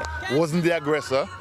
Wasn't afraid to use his feet and go at the bowling, but his innings was more control. Finding the gaps, running between the wickets hard, playing a little dinky sweeps like you saw there. And I think it was just like a well-constructed, put-together innings without a lot of aggression. See a lot of running between the wickets here, a lot of 2s and 3s taken. Was that almost the standout feature of the whole innings until the last 3 overs, was the hard running between the wickets? Yeah, it was. I mean, they ran well. They had a lot of 2s, a lot of 3s, and a lot of singles as well. So they were running well between the wickets. Didn't have a lot of boundaries, but those last 3 overs at the back end made up for it. Yeah. Well, Shai Hope hit a few boundaries. He was, once again, the one batsman looked really fluent on that pitch. I suppose that the biggest surprise, really, in the last 3 times we've seen him bat is that he's got out, because every time he's looked $1 million. I mean, his 50 came in not many balls. Found the gap, showed power, showed composure, picked the gaps and spots very well. That was a very big 6 from him, and that shot was also a man in form. But as you say, when we look at that shot, I mean, Is that shot of the one-handed, competition so far? it could easily be. Unbelievable, that one-handed over the offside. I think he was, again, very surprised. He managed to drag this from outside off stump to the man. And again, picked out the only fielder there. Mackenzie, who took two good catch, because when you're not that far from the boundary ropes, you're never sure what to do. But he kept his calmness and took good catch in the end. Do you think the Jonathan Carter innings, he ate up a lot of balls, he took a lot of strike off Shai Hope, almost disrupted him a little bit and took the wind out of his sails? I think so. I think when your partner at the other end is not getting through and you know he can do it and it wasn't happening, it's going to put you under a little bit more pressure. So I think he just wanted to go a lot harder than he probably needed to go at the time, and that was the case. Let's talk about this pitch then. I mean, we saw it carry through, we saw it was fairly true, there wasn't too much spin. I mean, if you're the West Indies Academy, I know it's a big score on the ball, but you shouldn't have anything to worry about the pitch, should you? And there's going to be dew, possibly. Yeah, I wouldn't be worried about that. I'd be worried about putting partnerships together, getting a good solid start. Wicketing at the back end is going to be crucial. If they can come out and negate the seamers attack earlier or whatever is happening, and bat the first 20 overs without losing many wickets, as we saw at the back end, and they have power. They have Joshua James, who can really hit this ball pretty cleanly with others. The key thing is for them is not to lose early wickets, get that foundation, build that platform, and then see what happens at the back end. And also, if they take it deep, we saw with the Leeward Islands, when they took it deep the other day, the run chase, it got harder and harder for the spinners. And Barbados, like the Academy, they're banking on spin tonight. Yes, and if that dew factor come into play and you have runs to get at the end, you could get 7, 8 and over with that dew factor, because it's a lot more difficult for the spinners. Who you fancy here? But Barbados have got to win this. Both sides have got to win. Whoever loses, because Jamaica have beaten the Leeward Islands, whoever loses is out. Definitely, and I think the plus that Barbados have is that they've got the runs on the board, scoreboard pressure gets to you sometime, and the inexperience of the High Performance Academy might come into play. So at this stage, you'll be tipping it to Barbados because they went in a more confident team. But a lot depends on the start that we get from the High Performance Academy team. You're going to get off that fence then? You're going to give me a name? No, well, Barbados, I would say Barbados Okay. now because of how the game is. Okay. They're in the driver's seat. All right, they certainly are. That's the highest score of the season in the zone here at the Sir Vivian Richards Stadium. 279 they have on the board. Fantastic finish for them as well in those final 5 overs, 3 overs or so. We'll show you how they racked up that score after the break.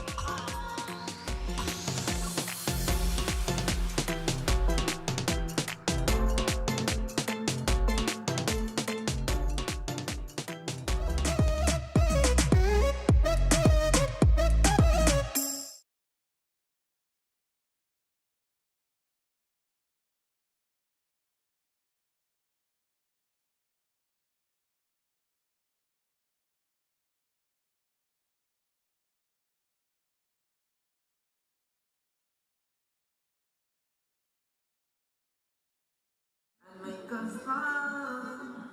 I trust that we'll be there someday to come.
Ball number 1, here we go.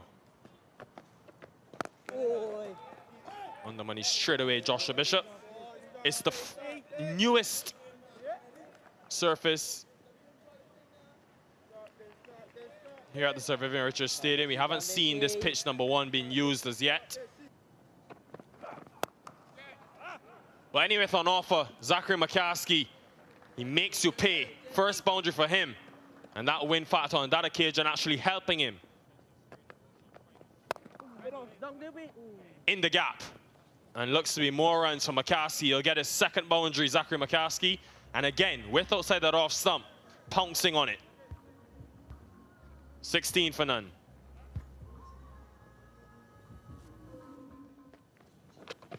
Catch him! Down the track, just over mid-off. For a moment there, you thought mid-off was in business. But Kyle Hope hit that well enough anyway. Nicely glided, fine. Work for James again. Good throw. Had to get the dive out. Down the track, it's gone high. James is looking, but he can only watch. Goes all the way for a maximum. And could that be an indication of what's to come from Zachary McCaskey, first of the innings? Sweeps well. Fine leg up in the circle, and he'll get a boundary. Zachary McCaskey. Excellent start for him. Moves to 44.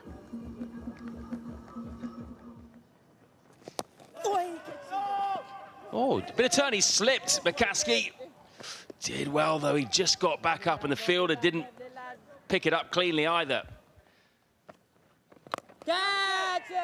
Big slog sweep, that's how he got out. The first game here, but this time he clears the man. And he picks up 50, Zach McCaskey. What a way to go to it. His second list A half century, and both of them have come against the West Indies Academy. He loves batting against them. That's a real drag down. Has he picked the man out? No. Would you believe it? No. Zach McCaskey. Brilliant shot to get to 50. The very next ball, an absolute drag down. Look at the catch. You judged it pretty well. Because when you're on the boundary rope, you got to do a boundary check. And did he touch the ropes? Didn't look so by his reaction. Nice dab from Kyle Hope. This should be the 50. It will be. In fact, they're going to get 3 here. So he's going to move on to 51. Well played, Kyle Hope. Coming into the side in the previous game, he'd only played 1 list A game in the previous 2 years. Got a nasty delivery to get out for 2 LBW to Javor Royal against Jamaica. He's come back strong here today. Just the 1-4, but he's run really well. He's manoeuvred the ball into the gaps. And he now has an opportunity to go on. Hard drive through the gap. And it goes all the way for 4. Good effort by Wickham, but that ball just kept on going, racing away from him.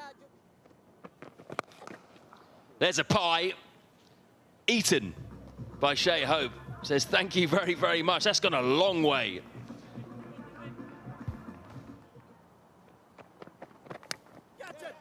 Edge, what a catch. No, it's gone past him. Thought that nestled into the gloves of Bowen Tuckett there. Would have been a really good one.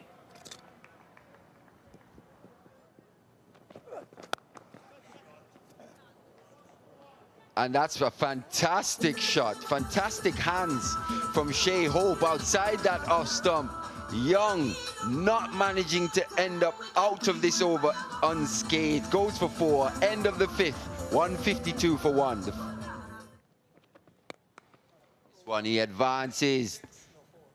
Wide, long on, no one positioned in that position. Fabulous shot from Kyle Hope. He moves on to 69. Catch him, Bishy! Good bit of bowling by the young man. Kyle Hope has to go. He goes for 69, just hanging that one outside the off stump. taking the top edge. Josh Bishop takes the catch on the mid-wicket boundary. Ned in the wickets. A little bit of a gift here with a ball that was pitched up. 3 men out on the leg side boundary. Goes up and over the offside. What a shot that is. One-handed all the way from Shai Hope. Extraordinary. He treated that as if it was a free hit. Mid-off's up, covers up. Confusion, run out. Both at the same end. Carter's got to go. His tortuous innings has come to an end in a very unfortunate manner. The only good thing for Barbados, it wasn't Shai Hope run out. Bit of pressure, bit of hesitation, a bit of mix-up. Carter wanted a single, then Hope taking up. But look at that. He just decided, well, they're both at the same end. And he's going to take it up quite easy. That's it. Picks it up, and it's got it in the gap. Curtin with the wind, helping him on that occasion. Sweet, sweet, sweet. But at least he gets his 50. That's his 50. Gets a single down to long on. Well, it's the 32nd list day 50 for Shai Hope. And again, this man just so consistent in the 50-over format.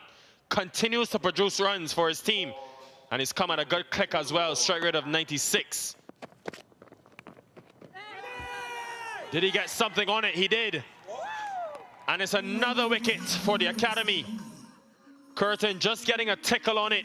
And this time in the over, Tuckett takes it. This is a very good wicket to get because they're starting the acceleration. Tuckett probably trying to touch it down to fine leg. Hope picks him up. Hasn't quite got it though. And it's well taken. Deep mid-wicket, Kurt McKenzie again. Because this one initially looked like it was going to be 6. It did go up. And initially it looked like it was also going to be going out. It's gone straight up and should be easily taken and is. Reward for Naeem Young, displaying his skill. Again, intelligent bowling. This is the back of the arm stuff. Shane Dowrich is trying to hit this over backward point. Down the track. Oh, has a slide. And that does not help after the good work that the West Indies Academy have done. Joshua Bishop it is, usually a very safe fielder down at that long on position, but it just lost his footing at the wrong time. Connected, and the wind helps as well, gone all the way from maximum. Hakeem Jordan, he displayed what he was capable of in the last game. Now he's got that in that vacant point region, Hakeem Jordan. Somehow he's managed to maneuver it in that area. This is a valuable cameo from him. 255 now on the board. This time he goes big. Supreme striking from Shamar Springer. Gone a long way back. This was the finish that the Pride required. Goes again. Mammoth. 2-2 for Shamar Springer, and the wheels are falling off for the West Indies Academy.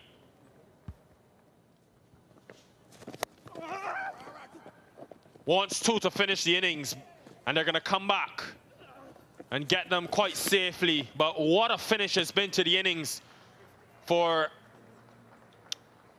the Barbados Pride. Some ball striking. 71 runs have come from the last 5 overs.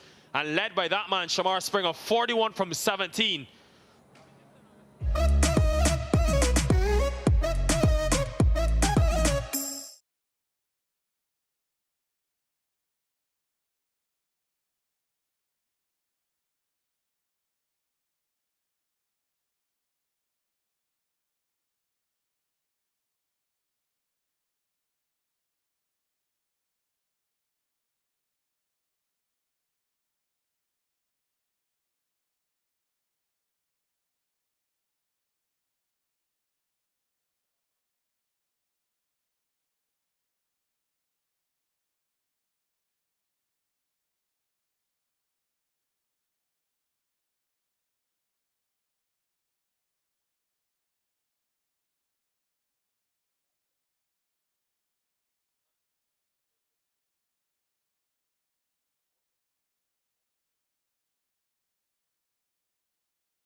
Welcome back to the Sir Vivian Richards Stadium. 279 on the board for the Barbados Pride. 50s for their top three. But all about the finish. 71 runs from the last 5 overs thanks to Shamar Springer. 41 from 17. And Akeem Jordan 19 from 7. Taking them up to 279. Their biggest and the biggest score in this Zone B we've had so far for teams batting first. 2 wickets for Joshua James, and then 1 apiece for Young, Ned, and Wickham. But towards the end of that innings, the wheels just falling off at the wrong time for the West Indies Academy. So momentum will be with the Barbados Pride. Out in the middle are the openers. And Leonardo Julian alongside Keegan Simmons, 280 to win from the 300 allotted deliveries. Just a touch over 5.5 runs per over. Keegan Simmons, the oldest member of this West Indies Academy side, just got the 1 delivery in the last game, dismissed on the very first legal delivery of the innings. So he will want to get back to the nick that he was in early in the tournament. And then Leonardo Julian, another Trinidadian, out in the middle, 21 years old, has experience at this list day level. With the ball in hand, surprise, surprise, Nicholas Curtin, the off spinner. Colin Croft alongside me. Good evening, and good evening to our viewers everywhere. This is going to take a lot of big batting if the West Indies Academy are going to get to this 280 required. 5.6 they've got to score at. They don't have to start at that, but it's going to take a lot of batsmanship to get there. I think they allowed just too many runs in the last 5-7 overs. And so now they've got to take the consequences and see how they go.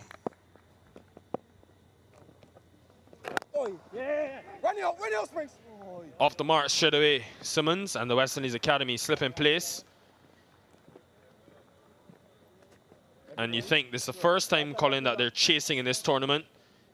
They've got 280 to chase down as well. Well, if they want to get into the semi-finals, they've got to win this game, the Academy. They know that. So they really have nothing to lose. They got to go at it. Don't throw away your wickets, but make a very valiant attempt. You never know what could transpire later.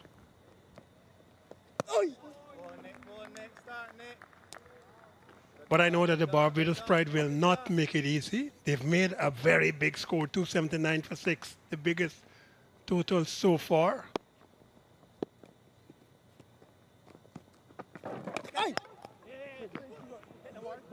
On the leg side and getting the extra run as well.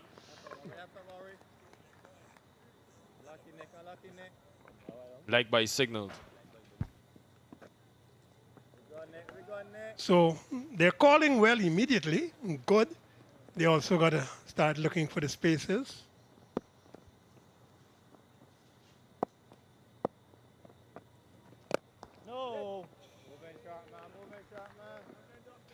And the first 10 overs, just 2 men allowed outside of the 30-yard circle. Those 2 men are now mid-wicket and long on for the off-spinner. No! Moving shot, man.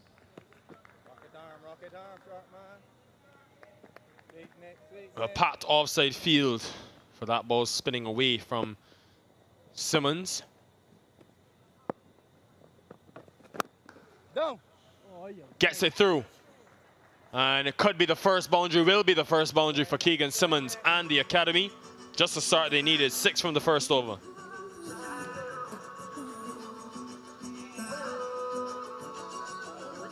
But this is pleasantly hit. There's a man at backward point and a man at cover point. The man cover point dived, did not get there. But that was hit very nicely with a lot of finesse, more than power, through the space 4. Excellently done. Good start.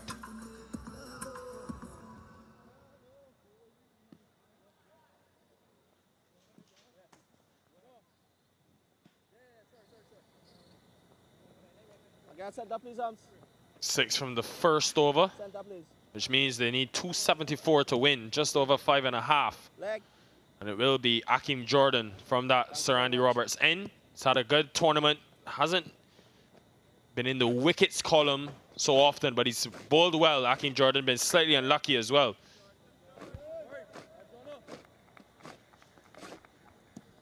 I agree. He has bowled well. Probably has not gotten the wickets that he ought to have had. So one. But he's bowled very, very well. He's generated some pace. And he's bowling to the end. He's bowling from the northern, the southern end, which suggests he might just get some of the grass that is too short of a length here at the northern end of the pitch.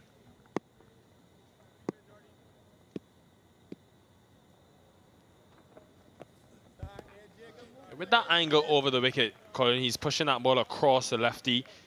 But it's the first time he's bowling from that end with the new ball. Usually he bowls from this Sir Curtly Ambrose end. Yeah, that's a good observation. Normally bowls from the northern end. It might well be that the captain has suggested that that end might have a little bit of bounce coming from the southern end. There's definitely grass. He's got 2 slips. So he's thinking about the ball slanting across the left-hander.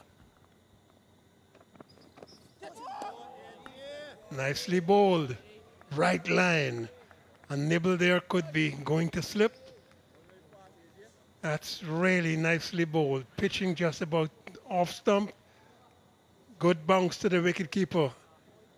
Waist height. All wicketkeepers like that. Normally the wicketkeeper tells the slips where they should be. Or the slips take the cue from where the wicketkeeper is.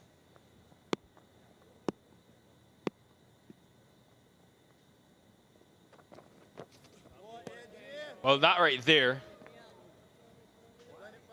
what he signaled, is what Leonardo Julian has done pretty often in this tournament against the seam. He likes to come down the track very early on in his innings and look to maximize that power play, just the 2 fielders allowed outside the circle. Interesting ploy here. He's advancing. I think that wide is harsh, because I think that ball actually started moving and just cut the line as it was passing.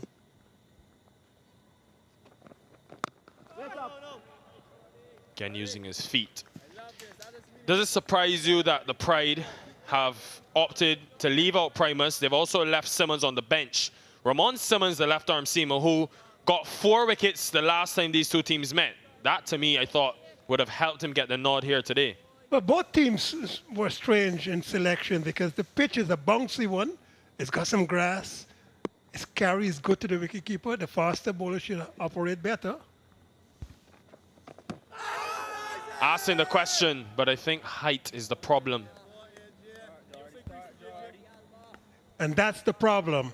Because the bounce has been consistent, the pitches have been really good here at the Sir Vivian Richards Stadium, but this is just short of a length. It didn't even hit the pad. It hit the inner tight pad on the right side of the batsman's protection. So yes, I think you've got to pitch the ball up here and entice the batsman to drive.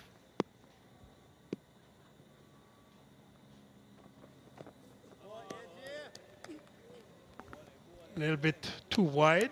That might be the length, but the line is a little bit wrong. But again, I think he's generating some pace. Bowling from the southern end for a change. Sir Andy Roberts' end. And I think so far so good. Hasn't gotten a lot of wickets, but he's shown that he's got some tools.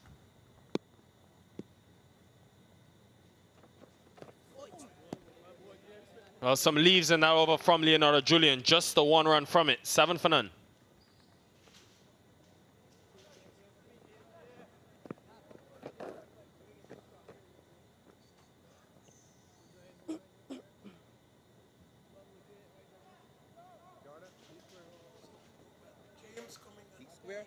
But I swear, Joy no tell me. Joy ain't going.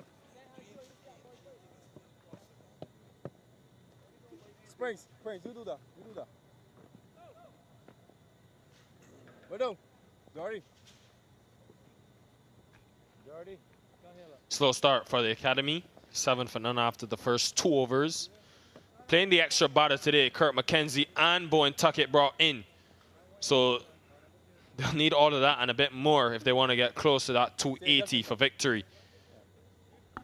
But the big boy, Joshua James, is at number 8. If he could come in and clout a similar innings from previous, then things could happen. The start here is very important, though. Simmons probably thinking about mid-wicket.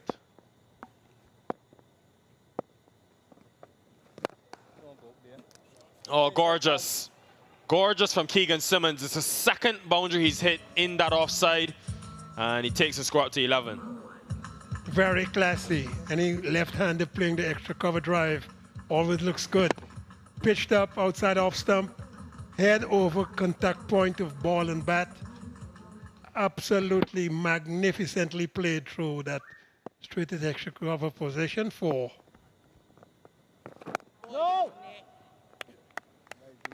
I must say, after watching that boundary, Colin, I'm very surprised Curtin is bowling from this end, because that ball spinning away from the left-hander, hitting into the small offside.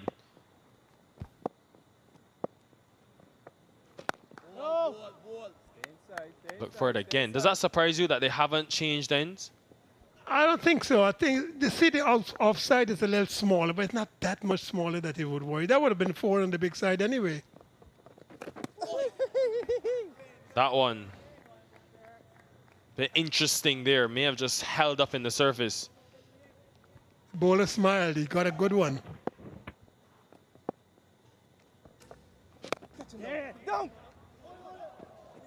Single, stolen.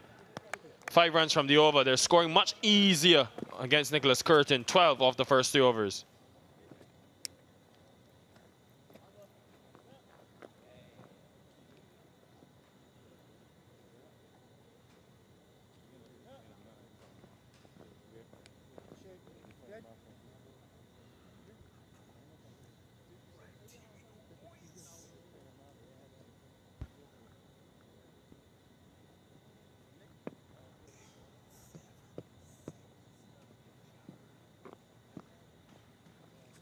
Middle play zones. Thank you. So we can still have Jordan, Akeem Jordan operating from that southern end.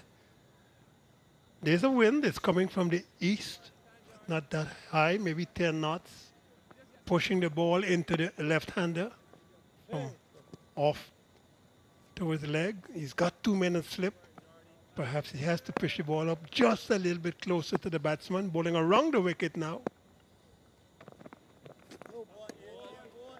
They're looking to be a bit more aggressive, but I must say I'm surprised that he's opted to come from around the way that he was causing some problems at last over to Leonardo Julian from over.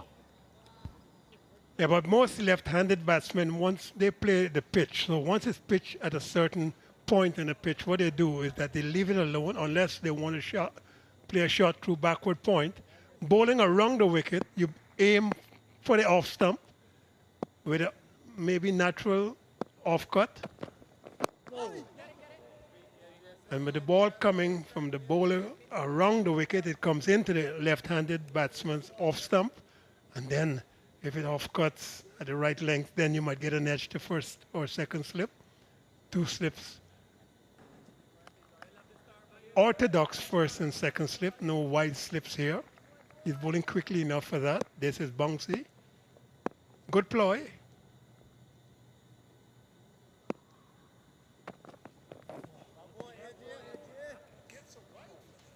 Have to re-bowl it, Akeem Jordan. A couple of wides now for him. But you look at his spells with that new ball, especially in the last 2 games. 1 for 17 in his first 5 overs and none for 15 in the last game in his first 5. So clearly with the new ball, he continues to cause problems. I think a bit on the unlucky side that he's only picked up 1 wicket in the tournament.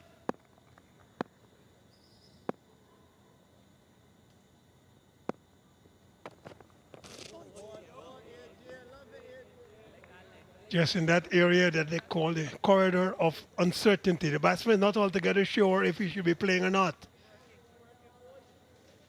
Young batsman Simmons just thought about playing then and then changed his mind. He's looked good so far, Keegan Simmons. He's hit 2 nice boundaries, faced 13 deliveries. Looks organized.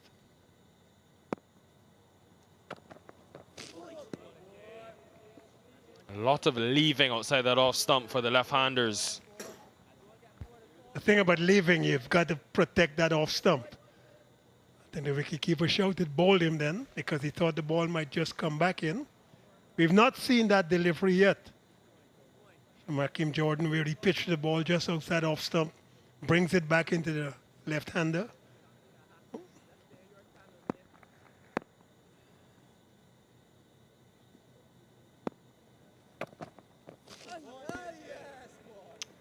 Well, he got 43 in that first game, Simmons, against the Barbados Pride. Then followed it up with 64 in the next game, but since, just 14 and 0. So you want to cash in here on this start. Already at 10 from his first 15 deliveries. And he's played that spin really well across the tournament. Averages over 30 in this tournament and in 11 list day matches.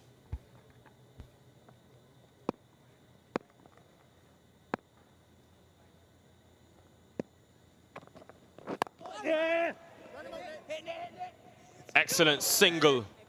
Direct hit could have been close. Ends the fourth over. 2 runs from it. 14 for none.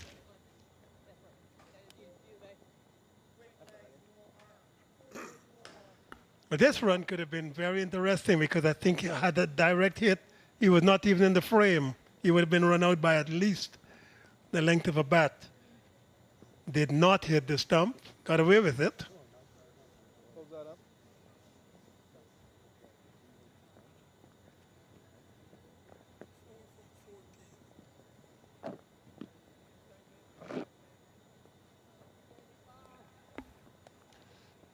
Still Nicholas Curtin with the new ball in hand.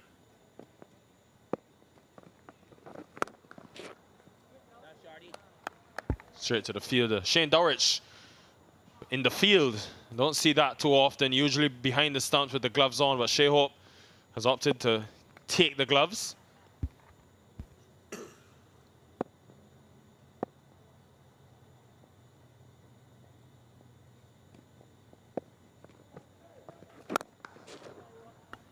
A lot of conjecture around the Caribbean as to who is the better wicketkeeper, Shane Dowrich or Shai Hope. But I think because he's captain, because he's trying to get back into the West Indies team, Shai Hope is trying to also be the wicketkeeper batsman.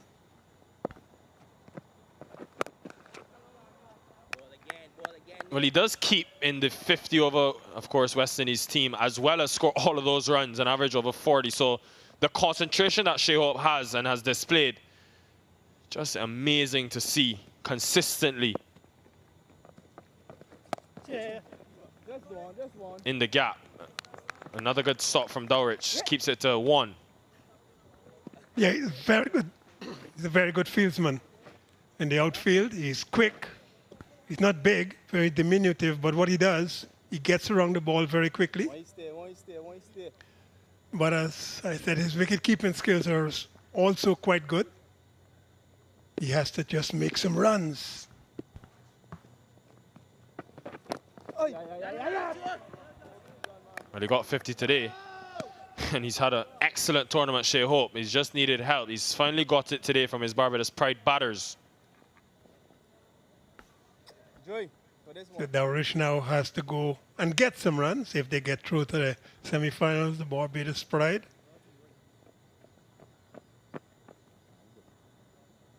Interesting field change. The man from short mid-wicket has now been moved to a wide third man and then a cover point and extra cover inside the circle.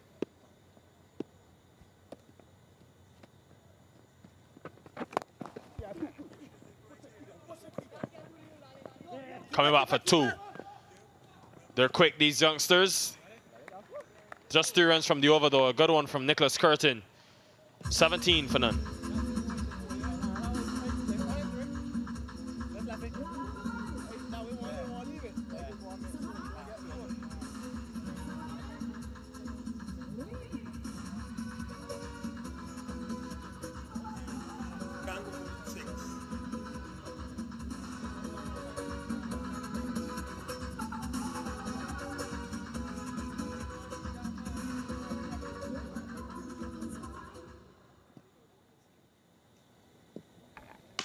.263 required in what is virtually a win-or-go-home contest for these two teams, especially after the Scorpions got the win earlier today against the Hurricanes.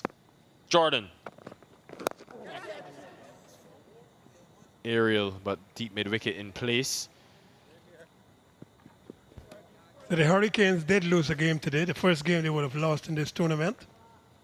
Leeward Islands Hurricanes. Scorpions stung them earlier on. So you're right, this is win or go home. Barbados at least look as if they've done a good job by getting 279. Now they've got to restrict the West Indies Academy, but the Academy has started well.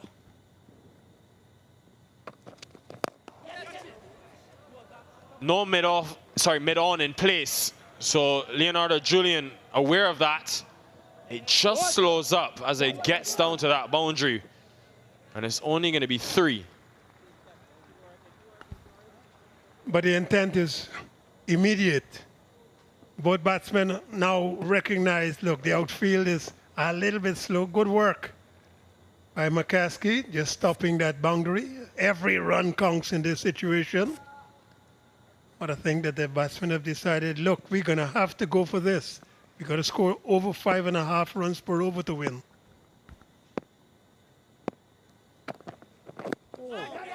Some steep bounce there from that good length area. Hits him on the glove, Keegan Simmons. It's a leg by, bowling from around the wicket to both batsmen. Interesting.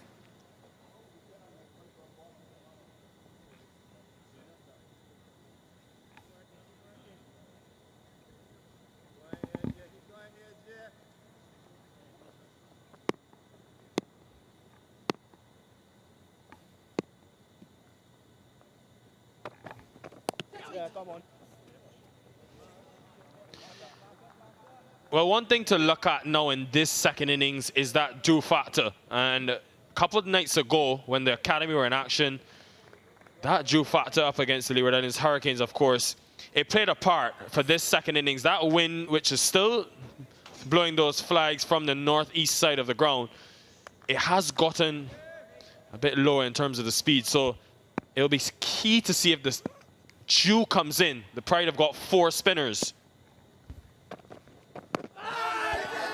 How is that? Umpire says no. Worth a shout, but I thought hitting a little bit high. He is bowling from around the wicket. I thought that this one probably just might have been pitched just on, but high, and probably sliding down leg. Worth a shout, of course. If you're a bowler and you get that, you look. But I think that was a little bit high and sliding down leg side. Yeah, with that angle as well, doing a bit too much back into the left-hander. So Jordan continues to toil.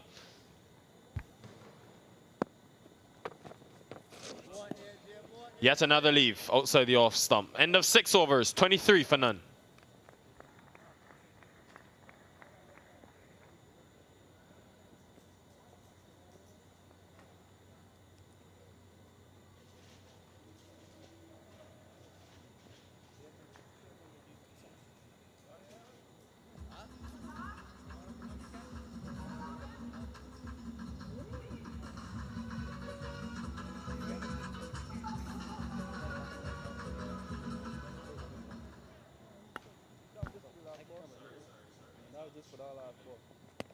This fella here. 5.84 runs per over to get for the West Indies Academy.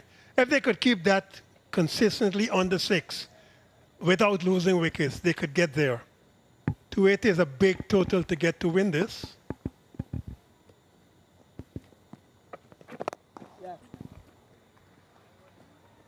And the Pride have played the extra spinner tonight in the wrist spinner Javed Leacock, who's been brought back in. So it'll be interesting to see if that dew factor does play a part and how it affects him gripping the ball.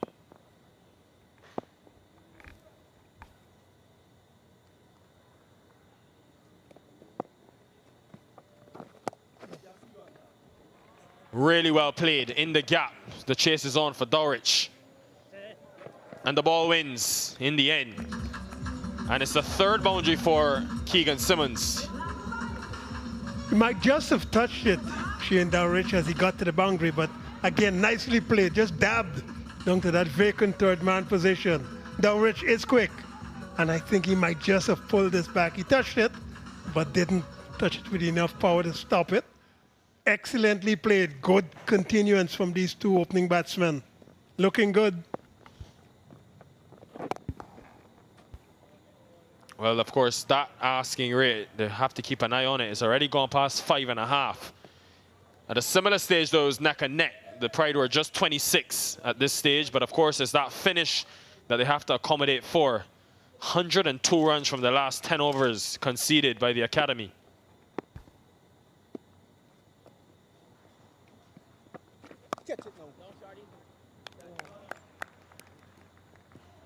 Well, they started, needed 5.6 per over already.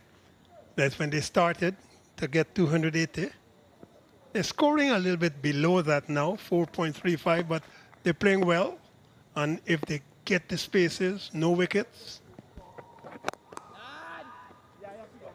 then I really believe that they could fight this. What the Academy has got to do is not lose wickets. These two have been playing very well. Couple of boundaries here, couple of runs here. They're young men.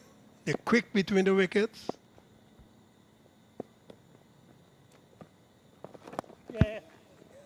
In the gap. And really thought they would have come out for 2 there, but they settle on 1.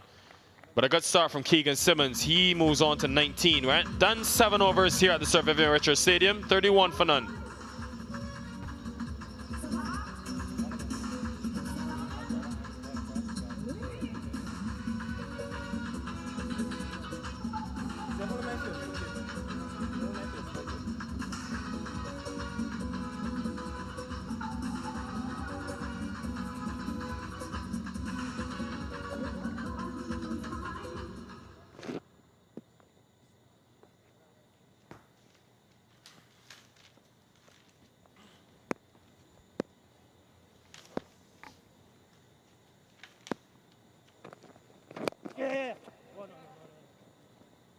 Whipped away nicely by Simmons, but Hakeem Jordan doing a good job here to the two left-handers from around the wicket.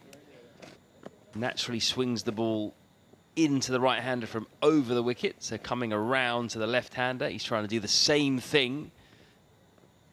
Swing the ball away from the left-hander from that angle. That's why he's got 2 slips in place. Leonardo Julian has been the more watchful of the 2 openers, but he's had less of the strike. Just 15 balls compared to 28 for Simmons. He's had almost double. Just 1 slip in for Julian.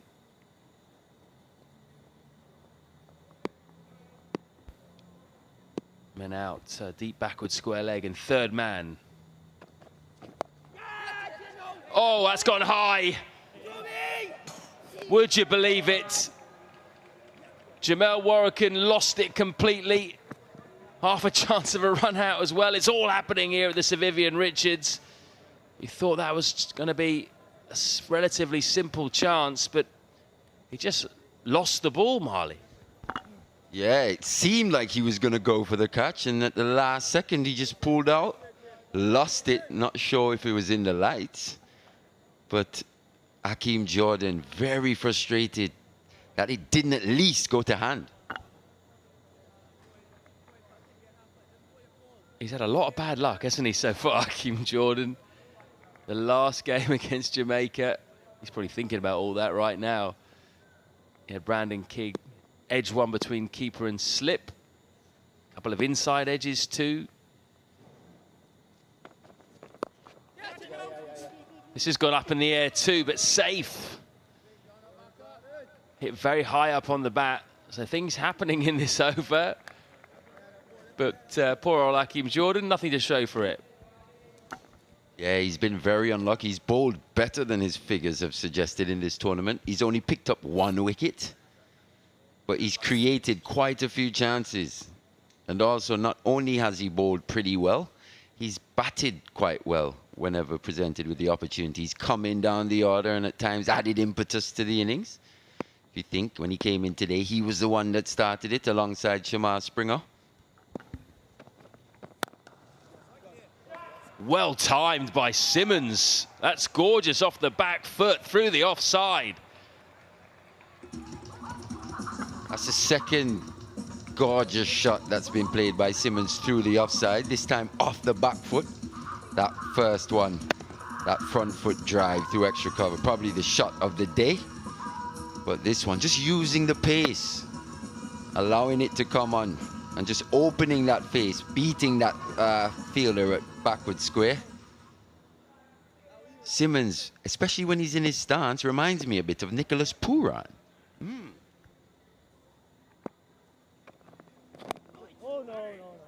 He's a slightly lankier figure, isn't he, than Pooran? But it may well be. He's of that age. He may well have modelled himself on Pooran, who we might see in the semi-finals. TNT playing the Windward Islands. If they win that, they'll top the group. And we'll see them here at the Sir Vivian Richards. Defending champions. A lot of people think they should be considered favourites again this year. Maybe not quite as strong as they were last year, but a formidable unit anyway.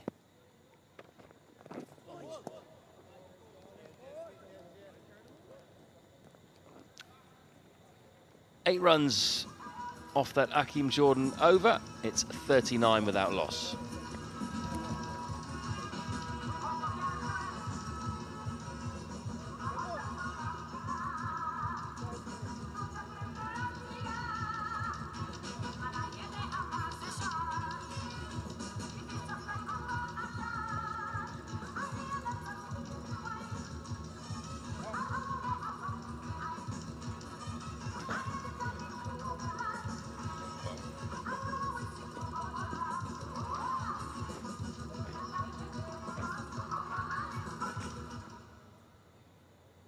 Nicholas Curtin to continue into his 5th over. Doesn't mind bowling in the power play. Barbados have used him a couple of times in the first 10.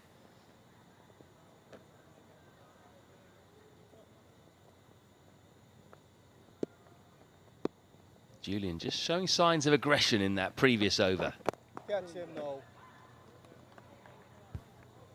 Yeah, you're right, Floyd. He's probably his longest spell of the tournament thus far, Nicholas Curtin, into his 5th over now. He's been tried a few times in the power play earlier in this tournament. Hasn't quite gone to plan. That's turned and taken the edge. No slip in with the ball spinning away from the left-hander. I think what's helped him here is that score that was posted by the Barbados Pride in that first innings, 279. The highest score we've seen. Bit of turn and bounce. There, no slip. That would have gone straight to first slip. That one skids on.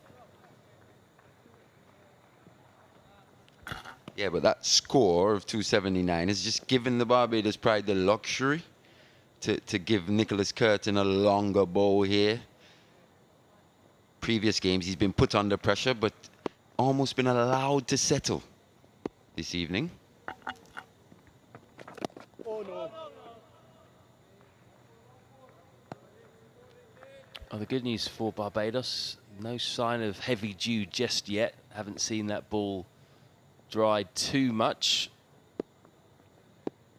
But we anticipate it to get a little bit more difficult. Last night it was very slippery, that ball by the end. Hoiked away. Open space out there. It's gone high and just bounced before the rope. So Julian gets his first boundary. 4 runs. Bit too short from Nicholas Curtin from around the wicket there. Just drifting into the legs of Julian. He just rocked back. Vacant areas. Big boundary up there on the east side. Not quite going the full way, but 4 welcome runs to the total.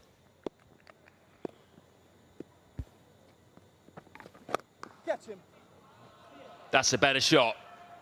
rocked back and just picked his spot there through the offside. Julian now is getting going. Expensive over, back-to-back boundaries, 49 without loss.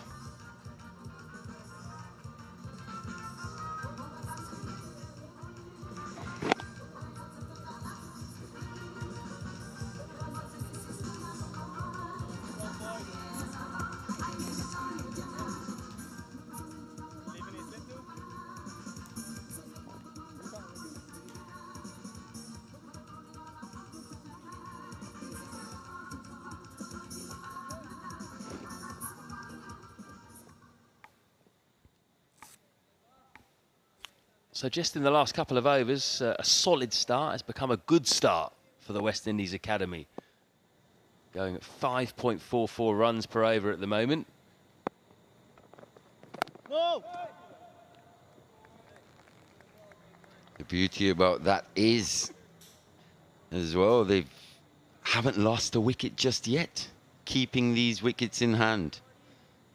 We saw how valuable that was towards the back end of the innings, and the Barbados Pride were batting. Shamar Springer, all-rounder. Hakeem Jordan, all-rounder down the innings. Down the order, actually. Adding that impetus to the innings. Yeah, no.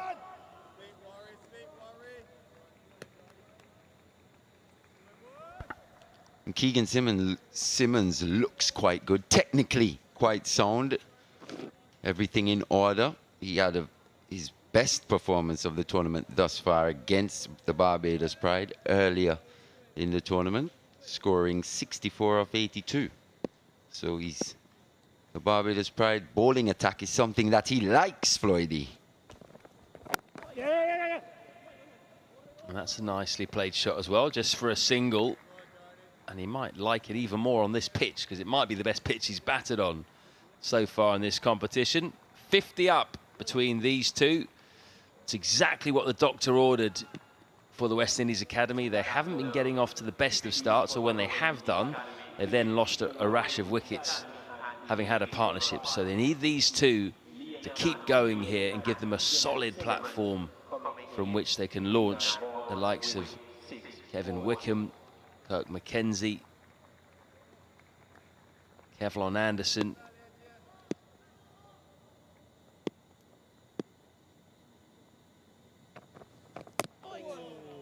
Well, that came back into him quite a bit. That's what Hakeem Jordan is trying to do here.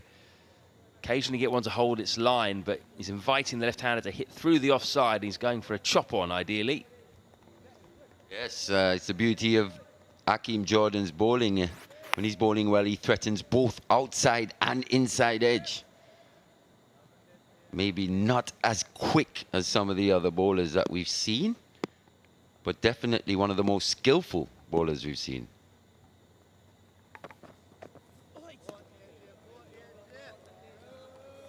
That's well left, I think.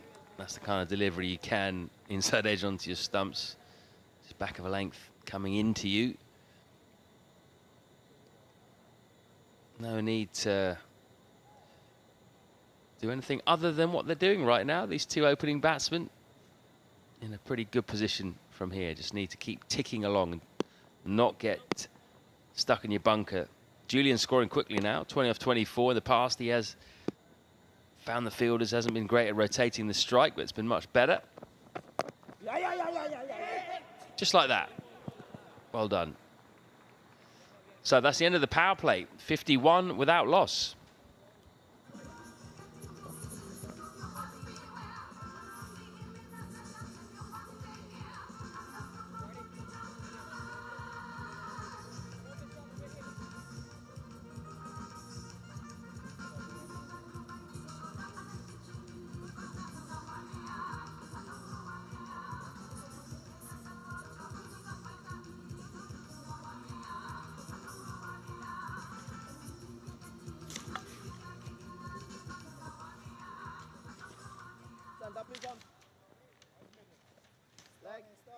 Thank you very much.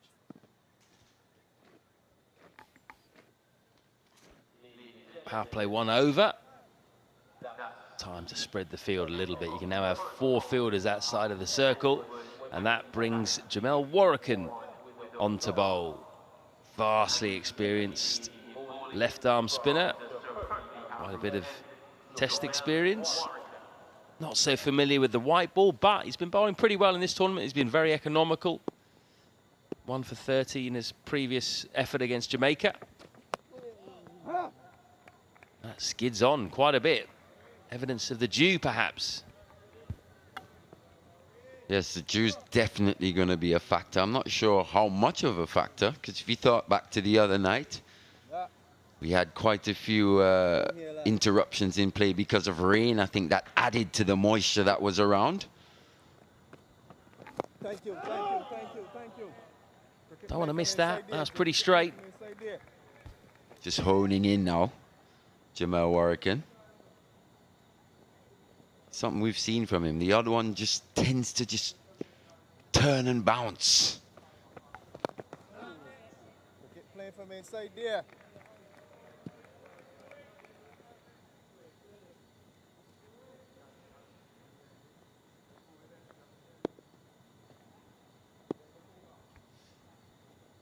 Long off is coming up to mid off. So he's just having 3 players outside the circle now.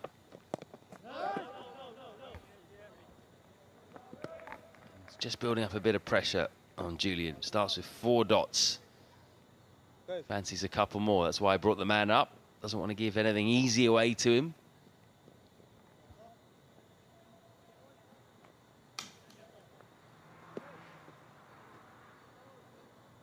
Man up in the circle at a mid-off position.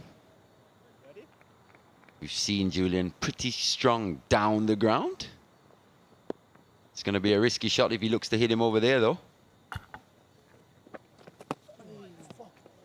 Second time in a row, it's just skidded on, beating the batsman for pace, really.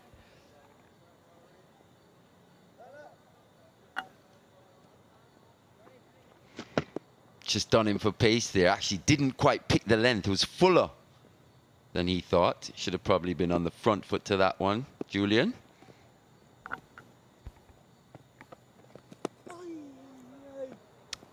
Very good from Jamel Warrican. Starts with a maiden. It's still 51 without loss. But that opening pair will be pretty happy with what happened in those first 10 overs. Very strong through the offside. Keegan Simmons off front and back foot. He's very easy on the eye, isn't he? Bit of deft touch too. He doesn't try and overhit. That was probably the shot of the innings. And then Julian helped himself to a couple of boundaries as well. One over backward square leg. One off the back foot through the covers. Very pleasing selection of boundaries, that from these two. Both of them look technically very sound. Especially Simmons, very pleasing to the eye, especially when he's in full flow through the offside. He's got fantastic hands, but it looks like it's going to be Shamar Springer being brought into the attack from the Sir Andy Roberts end.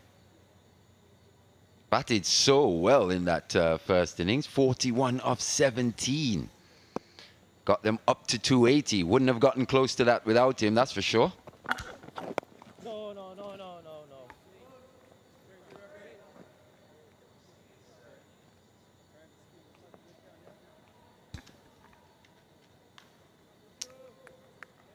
Yeah, generally, when you get runs as a bowler, it then feeds into your bowling. Has he got the right trousers on, Marley? Has he borrowed one of the academy players' trousers? They don't look that like they're the right size to me. It's what the kids are wearing today. Style. It's fashion. Yeah.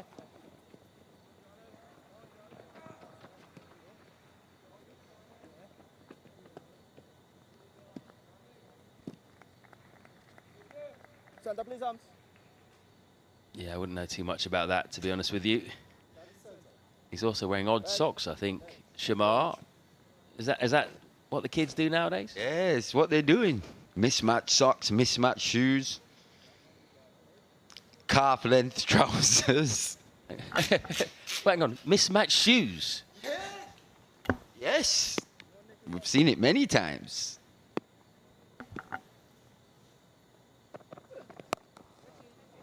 Picked up. Glorious for 6.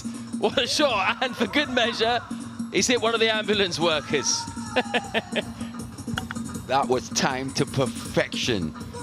Just a full ball on the legs. A strong area for a left-hander. It was picked up so nicely by Julian. Allowed it to come all the way onto the bat.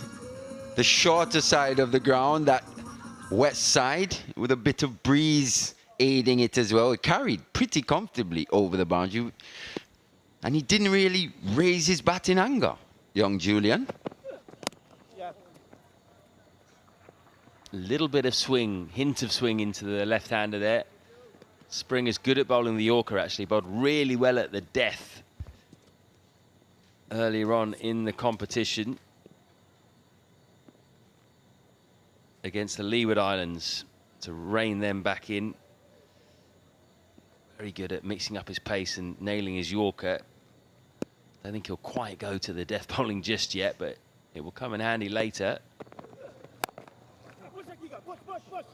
Could be 2, just going to be 1, I think. But that is a shot that he plays brilliantly. Keegan Simmons, back foot punch just behind square. Very stylish, very stylish. Bit of West Indian flair. Seems to be loving this wicket coming on. Allows him to play those back foot shots through the offside.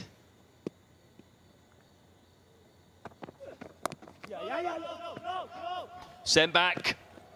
I think he just got back. I don't think it was that comfortable, but was immaterial because McCaskey missed the stump. 60 without loss.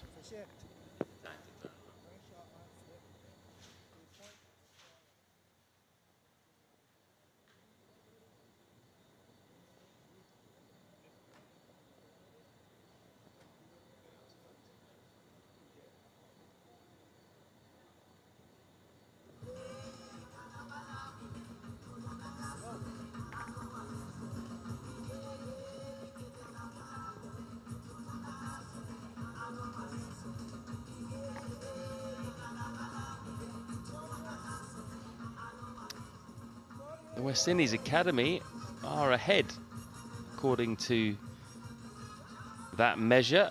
After 12 overs, Barbados were 52. The Academy are 60 without loss, but a long way to go. And don't forget, the Pride went big in the final 3 overs. Got 57, thanks to Springer and Jordan. Nevertheless, it's all shaping up nicely, isn't it? Could have an interesting run chase that possibly goes right down to the wire. Academy just need to keep their heads here, keep wickets in hand. Oh, yes, man. Slip in for Warwick. You like that, Marley? Yeah, it's an attacking position. If you think back to the final delivery of his last over, just beating that outside edge of the left-hander, almost seemed to go away from the left-hander. No!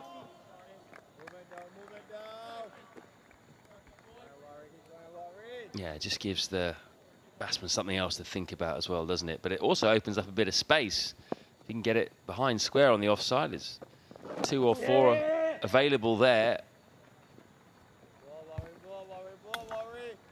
And that shot's something that young Simmons has done pretty well today. He's just manoeuvred the ball into gaps.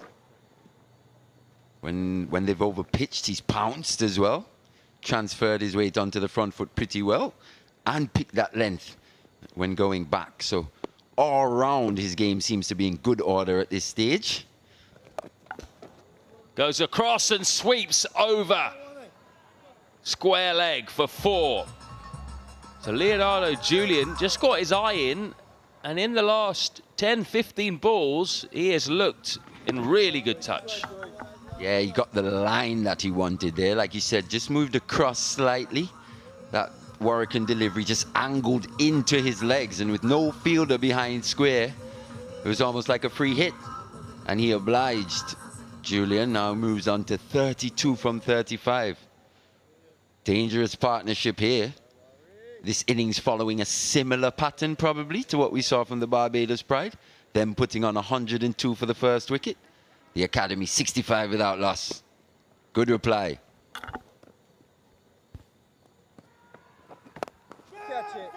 Chance out. Taken by Zach McKeskey. And that was a breakthrough that didn't look like it was coming, but Barbados will be mighty pleased that it has. Soft. Julian would think that's a soft dismissal. Got length that he wanted. Actually used the depth of the crease to go back, but didn't get the elevation to beat that fielder in McCaskey at mid-off. He goes 32 from 36 deliveries. The score is 65 for 1.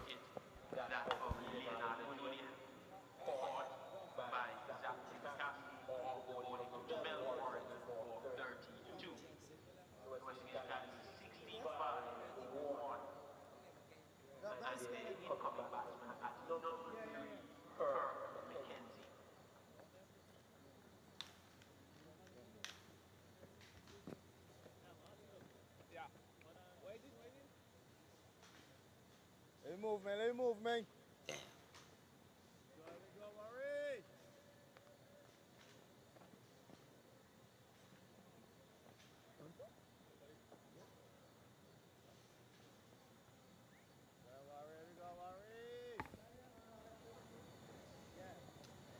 Kirk McKenzie of Jamaica, who captained the Academy for the early part of this competition before getting left out of the side. He's the new batsman at number 3, another left-hander. And he's here because Leonardo Julian has given his wicket away, really. He was starting to motor, starting to look really good. Maybe a bit of overconfidence. He's tried to hit Jamel Warrican off the back foot over mid-off. That's a tough shot to play. Catch him. And he's not executed it as he would have liked. He's gone, 65 for 1.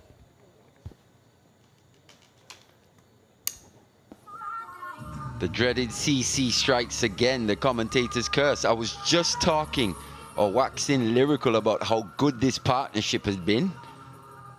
And on that delivery, not a real wicket-taking delivery. He'll be disappointed with that. We've seen that a couple of times today. A few long hops being hit into the fielder's hands. But Julian promised so much with that innings. We're seeing improvement from the young man, though. That's another part that we've got to always stay mindful of. These guys are in their first tenure at the West Indies Academy. So we're seeing the improvement that we'd like to see, but just perishing at the wrong time. Springer to continue.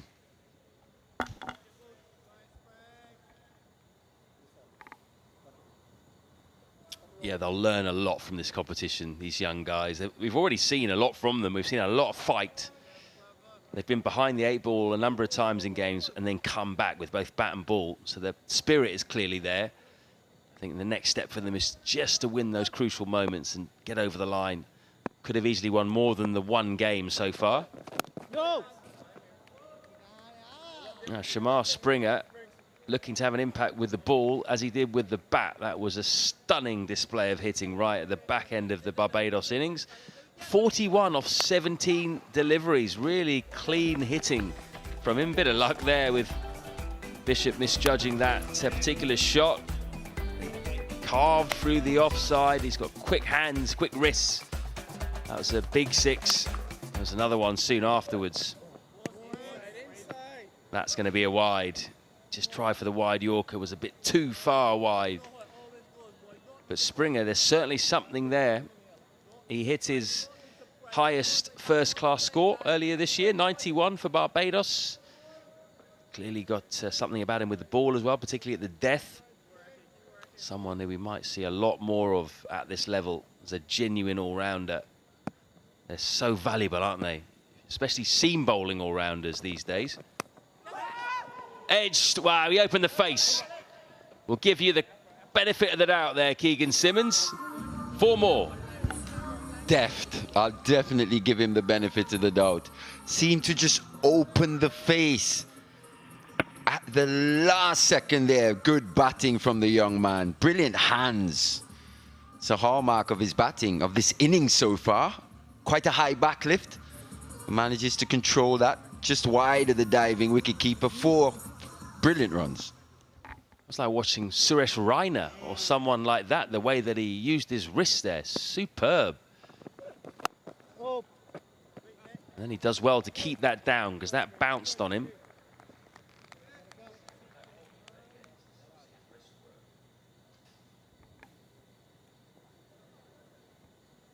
Let's enjoy that 4 again. Not as fine as perhaps as he would have liked, but look at that. It's the kind of shot you'd expect to see from a Raina, Yuvraj, that kind of a left-handed batsman.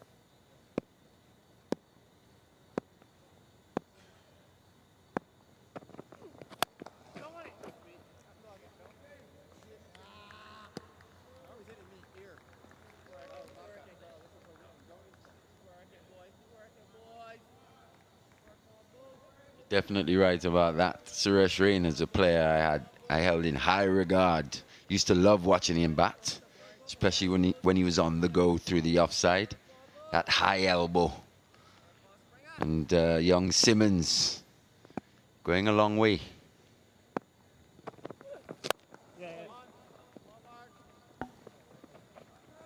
He is chugging along very nicely here. 34 off 46. Yeah, I just saw Suresh Raina and Yuvraj in action, actually, at the Road Safety World Series, unofficial Legends World Cup in India.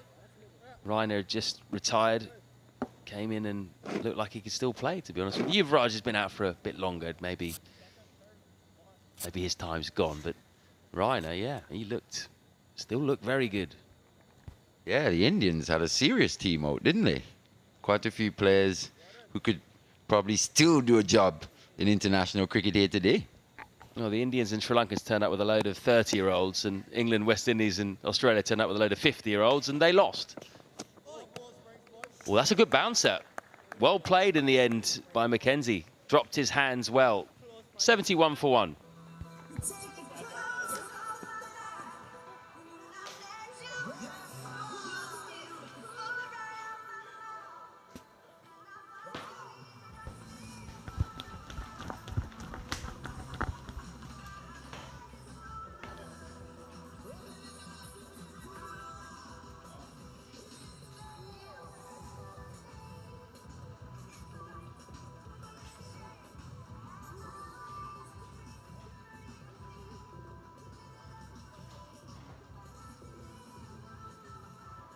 .209 to win. An excellent start, you have to say, for the West Indies Academy. Way ahead of where the Pride were at this stage, just 59 for none. Jamal Warrican, who picked up that wicket. Into the attack to bowl his 3rd.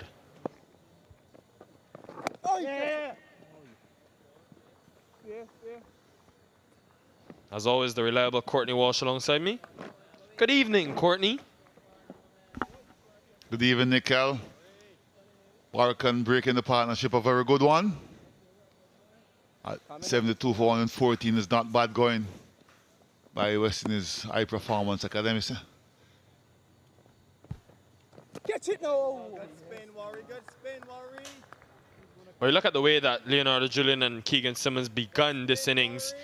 Kurt Mackenzie is going to be important for him to keep that momentum and that scoring rate up.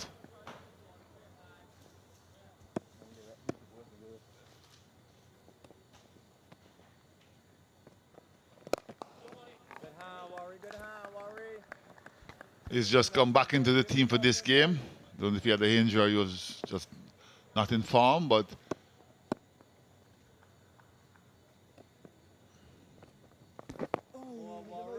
I just say he can just come and get on with it. He's got to get himself in, but at the same time, he needs to try to rotate the strike to keep that momentum going.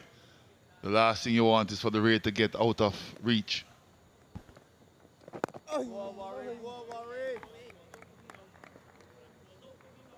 Yeah, so far testing Kurt Mackenzie, yet to get off the mark. Watch it now, Nick. Now that is how you look the ball, man. Just the 1 run from the over. 15 done, 72 for 1.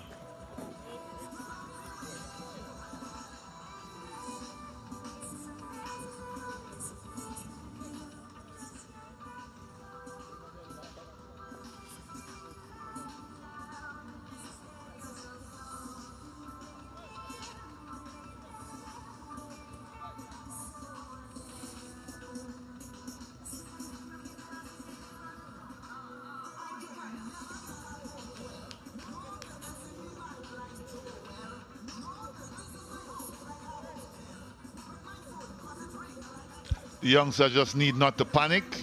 They have lost a wicket. They need to try and get another partnerships. Partnerships can win them this game. The rate is not in any great demand at the moment. It's still under 6 and over. So they've got some time, and it's only 15 overs gone.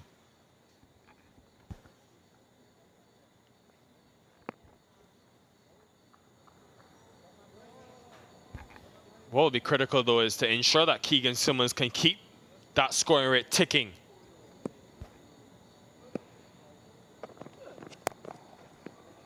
Again, nicely played. We saw it, though, in that first innings with Shai Hope, because he was going along so nicely and then was starved of the strike. And after he was starved of the strike, just seemed like the pressure got to him. He played that shot looking for a maximum and was dismissed. So they want to ensure that they can continue to rotate that strike, even if it means they minimize the boundaries.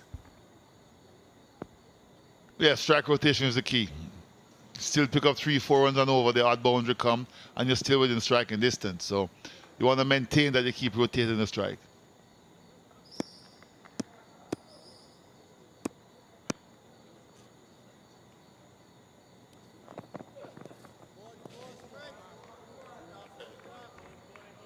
Just the 4 options used so far for the Pride. Haven't seen Kamari Boyce or Javid Leacock as yet, the 2 spinners. Those flags still flying in the wind, so that will keep Shai Hope pretty happy in terms of that Drew factor.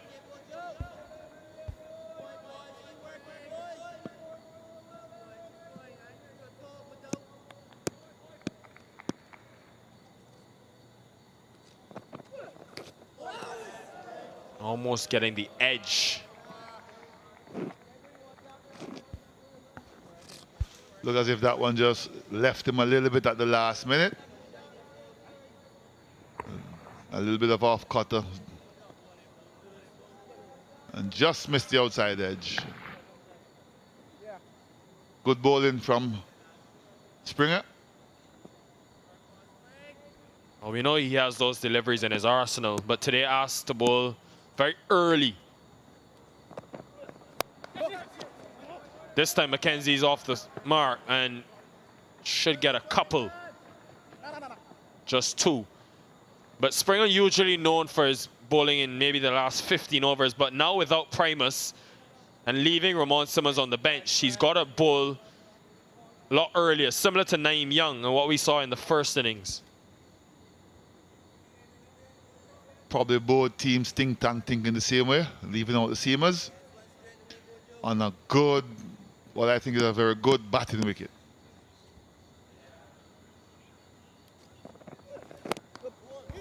Did that surprise you though, Courtney? Fresh deck, especially given that Drew factor. We haven't seen it yet, but we know it can be a possibility.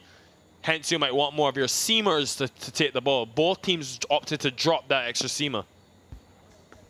I think what happened, they were thinking about spin dominating the competition so far. They have left out that man on your screen, Primus, who we saw had some good deliveries, but probably was a bit expensive in a couple of games. They will be looking for overs from Jonathan Carter. 3 runs from the over, 75 for 1.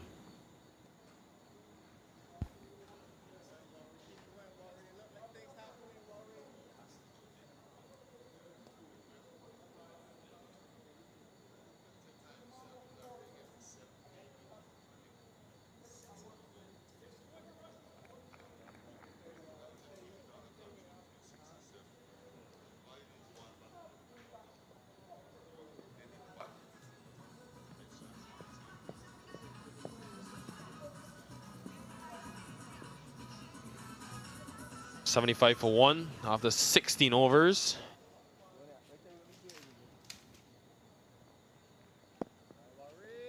Jamal Warrican hasn't got prodigious spin off the surface, but he's just been very consistent and also very quick through the air. Even to the left-handed Keegan Simmons. Been pretty solid so far, Warrican.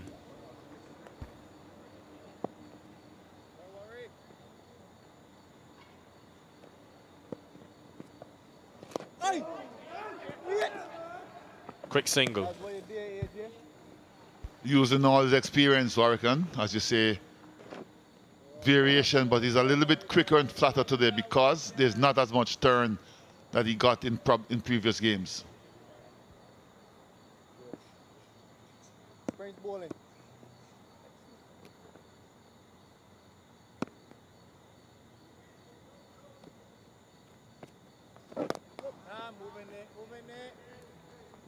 Very quick through the air, Jamal Warrican. Pretty much the contrast of Kamari Boyce, who's a lot slower and tends to search for the wickets. Warrican seems to try to bowl stump to stump, economical. Almost had his wicket there. Kurt McKenzie has to do more of that, has to keep hitting the ball down the ground. I know he's trying to play himself in because he hasn't been playing in the team. This is his first game back in. Bit uppish, bit of a chance, but didn't go to the fielder. But he's got to back himself to go hit straight down the ground, pick up the singles, keep that strike rotation going.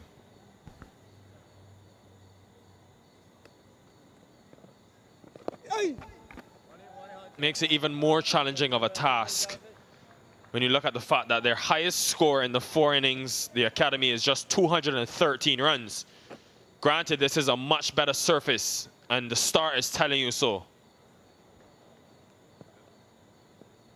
But 279 is a different challenge altogether.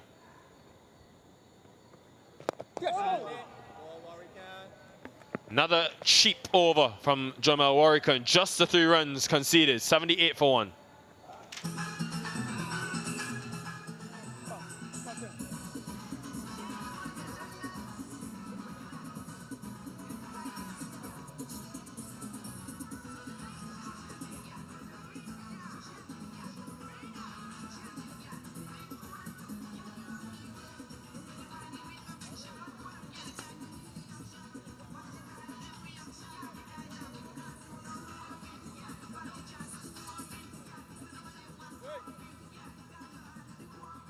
Bowlers used so far, just 4 by the Barbados Pride. Curtin, Jordan, Warrican and Springer. The wicket taker, Warrican. 1 for 9 from his 4. Best econ rate as well. At this stage of the game, Nickel, 78 for 1, 17 overs gone. What they should be looking to do is just bat.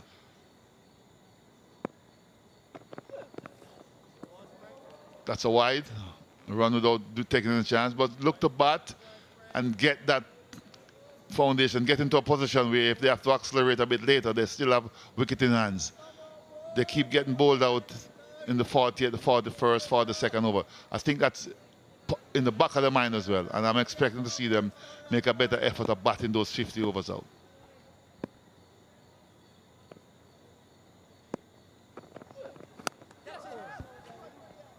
Edged again, but no slip in place. Well, we mentioned that other game happening here in Antigua at the Coolidge Cricket Ground. The Leeward Islands posting 207. They rested Raheem Cornwall today. Jamar Hamilton, again, a 2nd consecutive 50 for him. But it wasn't enough as the Scorpions won by 4 wickets thanks to the DLS method after some rain came in. So that's what it means to the table then in Zone B. The Scorpions up to 12. Courtney Walsh should be a happy man.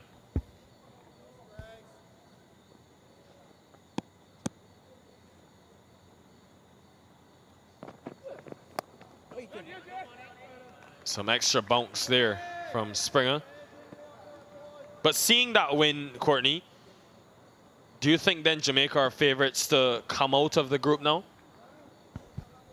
I think the 2 teams at the top are ahead, and they would be favourites to come out of the group. Barbados has to win all remaining games at this stage of the game. and hope that Jamaica loses the game. So it's going to be very difficult. So I would say yes, they are favourites.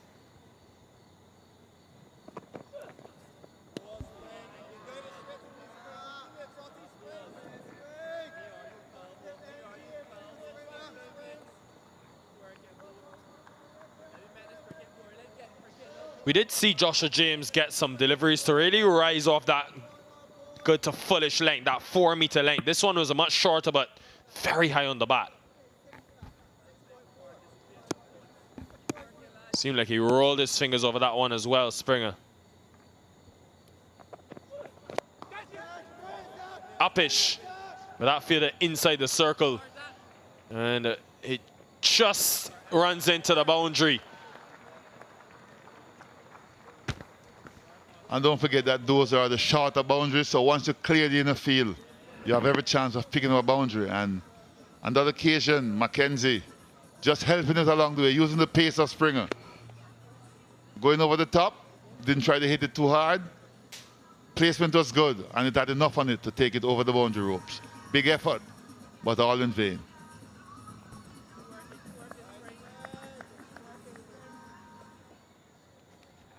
Just keeping a grip of that asking rate, still at 6 runs and over, a run a ball.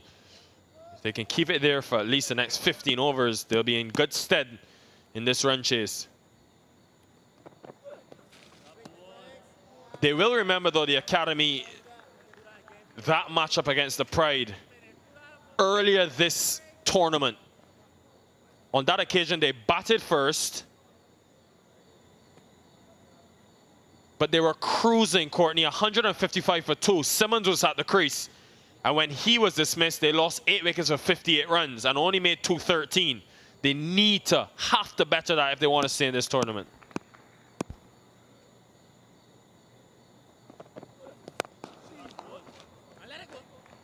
Six runs from the over. 84 for 1. And we'll have the drinks break as well.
A good start.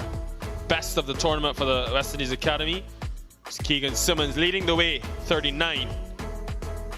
Another start though for Leonardo Julian. Second game he's opened the batting. 32 from 36, and he's a big reason why they've been able to score over 4.5 runs per over. But he'd be disappointed that he wasn't able to capitalize. Yes, he thought he would have cleared the inner ring. It was there, just poor execution. And he was livid with himself. He knew another opportunity had slipped. Warwick, on the other hand, was very happy to have broken the partnership. Just did not get enough bat on it to clear the inner thing. And you could see him there, a little bit animated. And this is the Pride's bowling. Warwick, the only wicket taker. Everybody else has been there or thereabouts. Jordan, good. Springer, not at his best. Curtin, not at his best. Both going at over 6 and over. Only 2 seamers and a part-time option in Carter at the disposal of Hope. 196, less than 200 to win, but that asking rate is key. Still at 6.13 and over, controllable at this stage. Good 50s though from Hope, McCaskey and Hope. And then an excellent finish from Springer.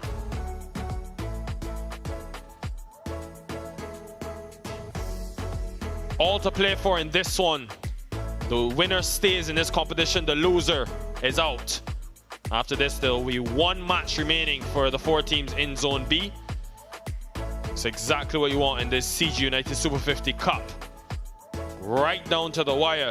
Likewise in Trinidad and Tobago, where the Harp Eagles, the Volcanoes, or the Red Force could be progressing and coming to visit us here. Courtney, who's your pick? Which two?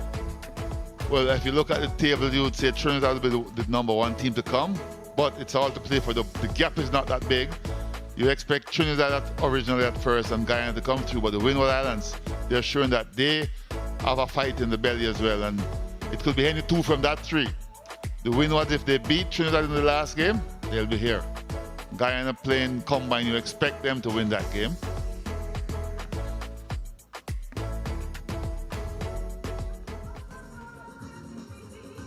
Keegan Simmons. Well, speaking of Trinidad, he's played for them in the past, but now part of this West Indies Academy team together since July.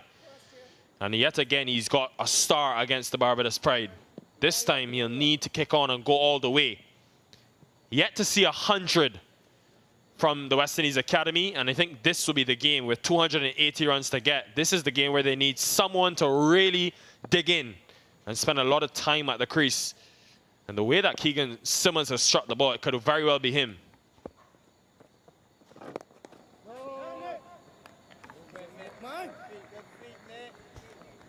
Yes, they need someone to bat deep. And if someone from the top 4, top 5 can be there at the end, they'll give themselves a very good chance. He's very key. He's got to start. He needs to stay in.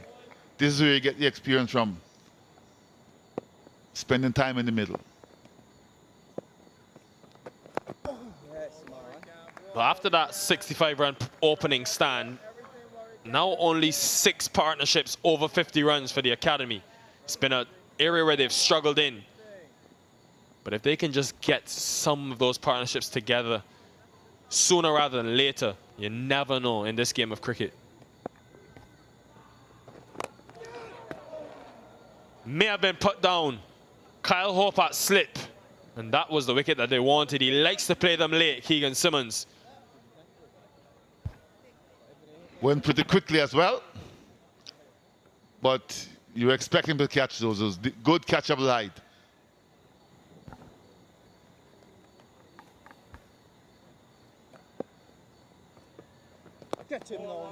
That's very harsh, Courtney Walsh.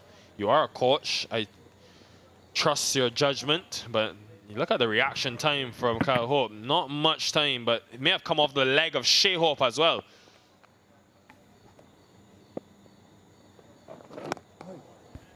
Also, with the pace that Wickham is bowling at, it made it even more difficult. From a bowler's perspective, you need to take those catches. I'll be very disappointed and angry if I was a bowler. Once it gets to hand, you want it to stuck. And that's just the bowler in me.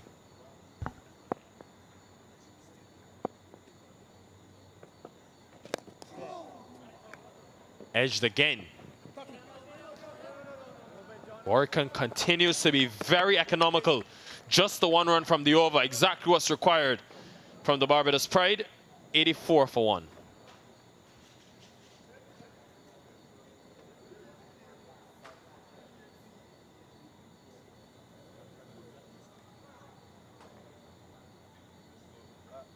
A little more finger. Hot. No.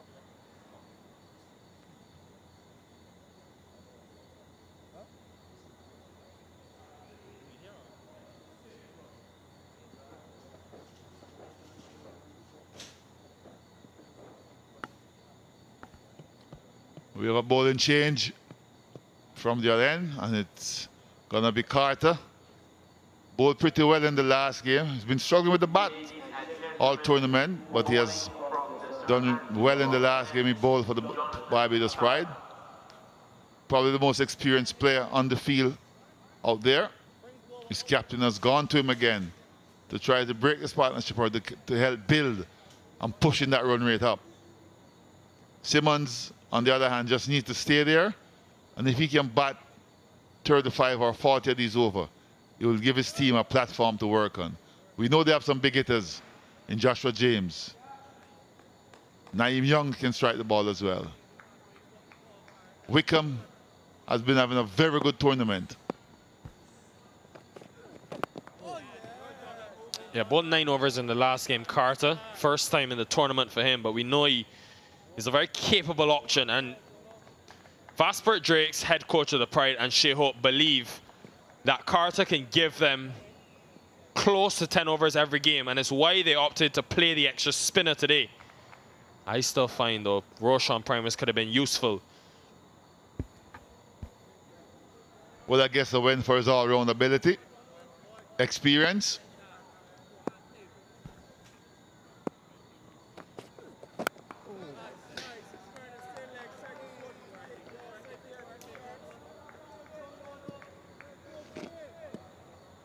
Courtney, Roshan Primus and Ramon Simmons, the two seamers left out for the Barbados Pride.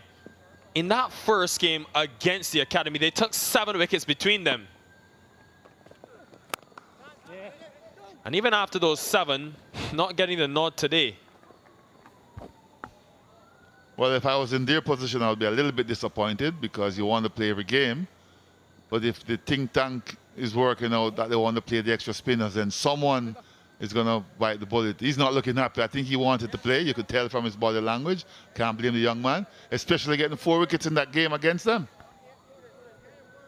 Yeah, got the wicket of Kurt McKenzie as well in that game. So he would have been chomping at the bit to get a go here tonight.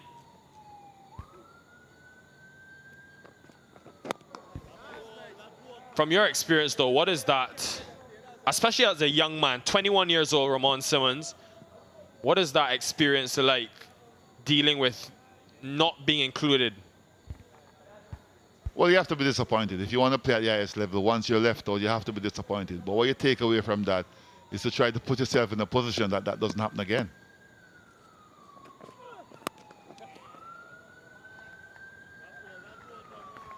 He's a single. Now, what I meant when I said that is that you try to make sure that whenever the selectors are going to pick a team, they have your name at the forefront, because you're not picking yourself. And you can only do that by performing. Yes, he has performed and he's been left out. And to get 4 wickets in that game against the same opposition and not being played, you have to be disappointed.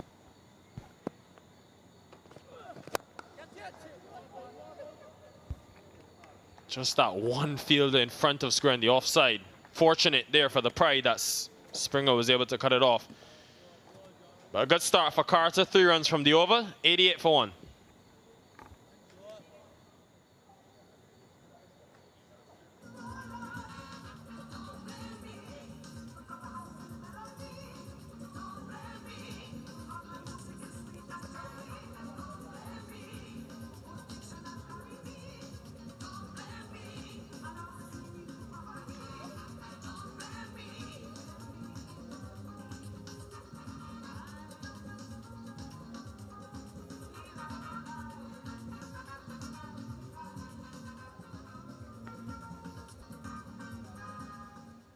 We might be having another bowling change. The leg spinner, Leacock, could be in, and you know quite a lot about him, Nikhil. What can we expect? Yeah, it was sort of a surprise addition to this Barbados Pride team, but they want that different option. They've got the 2 left-arm spinners, and they've opted for Leacock, which I think could be very interesting if that Drew factor does come into play. That gentle breeze probably helping that at this point. Starts wide. But you also look at the tournament he's had, yet to pick up a wicket, Javed Leacock. And he's been expensive as well. Just bowled the 11 overs and he's gone at over 5.5 runs per over in terms of his economy rate. So we want to get some wickets to help his confidence.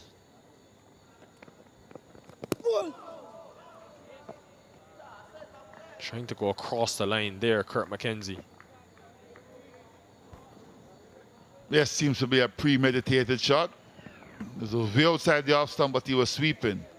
Would have probably been better trying to go over the top, down the boundary, or straight down the ground. I think it was a premeditated shot. Missed everything, apart from the wicketkeeper's pad. Well, we've seen the success of Dennis Boulay from the Scorpions, or another wrist spinner in this tournament, so that's anything to go by. Leacock will be looking for similar. Haven't seen Boyce into the attack as yet. McKenzie, you think, may have to step on the accelerator here, 9 from 24. Things have slowed down significantly in the last couple of overs.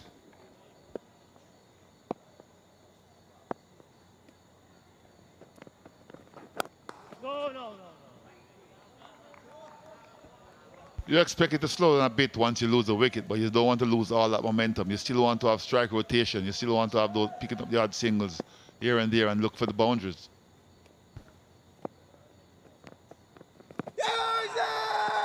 Loud appeal, but yeah, pitched outside.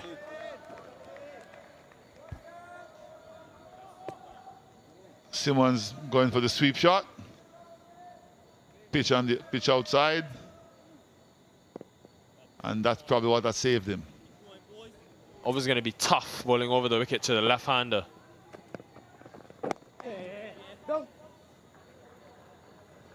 Just the 3 runs from Leacock's first over. 91 for 1.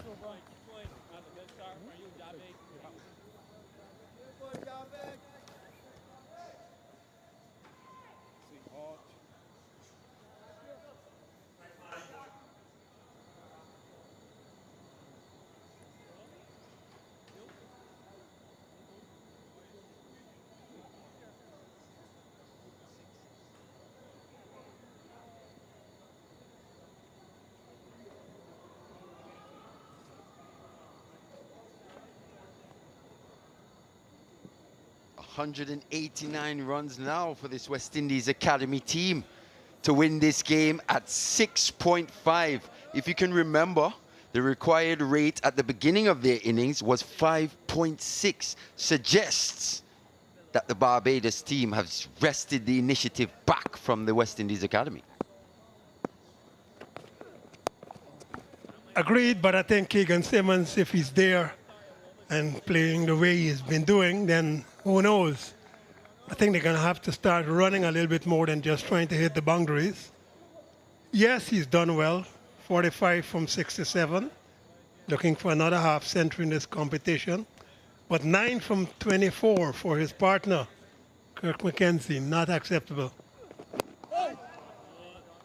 Yes, Crofty, pretty similar to what we saw from Jonathan Carter. Yeah, when he came in, the man in the attack from the Sir Andy Roberts end. The innings just became stuck at that time.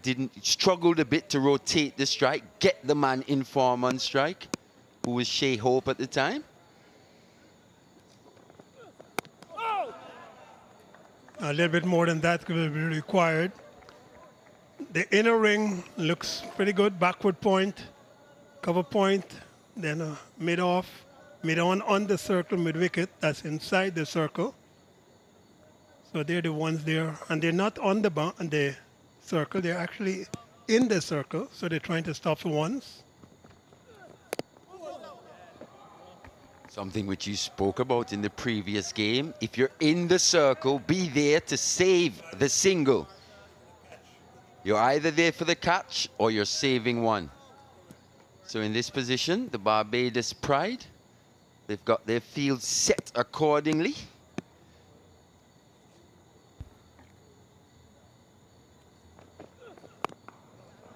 Jonathan Carter is a very good medium pacer. He's not tall, and so the ball is going to skid on to the batsman more than bounce. So if you're going to hit it, you're going to have to hit it over backward point from that bowling around the wicket to the left-hander. There is a man at backward point about 25 meters away.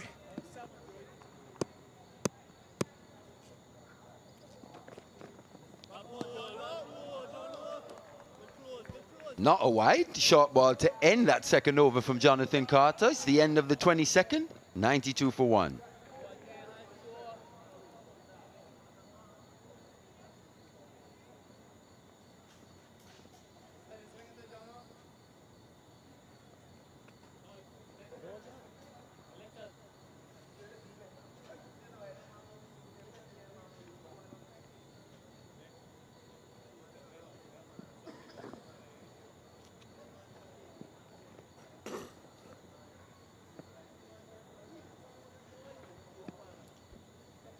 Well, the Worms definitely intersecting now the West Indies Academy after 22 overs, 92 for 1, but they need to be accelerating from here. Driving to short extra cover for none will not serve a purpose. They need to be rotating the strike, getting the ones and twos, scoring 4 and 5 runs per over minimum.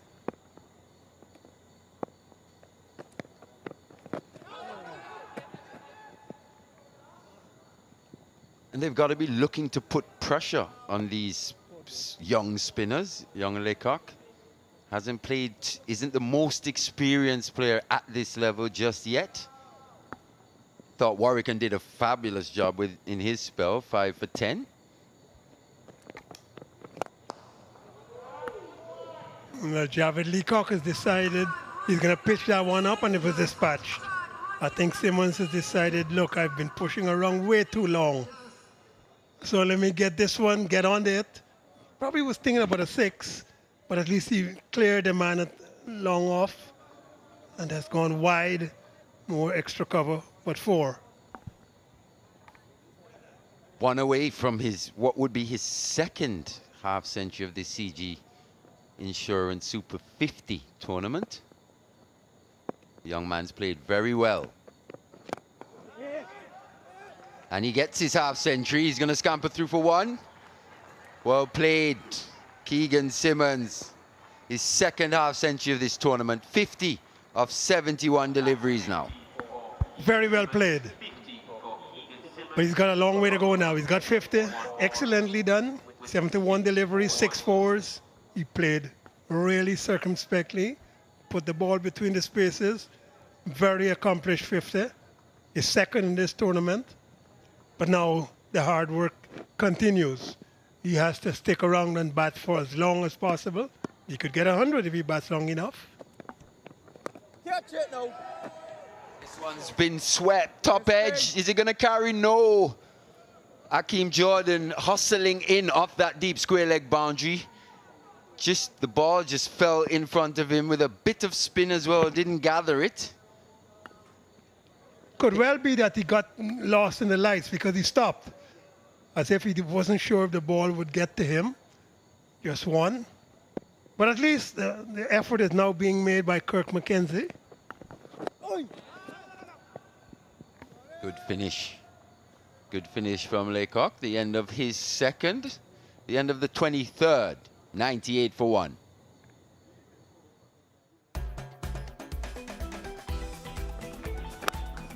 And Keegan Simmons bringing up his second half century. He's been particularly strong through that offside. That one was a gorgeous shot, wasn't it? Great technique. Hands again presented with width outside the off stump. That one, he just opened the face. Maybe a little finer than he expected. And that one from the previous over. Through the offside, over extra cover. Keegan Simmons. Good 50, but the job isn't done. He's got to bat as deep as possible. He's already set 72 deliveries. He's acclimatized to conditions. Yes, these middle overs are the ones, 23 to 40 or 20 to 40, are the ones you really got to make sure that you get the ball between spaces. Jonathan Carter continues. And it's an area in which they struggled, the West Indies Academy, putting partnerships together in the middle of the innings. The good partnership, 33 runs, but it's taken a long time. 64 deliveries now. So they've got to shorten those odds, get some twos.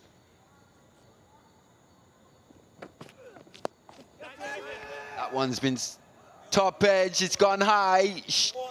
Shai Hope takes the catch. Mackenzie goes. His almost painstaking innings ends. He goes for 10 from 31. Well, I think he's trying to accelerate too, Kirk Mackenzie. But I think this one just hit the top of the bat. It didn't hit the middle of the bat at all, just the top. And the wicketkeeper takes a relatively easy catch. So the Academy, they lose their second wicket. Kirk Mackenzie's gone for 10, 98 for 2.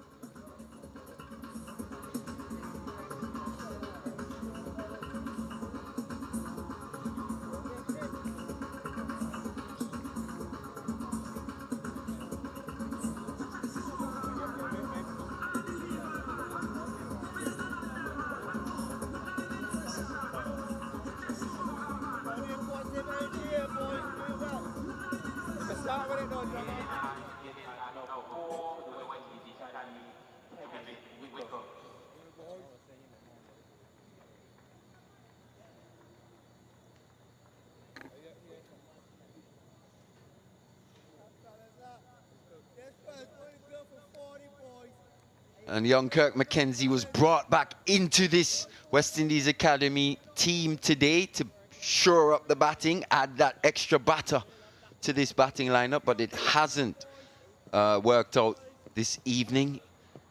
Struggled in his innings, didn't really get going, struggled to rotate the strike. Bit of a short ball, really, from Jonathan Carter, but a bit of a nothing shot from Mackenzie. Not sure where he wanted to hit that one, to be honest. Just managed to take the top edge. Easy catch to Shai Hope. Probably beaten for pace because Jonathan Carter is a skiddy medium fast bowler. He doesn't bounce that much. May have gotten onto the batsman a little bit quicker than he expected, which brings Kevin Wickham to the crease. Also very nice. A lot of hope. Bouncer might be called a wide. Yeah, I think that one was way over the shoulder.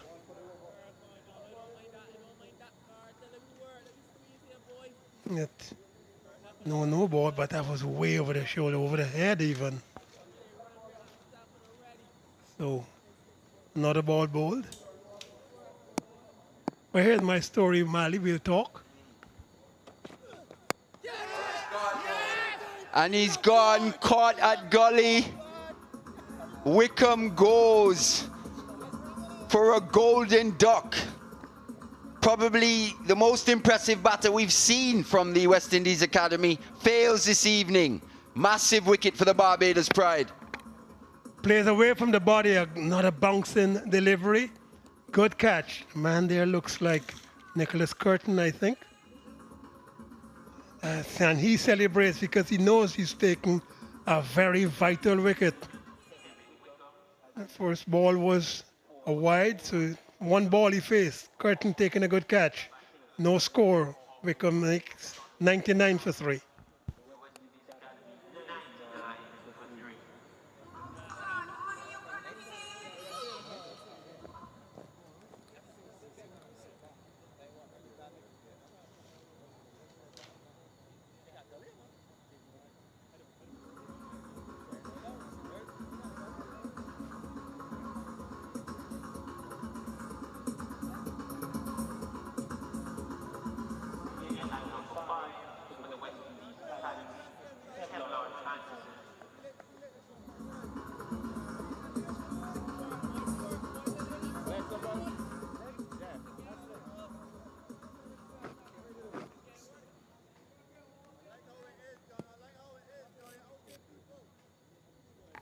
And we're seeing the value of taking wickets. Oh, he's beating him outside the offside edge. Jonathan Carter's in the middle of a fantastic spell here. In his third over, he's picked up 2 wickets for just 5 runs, and this delivery just going away slightly, just holding his line, if anything, beating the outside edge of the new batter, Kevlin Anderson. Brisk medium. But the ball slides on to the batsman because he's very diminutive bowler. Not too much bounce. And oh, Gone past a diving Nicholas Curtin at gully. Chances being created here by the Barbados Pride. Seems like the cat is amongst the pigeons now. They're 3 down. If you remember, they were 65 without loss in the first power play. Well, I think that his teammates were saying, well, why didn't you take that? That would have been spectacular had he taken it. That would have been the catch of the series so far. He was airborne when the ball passed him. Didn't touch it, I don't think. Good effort, though. Fantastic effort. He's been a real live wire in the field in this tournament.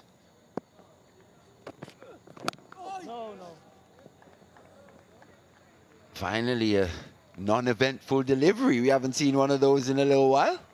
Jonathan Carter almost justifying his selection with the ball, but it's the end of his third.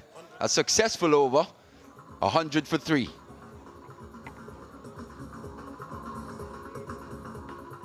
And this is the last wicket. Just playing away from the body.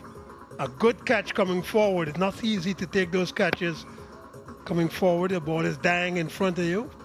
But a good catch from Nicholas Curtin there at gully.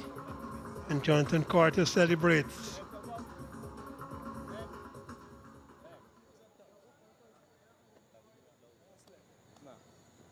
I'm sure when Kevin Wickham has a look over this evening, probably at that dismissal, be very disappointed. Too far away from the body, almost giving catching practice to the gully fielder. It's going to be Laycock. Continue from this, the Sir Curtly Ambrose end. He's just gone for 9 runs in his 2 deliveries. 2 overs, sorry, thus far, 2.1. And that's taken the outside edge again. Not quite going to hand. Past the diving first slip in Shai Hope.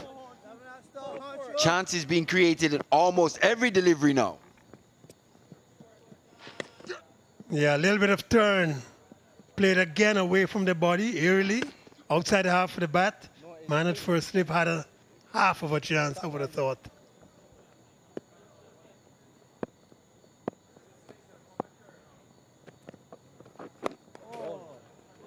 But Keegan Simmons now has a lot of responsibilities. He's now going to bat through. He's already lost 3 partners immediately, 2 very quickly. So he's got to now think about survival and scoring at the same time. There is some turn here for Javid Leacock and bounced. Right arm leg spin, googly. That one turned and bounced. First time I'm seeing him bowl, not bad.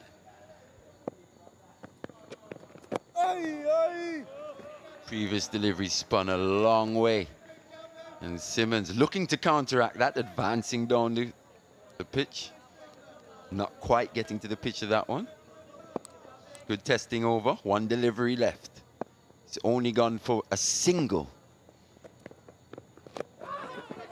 And he's through the gap, and is he going to be given? He's gone, caught behind. Almost seemed like the inside edge there at first. Shai Hope taking it on the 2nd attempt. Almost hit the body. Shai Hope, sorry. Look at this one. Yes, took the inside edge, probably onto Simmons' pad as well. Straight to Shai Hope. Laycock in the wickets. The end of his third. The end of the 25th, 101 for 4. Simmons goes for 50.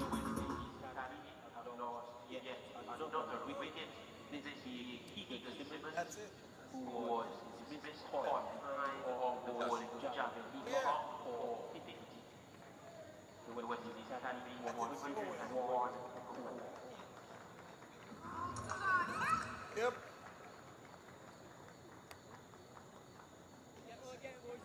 Incoming batsman, the West Indies Academy, Keep banging, boys. We keep banging, boys. Yeah. You guys skip out here. Inside edge.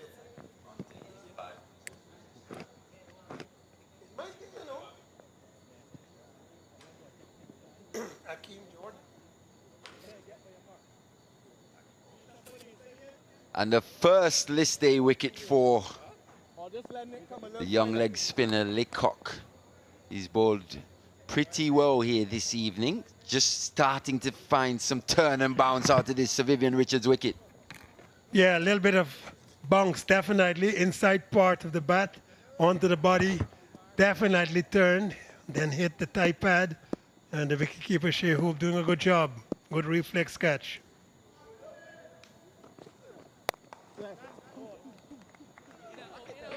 Well, there can be a lot of activity now at the crease. They have to get some activity. 3 wickets went down very, very quickly. 10 overs, they were 51 for no loss. Now we're in the 26th over. Suddenly they are 102 for 4. So they've got to not only stick at the crease, but make runs. Kevlin Anderson and Akeem Ogist. What I like about the Barbados Pride is that they're keeping the pressure on. They got to slip. They got to have most people inside the circle. They're not putting anybody outside. Drifted down the leg side there. Going to come back for 2. No. Keep working, boys. A definite improvement, I think, for the Barbados in the field, too. And Crofty, I want to have a look at this wicket quickly. Look at the angle of the bat from Keegan Simmons, looking to run it down. That's where he's got into problems here on that dismissal. Something he's got to be very conscious about going forward. Not presenting a full face to that delivery, spinning in to the left-hander.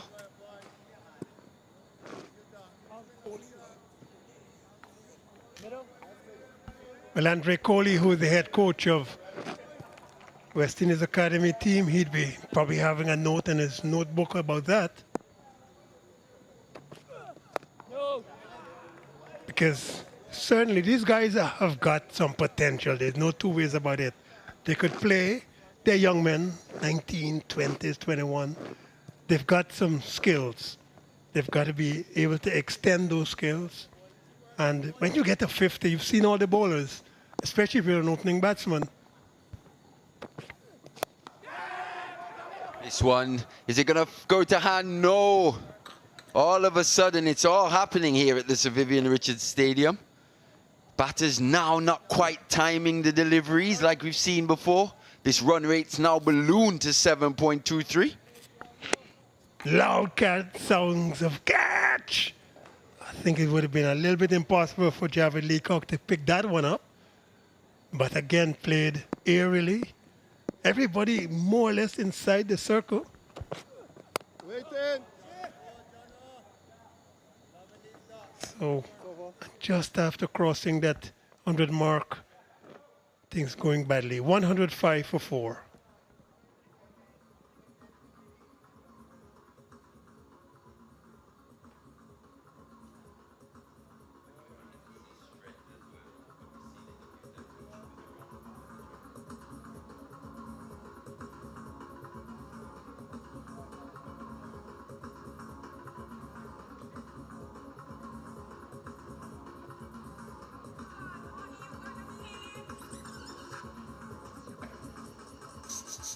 Sad.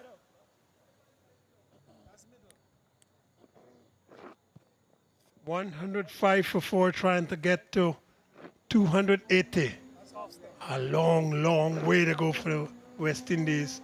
Emerging players, they're in the academy.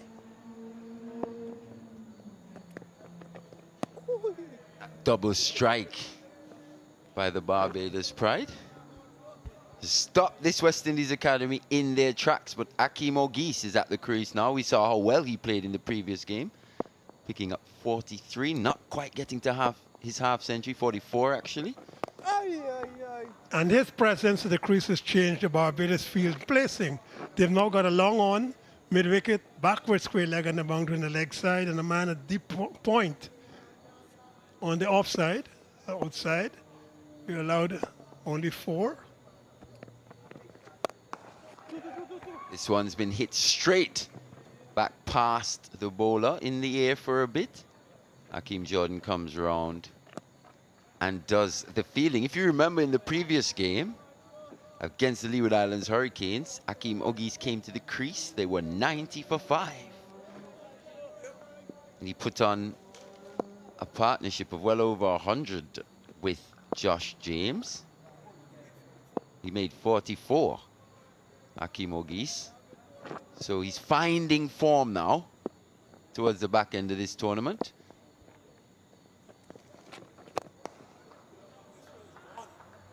Once again, a shot that we saw in the previous game. Hakeem Ogis just picking up where he left off from 6 gorgeous runs over long off. Well, this was gone from the time he hit it, because I think he got to the pitch and opened the face enough so it hit the middle of the bat, give him generous flight, and fly away it did, over long off for 6 more. I think this guy is coming here with a purpose. You're going to get me or I'm going to get you. 44 in the last innings, was 8 out in that innings at 168 for 8. So now if he could bat with that purpose at this stage, never know, maybe the academy could just try to run down this 280 required. But they've got to do something different. They've lost a couple of wickets. Run rate now is only 4.24. Required more than 7 at this stage, 7.16. So they've got to bring that back down perhaps to just under 6.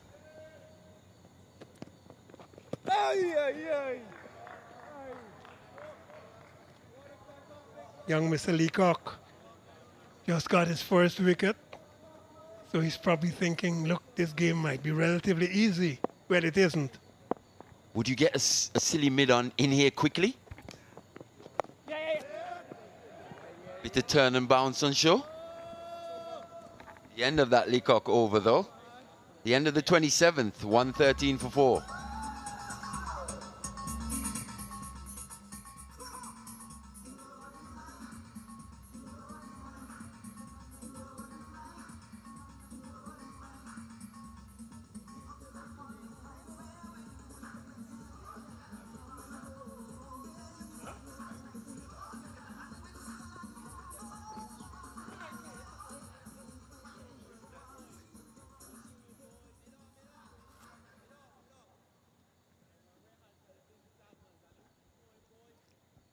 Big equation, 23 overs to go to get 167. That equates to 7.26 runs per over required.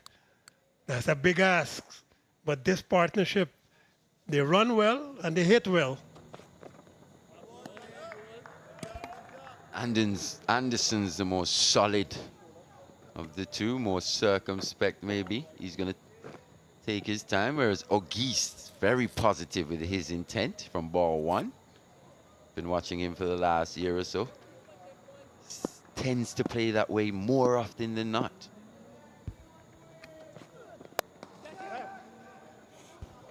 Oh, that's nicely played. They should be running 2 at least. They're probably going to look for 3. They're young and strong and fit.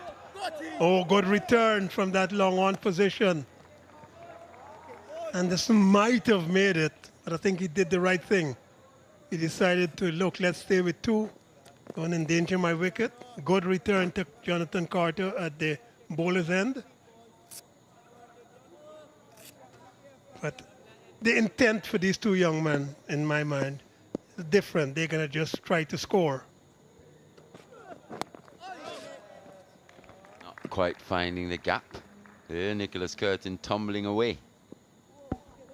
Still the luxury of a slip and a gully. And we're in over number 28. So you know the Barbados Pride are saying to themselves, let's bowl these guys out. This is not a defending 280. This is get them out. That one's been played softly into the offside for yet another run. Good start this from Anderson. They just need a partnership now. The West Indies Academy. It's now 15 from 16 deliveries. They've lost wickets at regular intervals since that opening partnership. That's really set them back, hasn't it, Colin? Yeah, 65 for 1.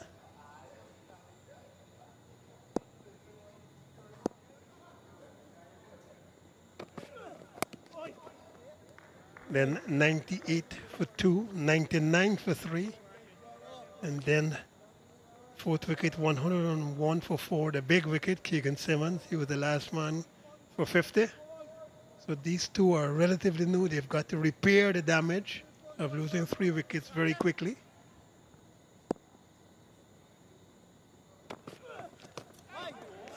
It's good, sharp bouncer. And like you say, Crofty doesn't get up too high. It's the end of his 5th, 28 gone, 116 for 4.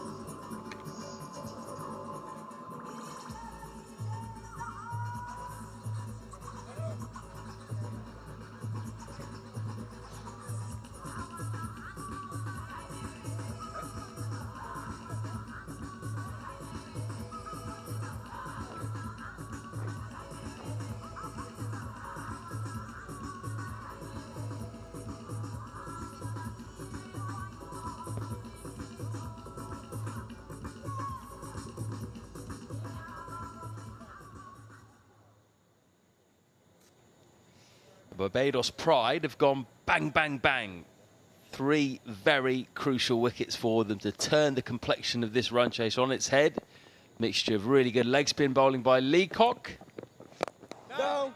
Good foot, good foot. And some very good seam bowling from Jonathan Carter, making up for his lack of form with the bat, with a crucial couple of wickets today. Mackenzie and Wickham. Now, Academy are behind the 8 ball.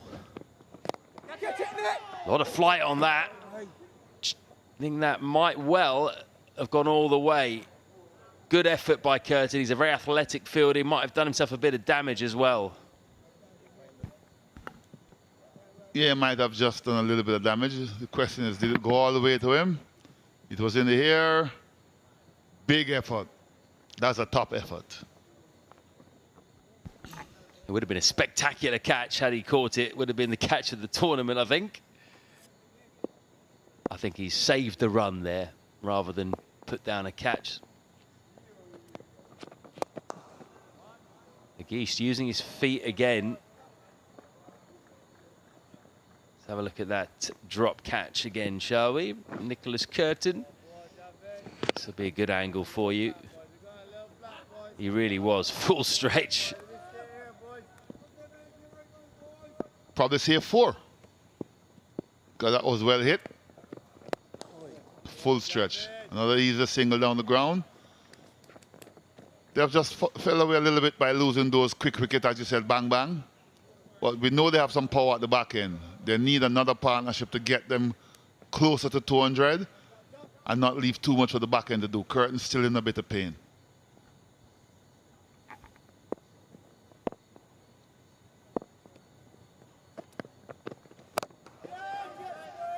High, hasn't got enough on it. Springer's underneath it, takes a comfortable catch. So the Academy, after a bright start, are self-destructing here a little bit. That's an important wicket too. Akeem O'Geist. Choose the longest part of the boundary to go for. And this is what we talk about with his experience. Got along up, went aerial, where he probably could have hit it down in the ground. Picked out the only man down there in Jamar Springer, and he's not going to let that go. He just takes it to these, have a lie down. Akeem has to go for 11. It's 119 for 5.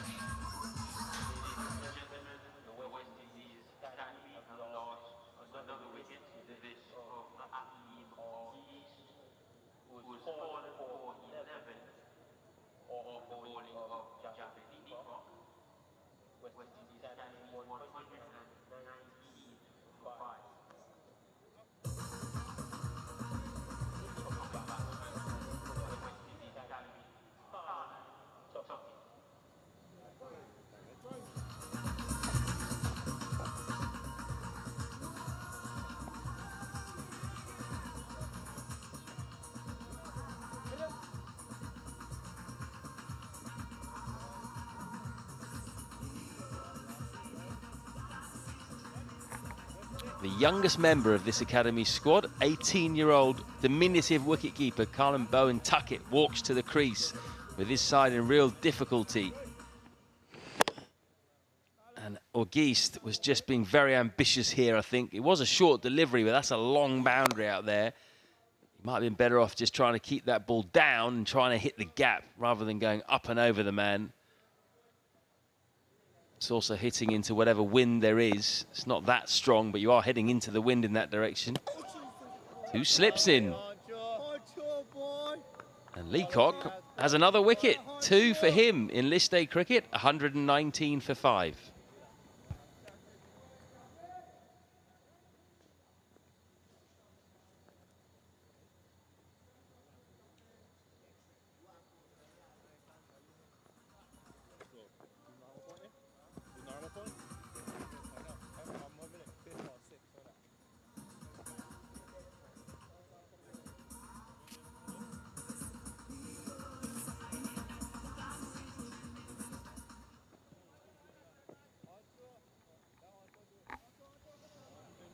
Fantastic start has been undone here.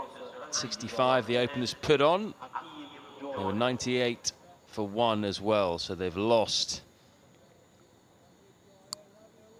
4 wickets for just 21. And now they've got to deal with Akeem Jordan, opening bowler, coming back on for his 6th over. Well bowled, squared up Anderson. I remember in the first game he had everything coming in with the new ball, then just had it to straighten a bit. And this time you can see from the start squaring up Anderson, which tells me he's getting the ball to either hold his own or shaping away just a little bit. Big move this by Shai Hope to bring back Jordan. Clearly with the wickets tumbling, he's trying to keep that momentum going. Probably trying to bowl them out pretty early. Which would help their net run rate, which could well be crucial.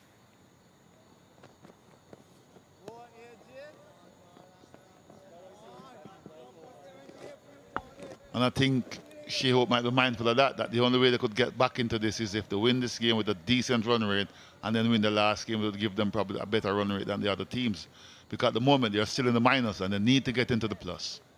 Well, they'll have to beat the Leewards in the final game and get above them on net run rate. So their net run rate will improve with this win, but they want to win as well as possible. And that means they won't have to hammer the Leeward Islands, perhaps, to go through.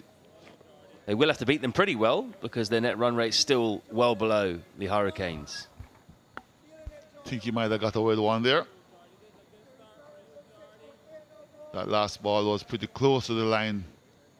If we can get a look at that again. I think he was a lucky chap there. Again, though, Courtney, it was that seam movement away, wasn't it? That's what we were talking about a lot. You were the kind of bowler who angled in as well. Got a lot of your wickets with the ball straightening up too. Again, past the outside edge. So clearly, Akeem Jordan has been working on that. Yes, beautiful to see. And I'm telling you, with the all ball and doing that, Shai has to give him a slip. He's got this ball shaping out. That was a beauty from the angle just there and leave them. You got to get a slip in for him for that. They're listening to you, Mr. Walsh. We got 2 slips in. We got probably a 2nd slip and a 4th slip, I would say.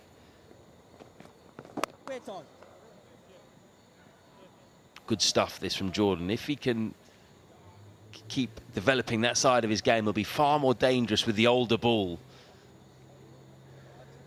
Maybe hasn't bowled as much as he would have liked. He hasn't been brought back at the end of innings in some other games. Probably got a point to prove to his skipper.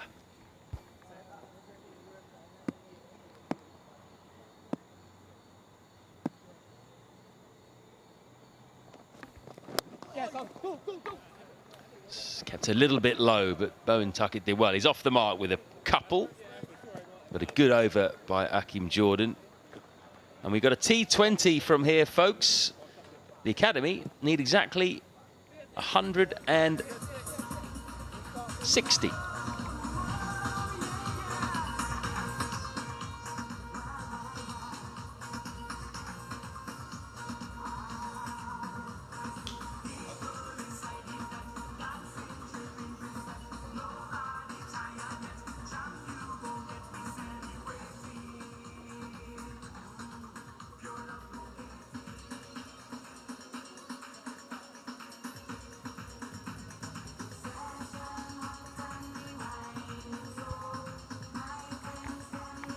158 is what the academy need, just under 8 and over, but the big problem for them, they've got 5 wickets down.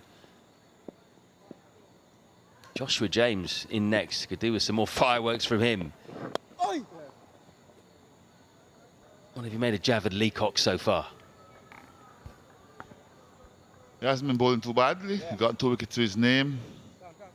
Got a bit of bounce as well. I haven't seen much of the googly from him, but he seems to be hitting good areas.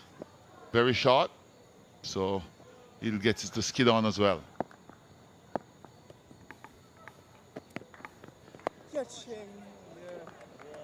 Actually made his professional debut against the academy in their first meeting, these two sides. Leacock, only 25 years old himself.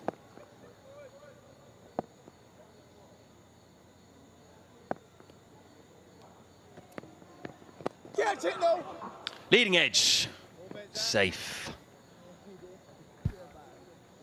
Safe in the end, but not the type of shot that you'd want to be playing.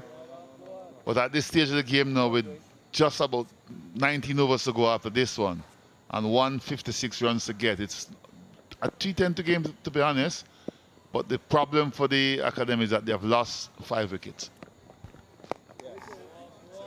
Yeah, it's a T20 game when you start 5 wickets down, which is a bit of a handicap.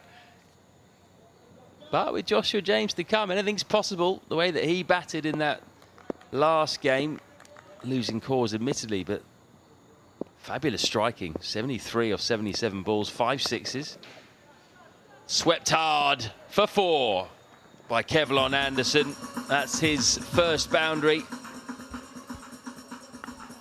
A much needed and welcome boundary. Struck well by Anderson. Just helping it along the way. Proper sweep shot. Had enough power. Races across the outfield for 4.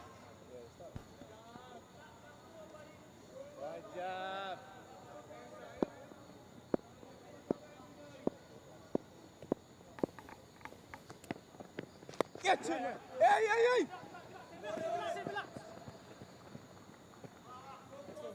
7 off the over, 129 for 5.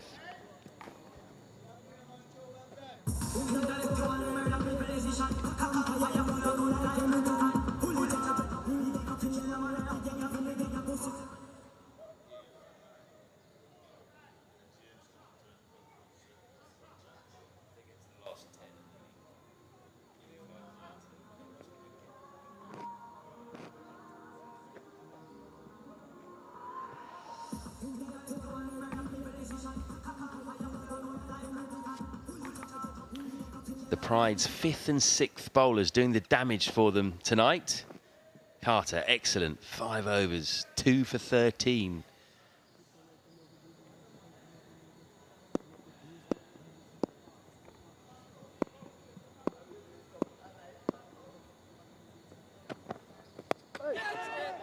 Another leading edge. Oh, how lucky is that? That's gone over the head of mid-off. He was creeping in there. It went a long way, that leading edge. And again, poor old Hakeem Jordan, he doesn't have much luck, does he? Another good delivery. Not much luck for Jordan. Leading edge and evading the fielder. And then costing you 2 runs as well. It was just like a chip. And completely cleared the fielder. I like to look at this Jordan. I want to say something to you, Matt. I think someone like him, you could work on him to get him to play Test cricket. He can swing the ball both ways like he does. Definitely I'll be looking at that for him.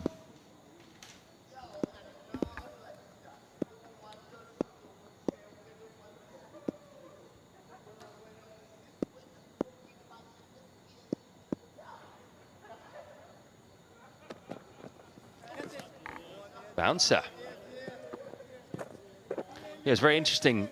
When I had that chat with Hakeem Jordan on the golf course, I asked him a question. What are you more comfortable bowling with, red or white ball? Didn't hesitate. He said red ball straight away. He said Test cricket is very much the pinnacle for him. He's working on his white ball bowling, and some people still think he can't bowl with a white ball, so he wants to prove them wrong. But if you look at his first-class stats as well, that would bear that theory out. Burst onto the first-class scene this year. 3 games, picked up 12 wickets at 18. Straight drive, too good, 2 straight. It's the first time I'm seeing him in a match. So I'm not going to be shy of that. Impressed with what I've seen in this competition, in the couple of balls that he has. I think that he is someone that has always worked on his game, and he will only get better. And if Test cricket is the pinnacle that he wants to play, I'm very happy to hear that.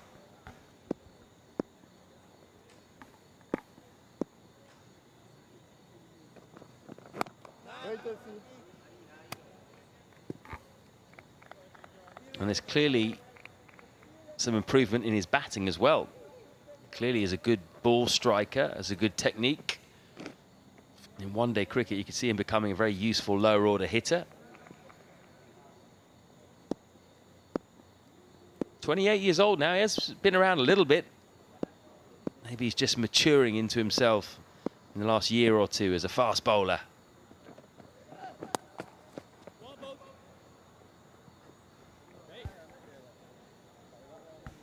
Once you're prepared to put in the work, then you can always improve and get better. And the other one I like as well is Springer. I love this dead bowling in 2 games ago that he played in. His batting today is what has gotten the Pride in the position they're in now. His bowling as well hasn't been too bad. 4 for 24, he won't be pleased with that, but his batting is what got them there.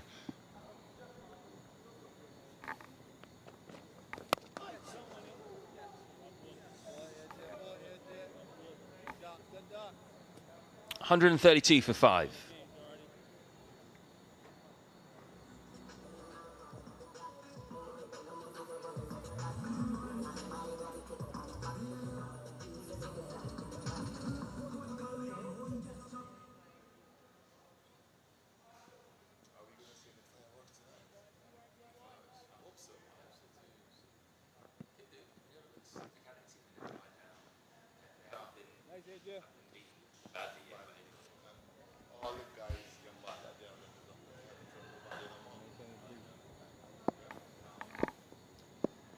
It's going to be a good win from here if the academy can get there. 8.22 runs per over, the required rate. Hit hard through the gap by Kevlon Anderson. There's a man on the drive waiting for the catch. There's a cover, but he went right in between them. Proper placement, good placement from Anderson. Just opening up the face of the bat, finding the gap, and away she goes to 4.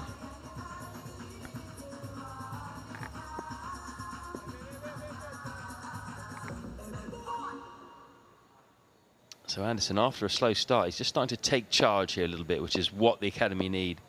23 of 25 balls now. And another hard sweep. He plays that shot well, really well. So he's got away 2 sweeps off Leacock in the last 2 overs. They might want to block off that area. Well, back-to-back boundaries. Leacock giving it a little bit more here, but wrong line. And Anderson has made him paid. Swept, full control. What's Shai Hope going to do with the field here? Is he going to keep that area open? Does he want to keep tempting Anderson? There is a man in the ring just behind square on the leg side. Not quite 45, he's a bit squarer than that, but there's no one out on the boundary behind square. There's someone in front of square. So that area is still open.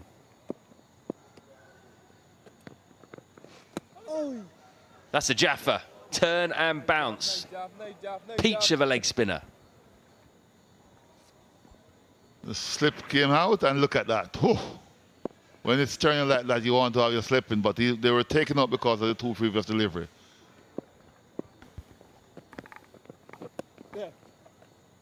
Cute. Late cut. Only 1, though. He didn't quite get that straight off the face.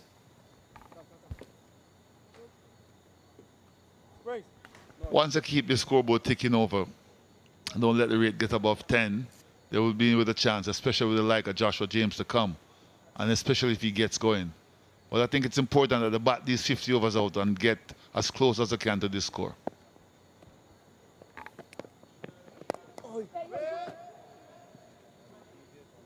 The field comes in for Bowen Tuckett.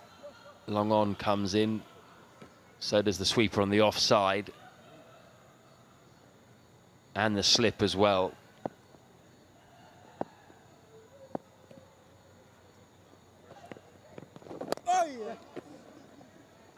It's well worked into the leg side. Coming for two. Good running from young legs. 143 for 5.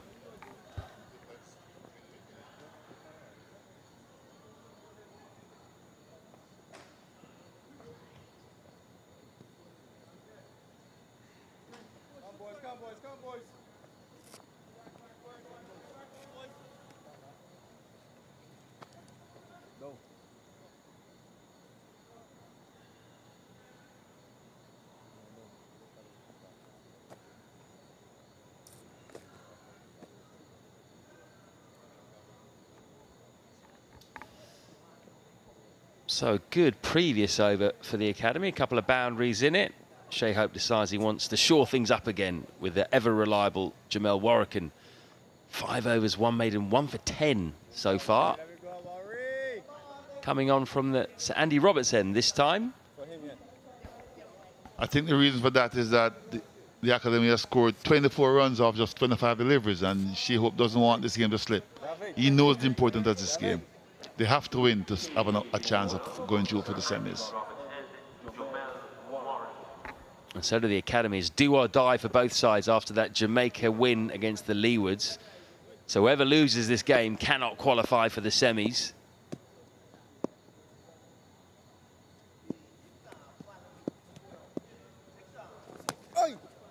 Oh, reverse sweep. That would have hit middle stump, wouldn't it? It was almost a Yorker length. It's brilliantly played. That's a brave shot from Anderson. First ball from Warrican, and he's not going to let him settle. The reverse sweep came out perfect. Off the stumps, but when you middle it like that, it's not going to matter. Another 4 runs, another good start to the over for the young academy team. He's feeling it now, Anderson, isn't he? Bopping along to the music. He's feeling good. 4 boundaries. All of his 4 boundaries have come in the last few balls. Now scoring at a strike rate of 110. Pace off. This time he goes for a more conventional way to try and beat the man behind square on the offside. Doesn't work.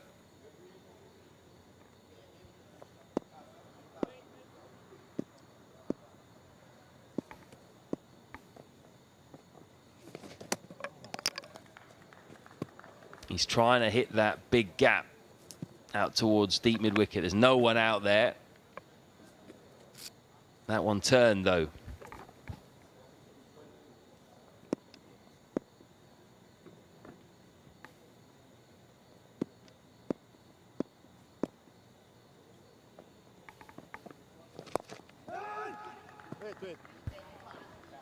Good bowling from Warrican. The last 2 delivery, you can see him taking the pace off it. He wants Anderson to make his own pace.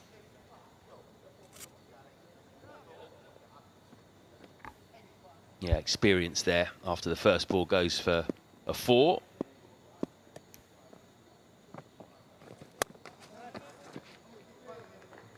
Good tumbling stop from Curtin. He's one of the best fielders in the Barbados side, might even be the best. Very unlucky not to have taken a brilliant catch one-handed. Doesn't mind putting his body on the line.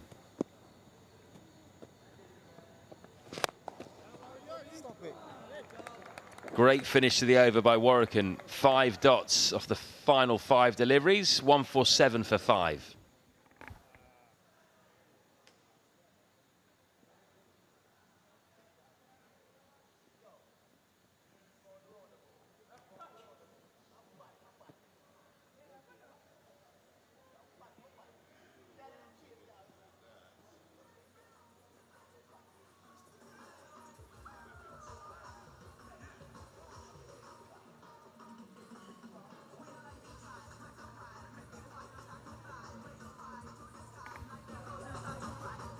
The Worms are almost neck and neck, but the problem for the academy is not just those 5 dots.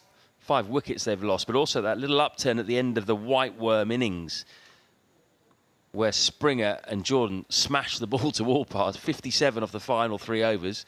You don't want to leave yourself that much to do because that's very, very hard. Doesn't matter who's batting. Key thing is they've got to keep these two together, give Joshua James half a chance when he comes in with his long levers and power. Edge taken, snaffled by Kyle Hope. And well done, Javed Leacock. It's a handshake. That was right in the breadbasket. Yes, it was. Made it look easy in the end. Leacock has got his 3rd wicket. Tuckett going back very disappointed. Didn't get over it. Pulled away. It's almost like it came off the face of the bat. And Tuckett has to go, caught by Hope off Leacock for 5. And it's 147 for 6.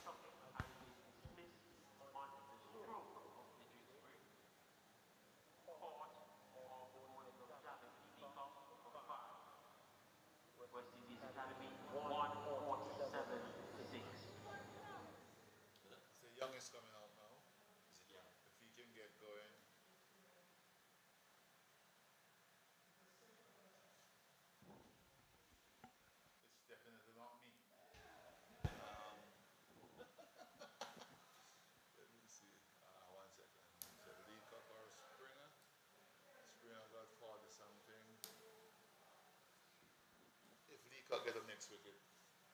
Yeah, I would say Leacock. Yeah, he gets 4. Yeah, I agree with that. If Leacock gets 4, then I would say definitely it's him. Maybe 39 is coming. Yeah, that's good. Yeah. Springer picks up a wicket or 2, then he'll be a big shot.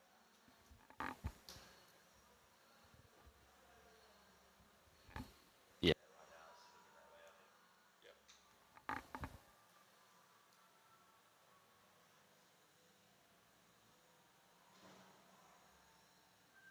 Carter for his bowling, not his batting.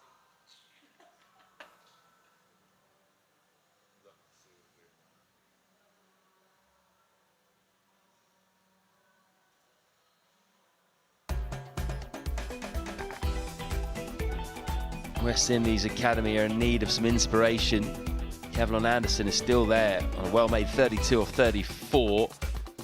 Captain Naeem Young is coming to the crease. We've got Joshua James as well still to come. And they need a partnership from here because after a bright start, it's all gone a bit wrong.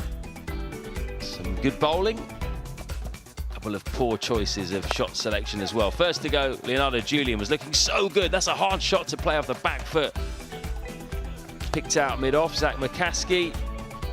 Kirk McKenzie got in a real pickle trying to play that pull shot. That was Jonathan Carter getting another important breakthrough. That was 98 for 2. First ball from Kevin Wickham. Bit of a strange shot. He played so well in this tournament. Just steered that straight to Curtin at gully. That was a good bit of bowling from Leacock. Simmons was set and looking really good on 50. First List A wicket for Leacock, followed shortly by his second, Hakeem Oggeast. Ambitiously trying to hit over the long boundary. He just picked out Springer and then pretty comfortable catch for Kyle Hope. Went quickly to him, again off Leacock, who gets a very proper handshake. 3 for him now. And in fact, 5 between Carter and Leacock, the 5th and 6th bowlers of the Pride. They have hauled them back into the contest.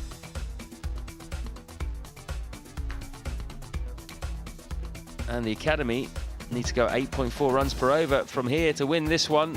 They've kept in the game by and large every time they've played. No one has really hammered them yet. They've shown real fighting spirit. They need to show some of that right now. And he needs to start with the captain.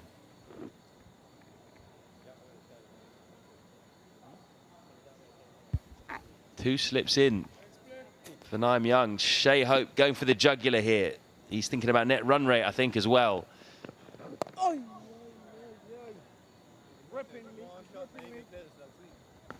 With a turn, 2 slip for the captain. Shai Hope wants to get wicket. He wants to win this with a reasonably good margin.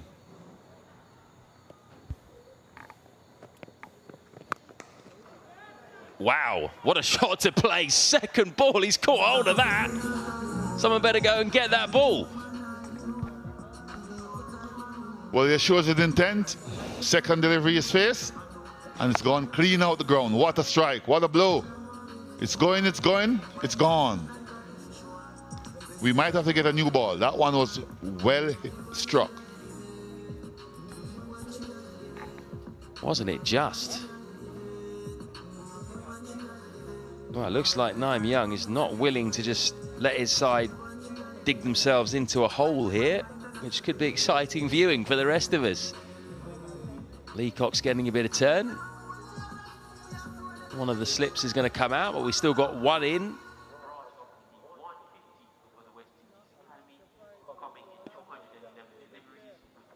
And Long On goes back out to join deep mid-wicket. See if Naim Young wants to go again.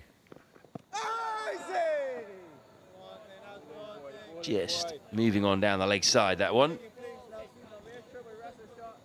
Well, this clearly shows his intent, and Shai Hope is having none of it. He's giving him some protection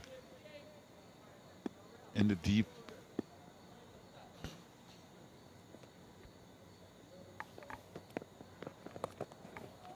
Chase it though. Keeps this down, rolls the wrists. Doesn't get all of it though. It's going to be 2. No. Lucky. Thought about 3, but would have been probably suicidal. But Naim Young is 8 from just 4 deliveries. So he's showing his intent, and you need someone like that to sort of get some momentum back into the innings.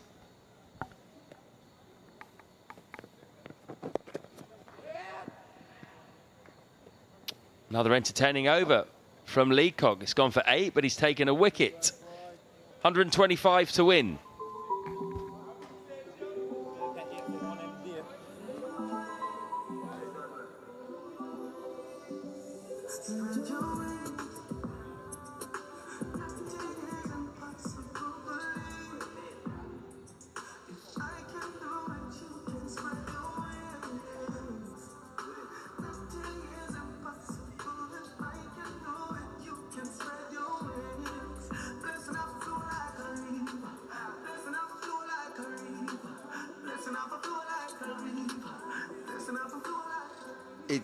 It started very brightly for the West Indies Academy, but up against it at this point in time. It's going to be Jamal Warrican to continue. Still 125 to get from 90 deliveries. And after that opening partnership, it's almost been a procession. But young Kevlin Anderson here, he's put his hand up, 32 of 35. Along with his skipper, 8 of 5 deliveries, 6 off his first ball. That's been stroked on the ground nicely by Anderson for 1. You know, if you had 124 to get from 88 deliveries in a T20 game, you would have said that's on. Definitely, but this is not T20 cricket. But if they bat intelligently, they could do exactly the same thing. 88 deliveries to get 124 runs is possible. It is not easy. Just 4.42 runs per over, so they will have to accelerate appreciably. The required run rate now almost 9, 8.45. At one point it was well above 6 is the run rate. But those wickets have really arrested the progress that was done by these opening batters for the West Indies Academy. It's clothed almost inside half of the bat. Young has come out and he's been aggressive from ball 1. I think they know that they've got to accelerate. If they could get 6, 8 per over from here on in, it could be still tight at the end. But they have to get many 2s. I'd say 4 2s per over, and the odd boundary here and there.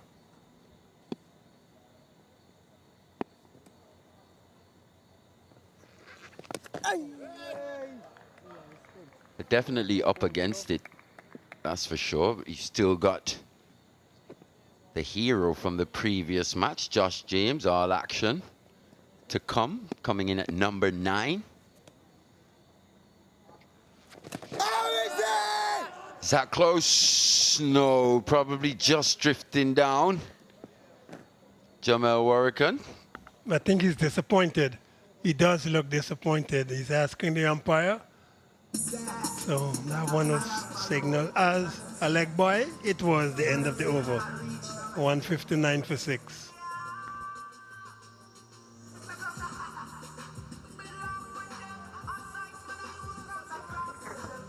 Might have been pitched on leg, but probably drifting down. That was the arm ball. Had it turned, he might have been given it, but it just kept going with the arm.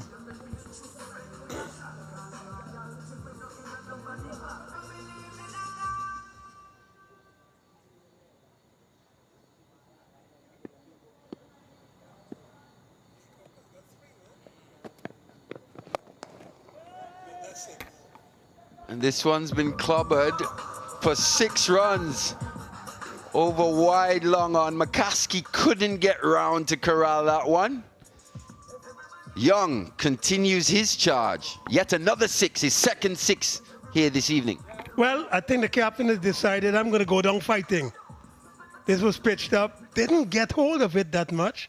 So much so that the Barbadians are now changing. They're going to put a deep mid-wicket directly where that ball went.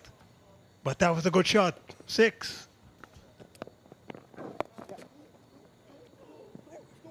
This has been paced quite nicely. They're going to come back for 2. Young is looking for it, but Shai Hope does the fielding and stops the extra run. Good batting from the skipper. He's come in and been positive from bar 1, 17 from 11. He's already hit 2 maximums in his innings.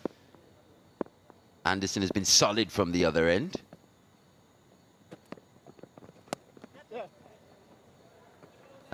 That one's been played away behind square.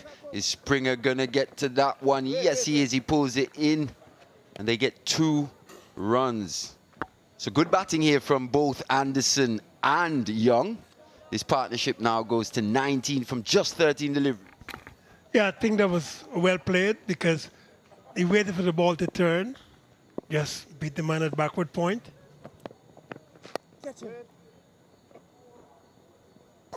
And instead of endangering the wickets by trying to get 3, good feeling, by the way, the man running down there. I think that was Shamar Springer.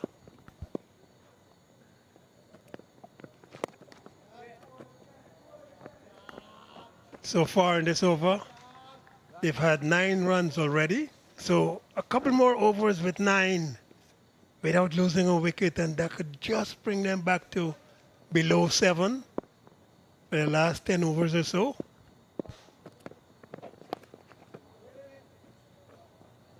No run off the final Laycock delivery. The end of 37. It's 168 for 6.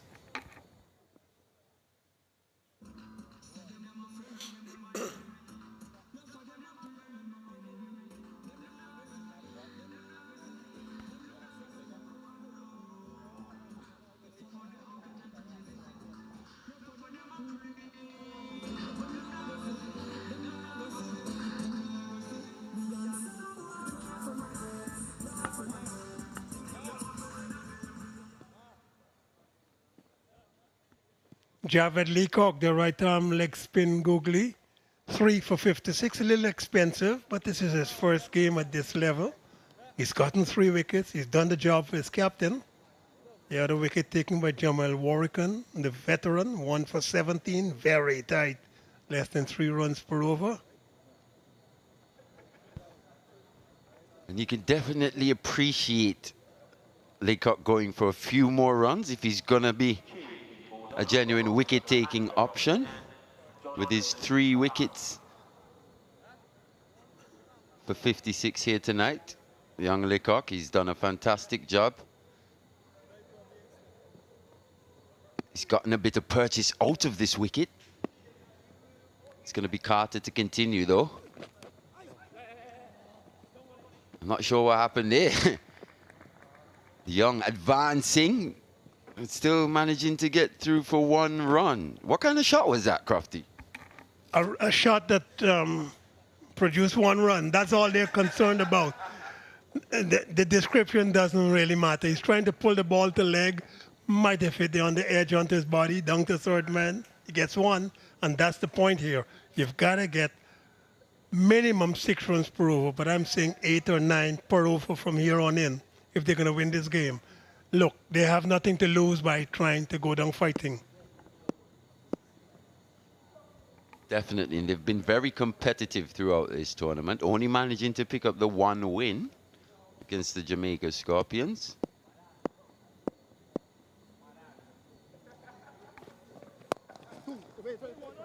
Two was a call immediately, but I don't think so. I think they're going to just get 1.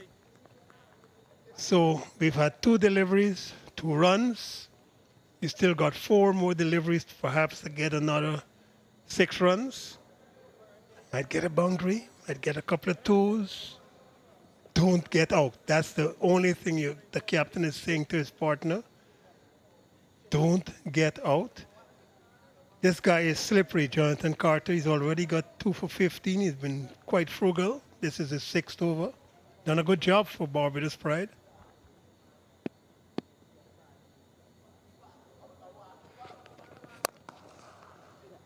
So he advances and slaps that straight back past Carter. But Jordan quite quick down on that long off boundary. Does a fabulous job saving 2 runs there. Very, very good fielding by the big fast bowler, because he had to move around very quickly to his left. Hakeem Jordan did a very good job there. He's down in the long on position. He's now coming to the mid-on position inside the circle. Good work.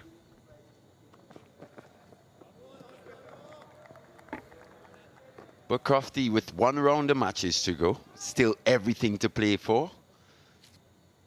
This Barbados Pride team, in terms of their combinations, you see Jonathan Carter here, he hasn't scored many runs. He's been pretty good with the ball, 2 for 16 from his 5.4. In terms of looking forward, that's going to be a wide down the leg side from Carter. But in terms of just looking forward slightly, he's been picked in this team as a batter mainly. He's been mainly contributing with the ball. So looking forward, is his bowling performances enough to keep him in this squad? I think he thinks that, and I think he's doing a good job. Now, I agree with you, he's been picked to bat. He is a veteran of his team. He's played over 100 games at this level, and he really should be getting runs. But his bowling has come to help him. He's done well here. So maybe they might just keep this combination. Remember, they scored the most runs in this Zone B. So in this innings, 279 for 6 they made. So if they could do it now, they might just decide, keep this combination and see how we go for the next game. He might be under pressure.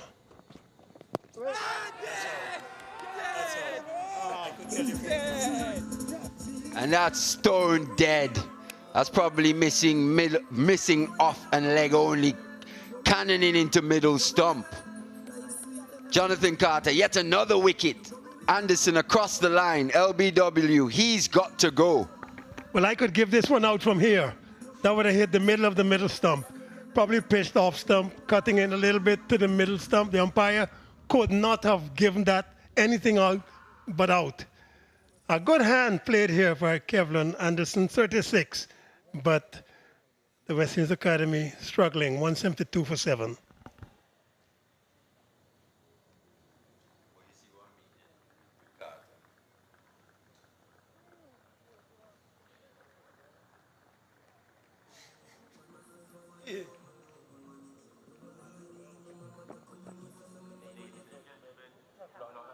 Big boy.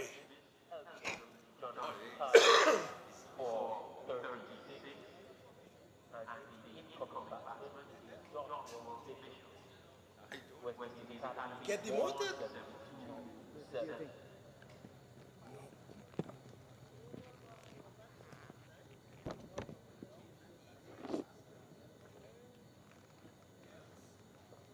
Give it at 9. Give it at 9. 9, yeah. A bit, oh, Sorry, Warren. bit of a surprise here. He didn't get it. He came in at 9. Josh Bishop in ahead of Josh James. You'd have thought maybe with the performance that we saw in the previous match, he's 73 of 77.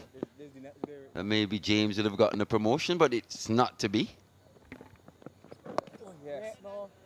Well, maybe the Western Academy may have thought, or the coaches may have thought, well, lightning doesn't strike twice in the same place. They may not expect him to hit the ball around that much. But these two are going to try to push. They might be thinking for 2. Yes, 2 is the call. And excellently done there by Bishop. He's running to the non-striker's end. Got back there very quickly. Naim Young, the man at the striker's end. Again, young men who are very capable, but there's the big boy waiting for his turn. Always that. Don't force it, don't force it. Keep spinning it, bud. Dry it and spin it, my brother. Dry it and spin it. White ball, trying to ball perhaps a quicker flipper, top spinner. Just pulled it down a little bit, did Leacock. This is his 10th over. Good delivery again outside that off stump. He's picked up his 3 wickets, maybe gone for a few more runs than he would have liked, but what are some of the things you think he's done well this evening, Crofty? He's bowled with a nice loop. He's also gotten the ball to bounce and turn. That one's been swung away into the onside, into that little dark pocket there in a cow corner position almost. Direct hit as well from that boundary.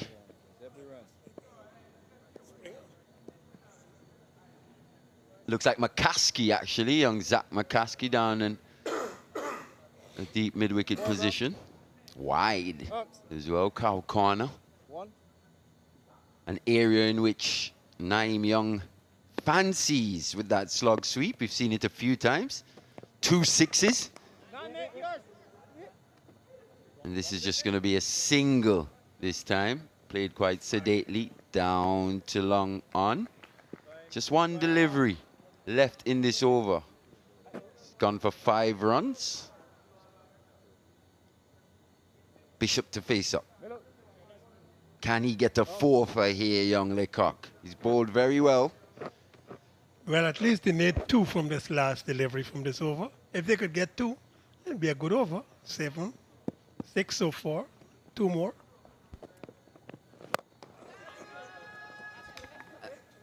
And that's been hit straight back down the ground. Didn't quite come out the middle of the bat. Luckily for Josh Bishop, only picking up 1 run. The end of a fabulous spell from Leacock. The young leg spinner picking up 3 for 63 in his 10. End of 39. 179 for 7.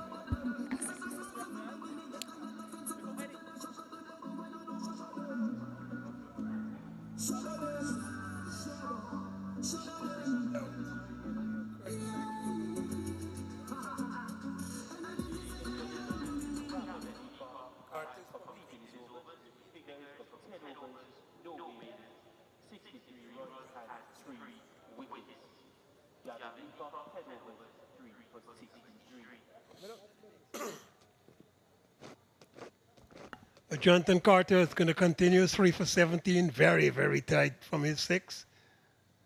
Young Leacock, Javid Leacock, 3 for 63. Expensive, but he's gotten 3 wickets in his first outing playing for the senior Barbados team.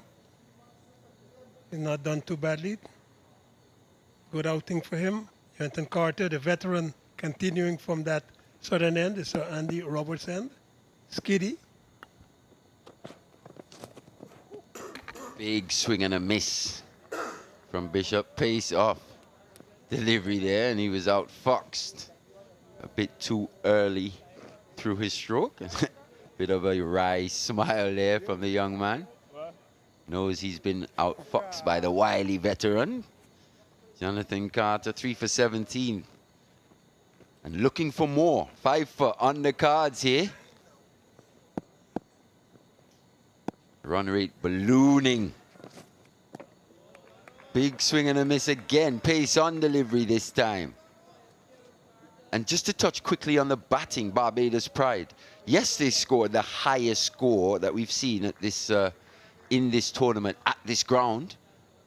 But I can't help but think they were still 20 to 30 runs short. They should have been over 300 for sure, Crofty, considering the start they made. This one's been darted down the leg side. It's going to be a wide. So a bit of indiscipline just creeping in here, maybe. That's a strange wide because I'm almost sure maybe the bat clipped the pad. There definitely was a sound. I thought they would have appealed for caught behind. But given a wide.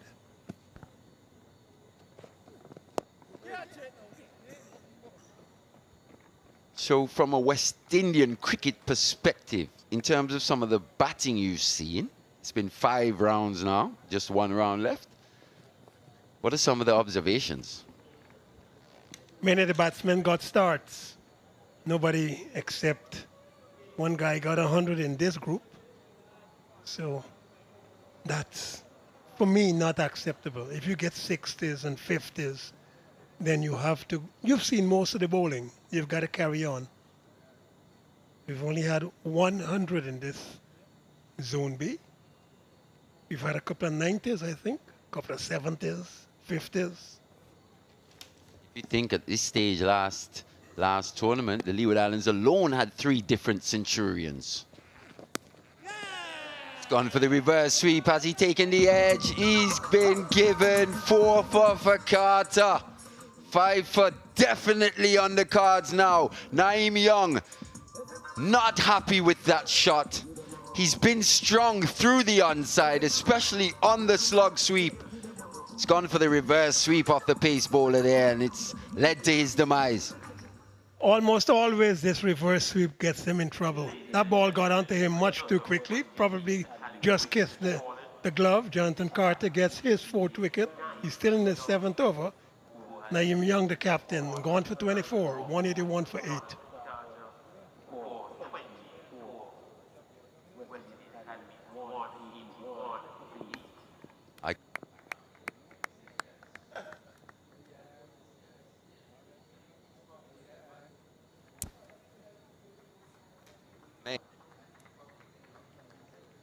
No, you're not going to get wrong. I don't think so.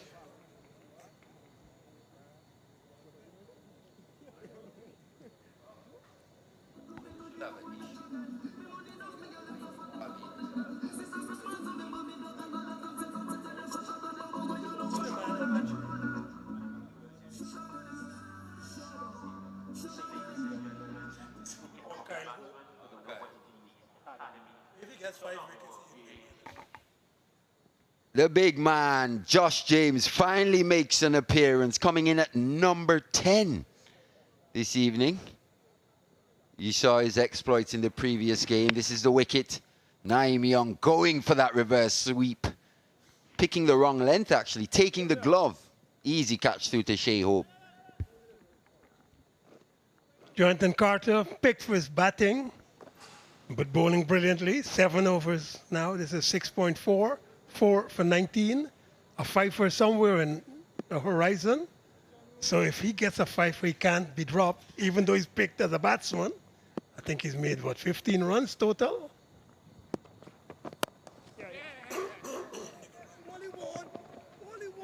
Pushing just for 1. Yeah, but Jonathan Carter, if he gets 5 wickets, will be telling his captain, you can't drop me at all. I am picked as a batsman, but you need me. I've just gotten 5 wickets. He's got a long way to go. Just 2 wickets to get, but he's got a lot of bowling to do if these 2 survive well. Will he get a 5 for here? Oh, playing a miss. Josh Bishop playing outside, shot ball outside the off stump, not managing to make contact. It's the end of that Carter over, the end of the 40th, 10 to go. 182 for 8.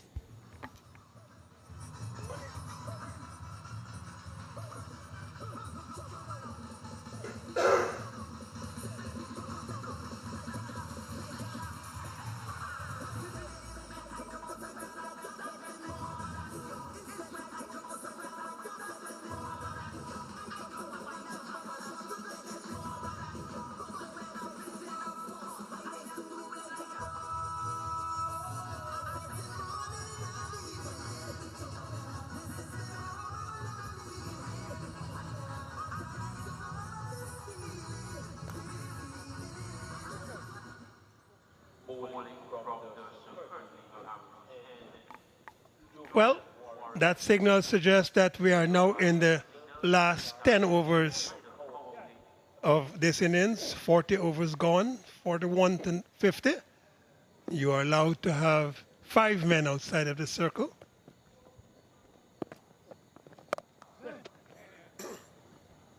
And Barbados Pride might need it because you know that Joshua James is out there to give it the long handle. The big boy, when he hits it, they remain hit. Batted at number 9 in the last game too. And was the last man out, 73 from 77 deliveries. Clobbered it everywhere. But the other Joshua Bishop, will have to be intelligent too. Playing a miss again from Bishop, so just struggling to make contact here. 2 off 6.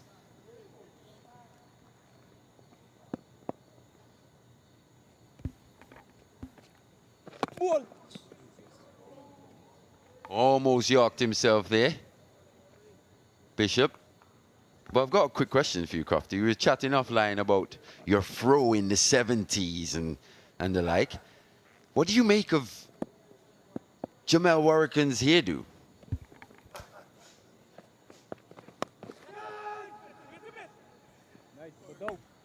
Dropped just in front of the man there at backward point. That looks like Javed Leacock. Well, these days, anything is a style. You know, there's the mohawk, there's the fade, the half fade, the half fro. That's probably what he has. Listen, anything is a style. I think we call that one the 3/4. The 3/4 throw. But he's bowled fantastically here. Picked up 1 for 19, just 1 delivery remaining. Only gone for 2 runs in this over, so he's been very frugal in his spell today. I've not noticed anybody with purple hair or pink hair or a yellow or orange. I think we're doing well. Not yet, Crofty, not yet. Still a whole round and a few more matches to go, but it's the end of that Warrican over. 41 gone, 184 for 8.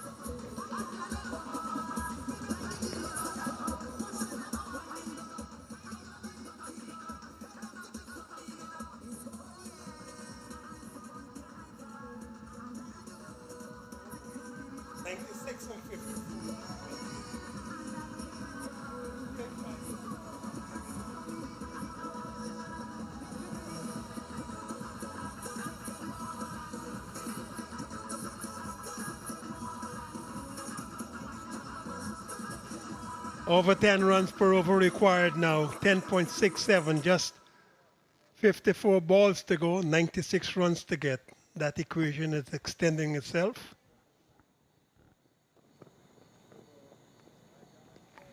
I think that Jonathan Carter is overspeeding there. So the towel drops out. He notices it, so he becomes can't bowl without the towel. You know, it's strange. I would just continue, forget it.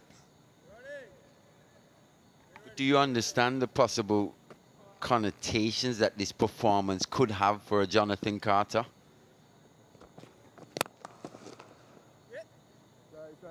It's not going to be a run there. It's been a real struggle for him with the bat. But he's definitely put his hands up with the ball and he's delivered. Bowled 9 overs in the previous match. He's bowled 7 here, picked up 4 for 20. Still in with a chance of a 5-for.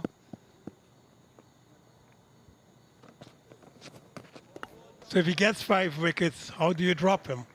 See, that's what sometimes happens when you're a good all-rounder.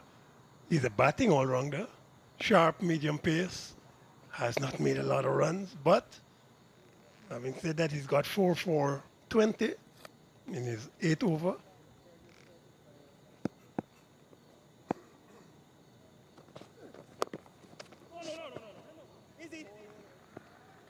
It's not going to be a run, but it wasn't so much the innings, but how he played. It was a real struggle, and it would be a real concern for Coach Vasper Drakes, that's for sure. Came in at a time when he was expected to accelerate, and the innings. It's going to be 1 run there again. The innings almost came to a standstill when he came to the crease. So that's something for the think tank to definitely peruse over. They will definitely be having conversations about it, but from a bowling perspective, he's been absolutely fantastic.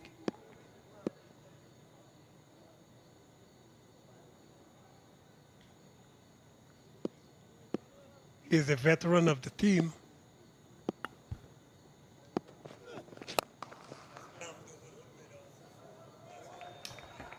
A bit of what we saw the other night. Josh James in at 10, surprisingly.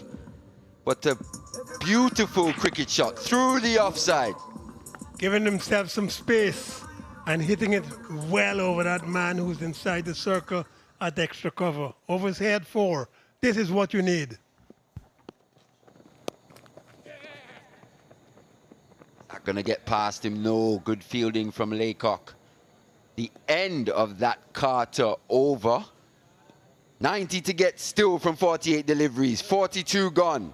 190 for 8.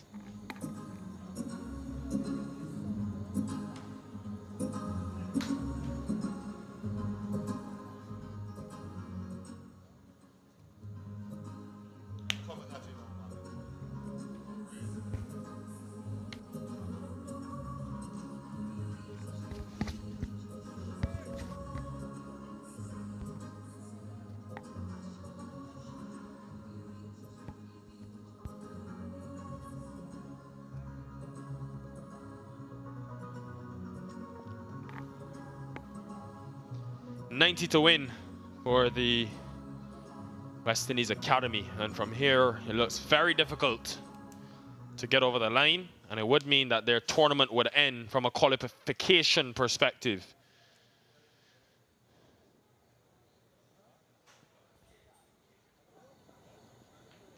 Just looks like there's some discussion as to who bowls the next over.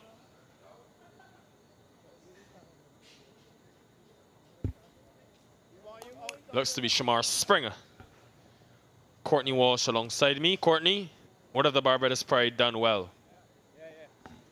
Well, they have kept them under pressure to keep taking the wickets at the right time. And Carter with his 4 for 26. Leacock with his 3 wickets. 2 main wicket takers for them. The man on the screen did well with the bat. He would like to close this game out with a couple wickets to his name as well. I'm surprised that James, who was in form with the bat, has come so low down the order for the West Indies Academy, especially with the rate climbing. The run rate required is now 11. I thought he could have come in a little bit earlier, and if he get going with those mighty blows, would have made it easier for the other batters.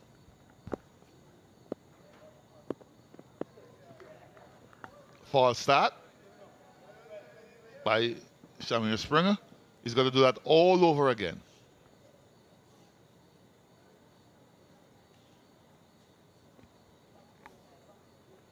First stint was expensive. Leonardo Julian and Keegan Simmons took him apart.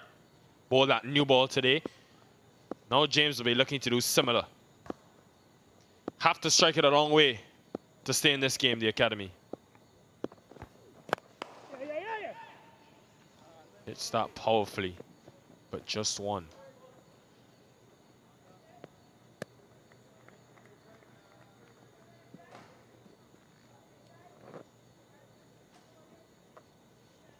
It'll be a performance that the Barbados Pride will be happy about, especially if they can pick up the win, because after the Scorpions won today, it would put them under pressure to close out these remaining 2 matches now with wins if they want to qualify. They've got the Leeward Islands Hurricanes coming up next. That has gone really high up, but it hasn't gone long enough. And it is a superb catch by Kamari Boyce. It really went as high as the Sir Vivian Richards Stadium or higher, but Boyce holds on. That's what you call burst in the clouds. It was hit high and hard, but didn't have enough legs to clear the boundary, and Boyce took a spectacular catch in the end. Joshua Bishop giving himself a bit of room, opening up to get a free swing of the arm. Got more height than distance and paid the price on this occasion. He has to go. It's 4 off 14 balls. 191 for 9.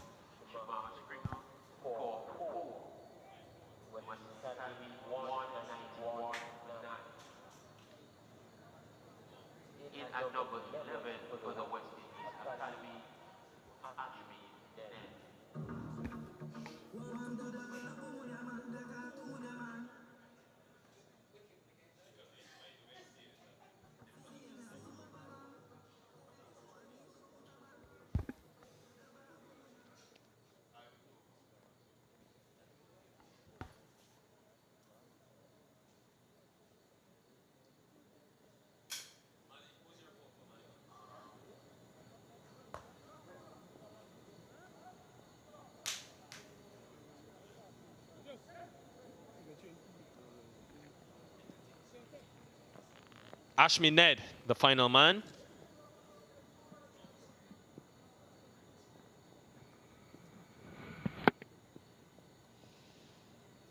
Went very high, probably the highest I've seen a ball go at the Sir Vivian Richards Stadium. Excellent take from Kamari Boyce. Hasn't bowled today, but required to do the business in the field and has done that.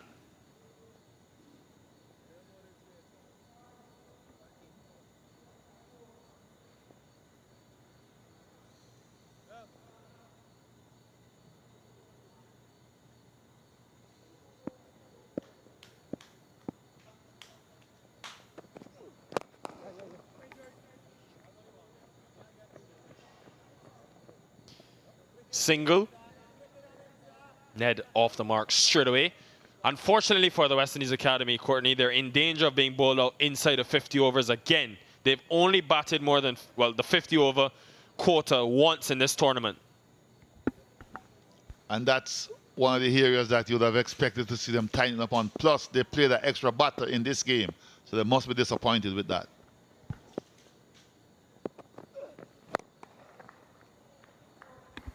Swatted by Joshua James. You've seen a lot of low order batters amongst the years, Courtney.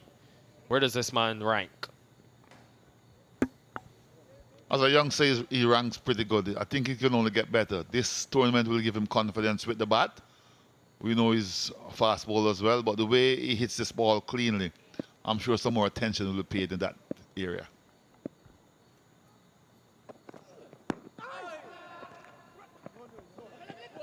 Wanted to get back on strike.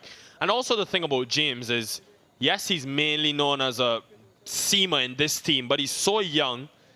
And we know in world cricket now, that trend for fast bowlers being able to hit the ball out the ground adds that sort of value to them and their place in a team. So I think that's an area he will want to develop. And the 73 that he made in the last game shows him and us that he's very capable of spending time at the crease. Played some good cricket shots with some lusty blows, but what I liked about that innings, he wasn't afraid of rotating the strike and getting singles as well.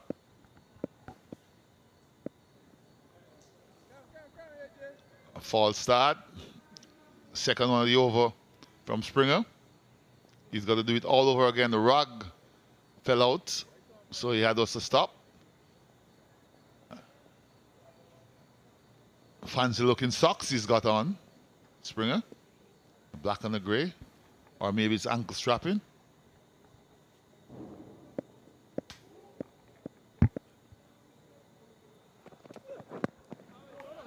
Fired into the pads. Dot to end the over. Wicket coming in it for Shamar Springer to go with his 41 with the bat. 193 for 9.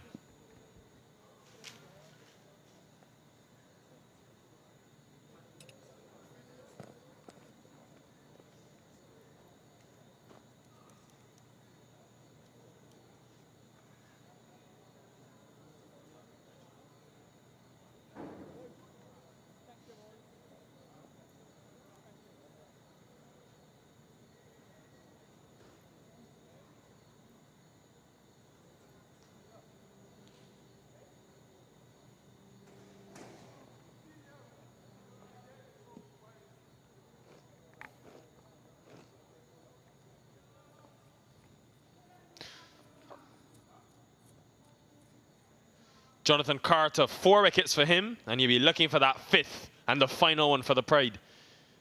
2 fielders very close in a catching position behind square in the offside. Short third and almost a very fine point.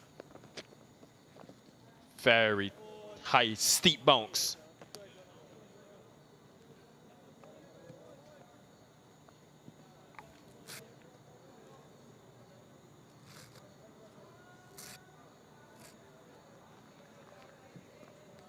Wide that last delivery.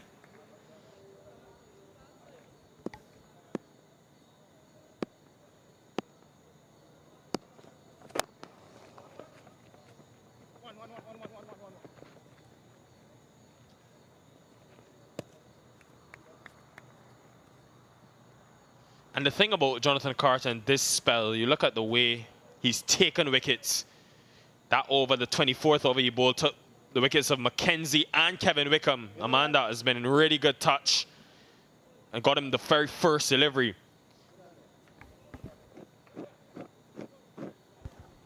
The golden arm did work. He's got 4 to his name.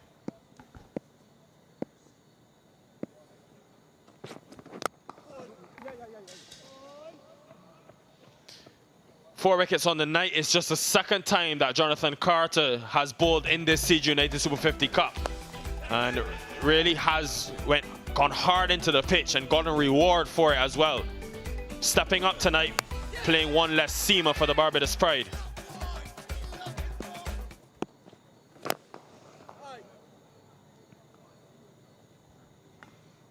And this is what Shai Hope would have wanted from him, to come in to get a couple of wickets. And with his experience, as you said, they played him as a third seamer, and he hasn't disappointed them in that department. 4 wickets to his name.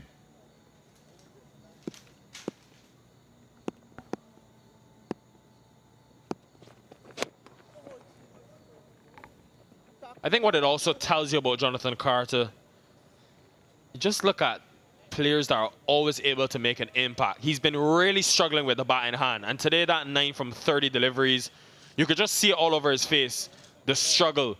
But that ability to just get yourself up and ready to go again and contribute in another facet of the game, to take 4 wickets for his team, good accomplishment. And I think it's just a statement as to how he goes about things. He's only picked up 33 wickets before today in 137 listed games, an average of 32. But every time they call on him, he tells Barbados and Shai Hope that he will give his all to try to perform for them.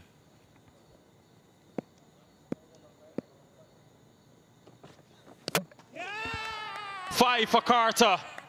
A moment to remember. His last 5-wicket haul was back in 2013. Now he's got one 9 years later, and look at what it means to him.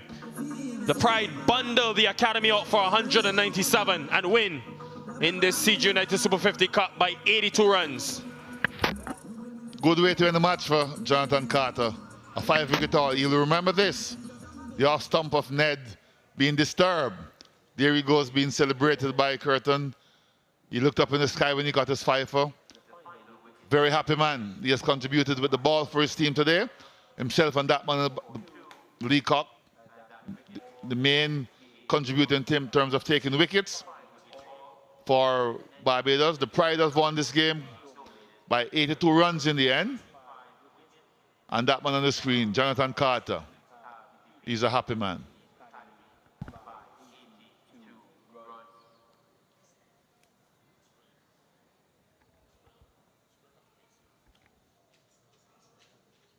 Well, he'll be a happy man, Carter, contributing even after struggling with the bat in hand. And to get 5 wickets in a list day game is no small achievement. So he'll be overjoyed with this and the fact that he's kept his Barbados Pride in the tournament.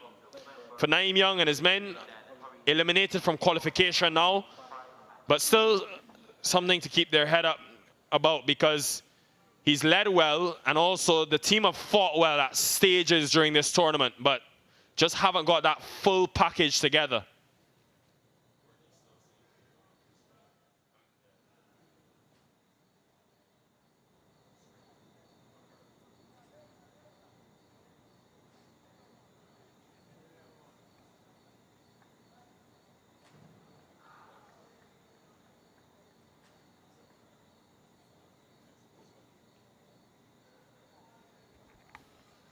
A young group, the academy.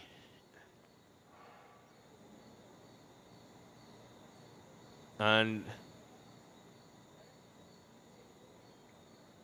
they will learn a lot from this experience. Naeem Young being from Barbados, Joshua Bishop also from Barbados, and knows these players very well. But again, he keeps mentioning it, they're not playing full 100 over games, and that's cost them in the end. Today, coming up short by some 82 runs. A good start from the openers, 65-run opening stand, and you thought after they got 51 from the first 10, this game could be on. But a stutter in the middle. Kevlin Anderson batted really well and was well supported by Naeem Young towards the end with a late cameo. But it's been a familiar story for the West Indies Academy, where the batting lineup has just not come to the party in this tournament. And unfortunately today, on a good deck, 280, just too mammoth for them to chase.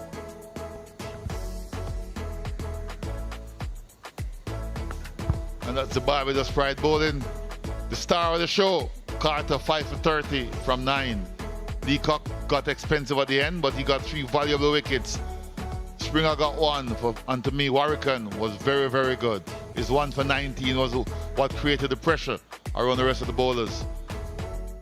They'll be very happy with the result of today's game, but they still need to win the last game, Barbados Pride, if they are to make it to the semi-finals. 5 wickets for Carter, the veteran, and it helps the Pride win by 82 runs. But don't underestimate that 41 not out from Shamar Springer from just 17 deliveries. 71 runs from the last 5 overs, allowing the Pride to get up to a very competitive 279, and in the end, just too many runs for the West Indies Academy to chase, and now officially eliminated out of this tournament and the running for the qualification. Let's go down to Matt Floyd, who's got today's man of the match, player of the match. Yes, the player of the match is for his bowling, not for his batting today. I'm sure he expected to win it for his batting at the start of the day rather than his bowling. Jonathan Carter, congratulations. We'll get on to your performance in a moment, but what did you think at the halfway stage? It was a good score, but a bit of dew around, and it was a good pitch for batting. So did you have to be on your mettle with the ball today? Well, yeah, I'd say this is one of the better pitches that we've played on for the tournament. So I think the guys bowl well together in groups, and obviously I came and do my thing. Obviously I'm not getting runs with the bat, but I always want to contribute for my team. You more than made up for it today with the ball, that's for sure. It's not the easiest pitch here, or any of the pitches, to bowl seam on. So what was your plan when you came on? Basically bowl cutters into the wicket, use my pace also. That was basically it. Well, it definitely worked for you. Do you enjoy your bowling? I know you don't do loads of it, but you seem like you really enjoy it. I enjoy my cricket. Full stop. Yeah. And I mean, obviously a 5-fer as well. Is that as satisfying as scoring 100 for you? Well, I wouldn't say as satisfying as scoring 100 because I'm playing as a batsman. But at the end of the day, I always put my hand up to put out a good performance for the team, whether with the bat or the ball. You've got all-rounder status now, surely, Jonathan, haven't you? Well, hopefully that will continue. Well bowled today. Great stuff. Thank you.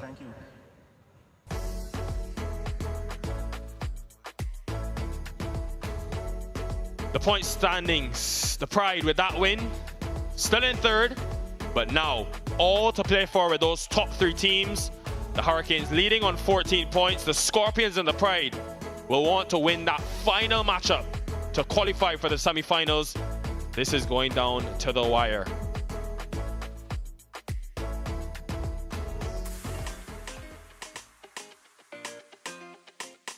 The MasterCard priceless moment of the match. And scintillating stuff from Shai Hope, a one-handed 6, one of 2 sixes he hit today with the wind, and just glorious, as he always, 6 of his 50 runs he scored at the Sir Vivian Richards today, and boy was he a special talent to watch. Well, don't go too far, because we'll hear from that man Shai Hope very soon, as well as Naeem Young, the captains, when we return from the break.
A performance that the Barbados Pride will be very happy about after losing the toss, being asked to bat first, posting 279 on the board, thanks to a couple of 50s from Hope, McCaskey and Hope, and then a big finish from Shamar Springer. The bowlers did the rest. Jonathan Carter, player of the match performance with his 5 wickets. In the end, winning by 82 runs. Let's go down to Matt Floyd, who's got the captains. Cheers, Nick Hill. Time for the presentation for this CG United Super 50 match between the Barbados Pride and the West Indies Academy. Congratulations to the Pride, still alive and kicking in this tournament. First of all, as usual, I'm going to thank all of our sponsors, CG United, Betway, Fan Craze, MasterCard and Blue Waters. And it's been a good day for the blue side. But I'm going to start by speaking to Naeem Young, captain of the West Indies Academy. Naeem, your bowling has been very good all tournament, but today, was that where you lost this? I think the bowling was good for the most part. For 49 overs, I think we were bowling very well. I think the game got away for us. The wicket is very good, so I think that was a power score before the last over. So it goes. Yeah, so it kind of got away from you, did it, in the last 3 overs or so? Do you think maybe you could have done with an extra seamer in those final death overs? Yeah, I mean, you could sit down and say this and that, but I think we got there to do a job, and we just didn't really execute today. And with the bat, you got off to a very good start. The openers were looking in fantastic nick. You got up to 90-odd for 1 in the end, and then just a rash of wickets. Yeah, this thing is a norm for us. Now we lose wickets in clusters, and it's been so for the whole series. So it's something for the academy to go back and work on away from this. So yeah, good position, best wicket for so far, under some good lights. So unfortunately we couldn't carry on.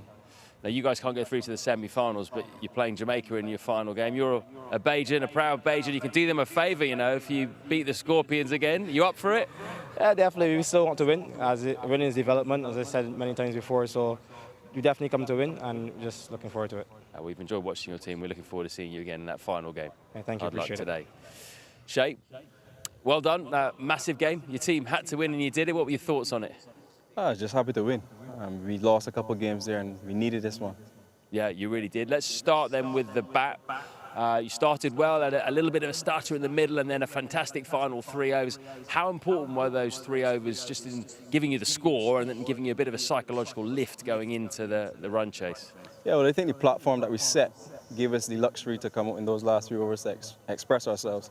But I said the foundation was set. Nice to see that the openers got a good start this time around.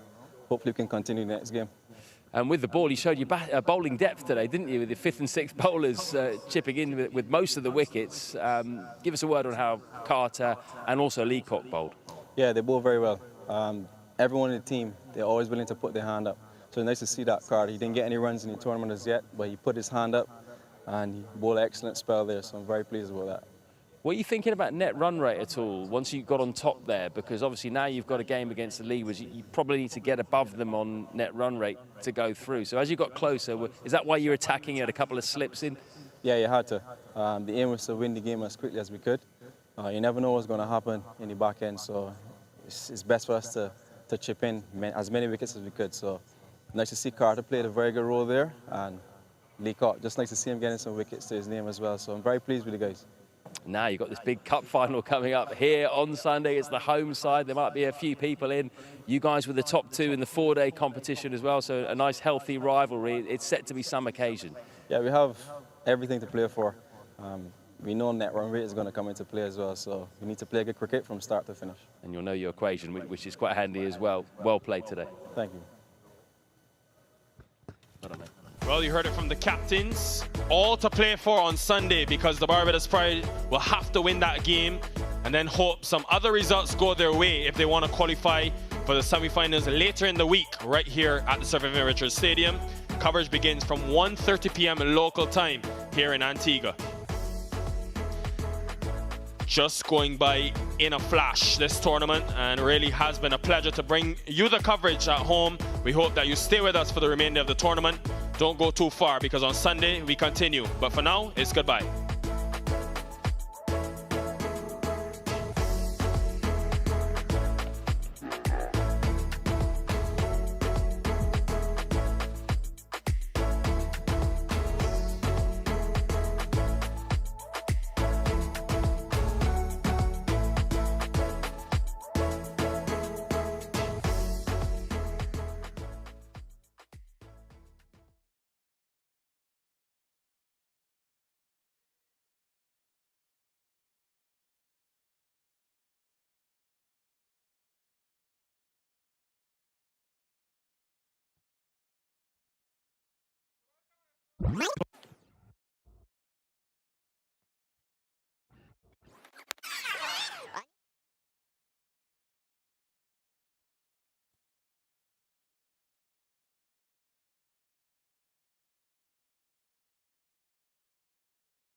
keeper, to that keeper, to that keeper. Catch it, no kicking. Catch it, girl.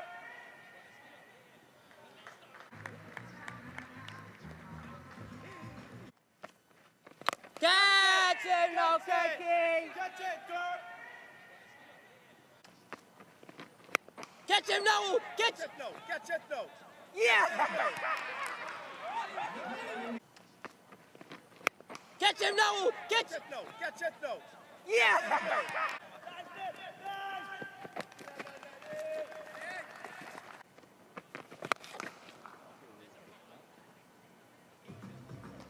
Hey.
Catch it.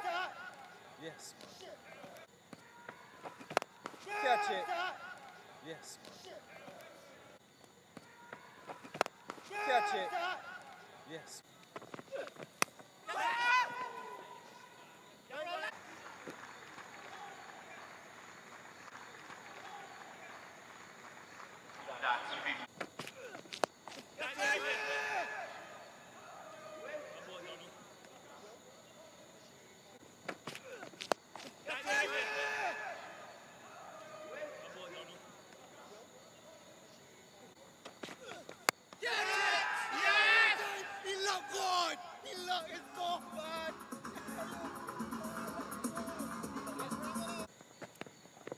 Catch it, okay.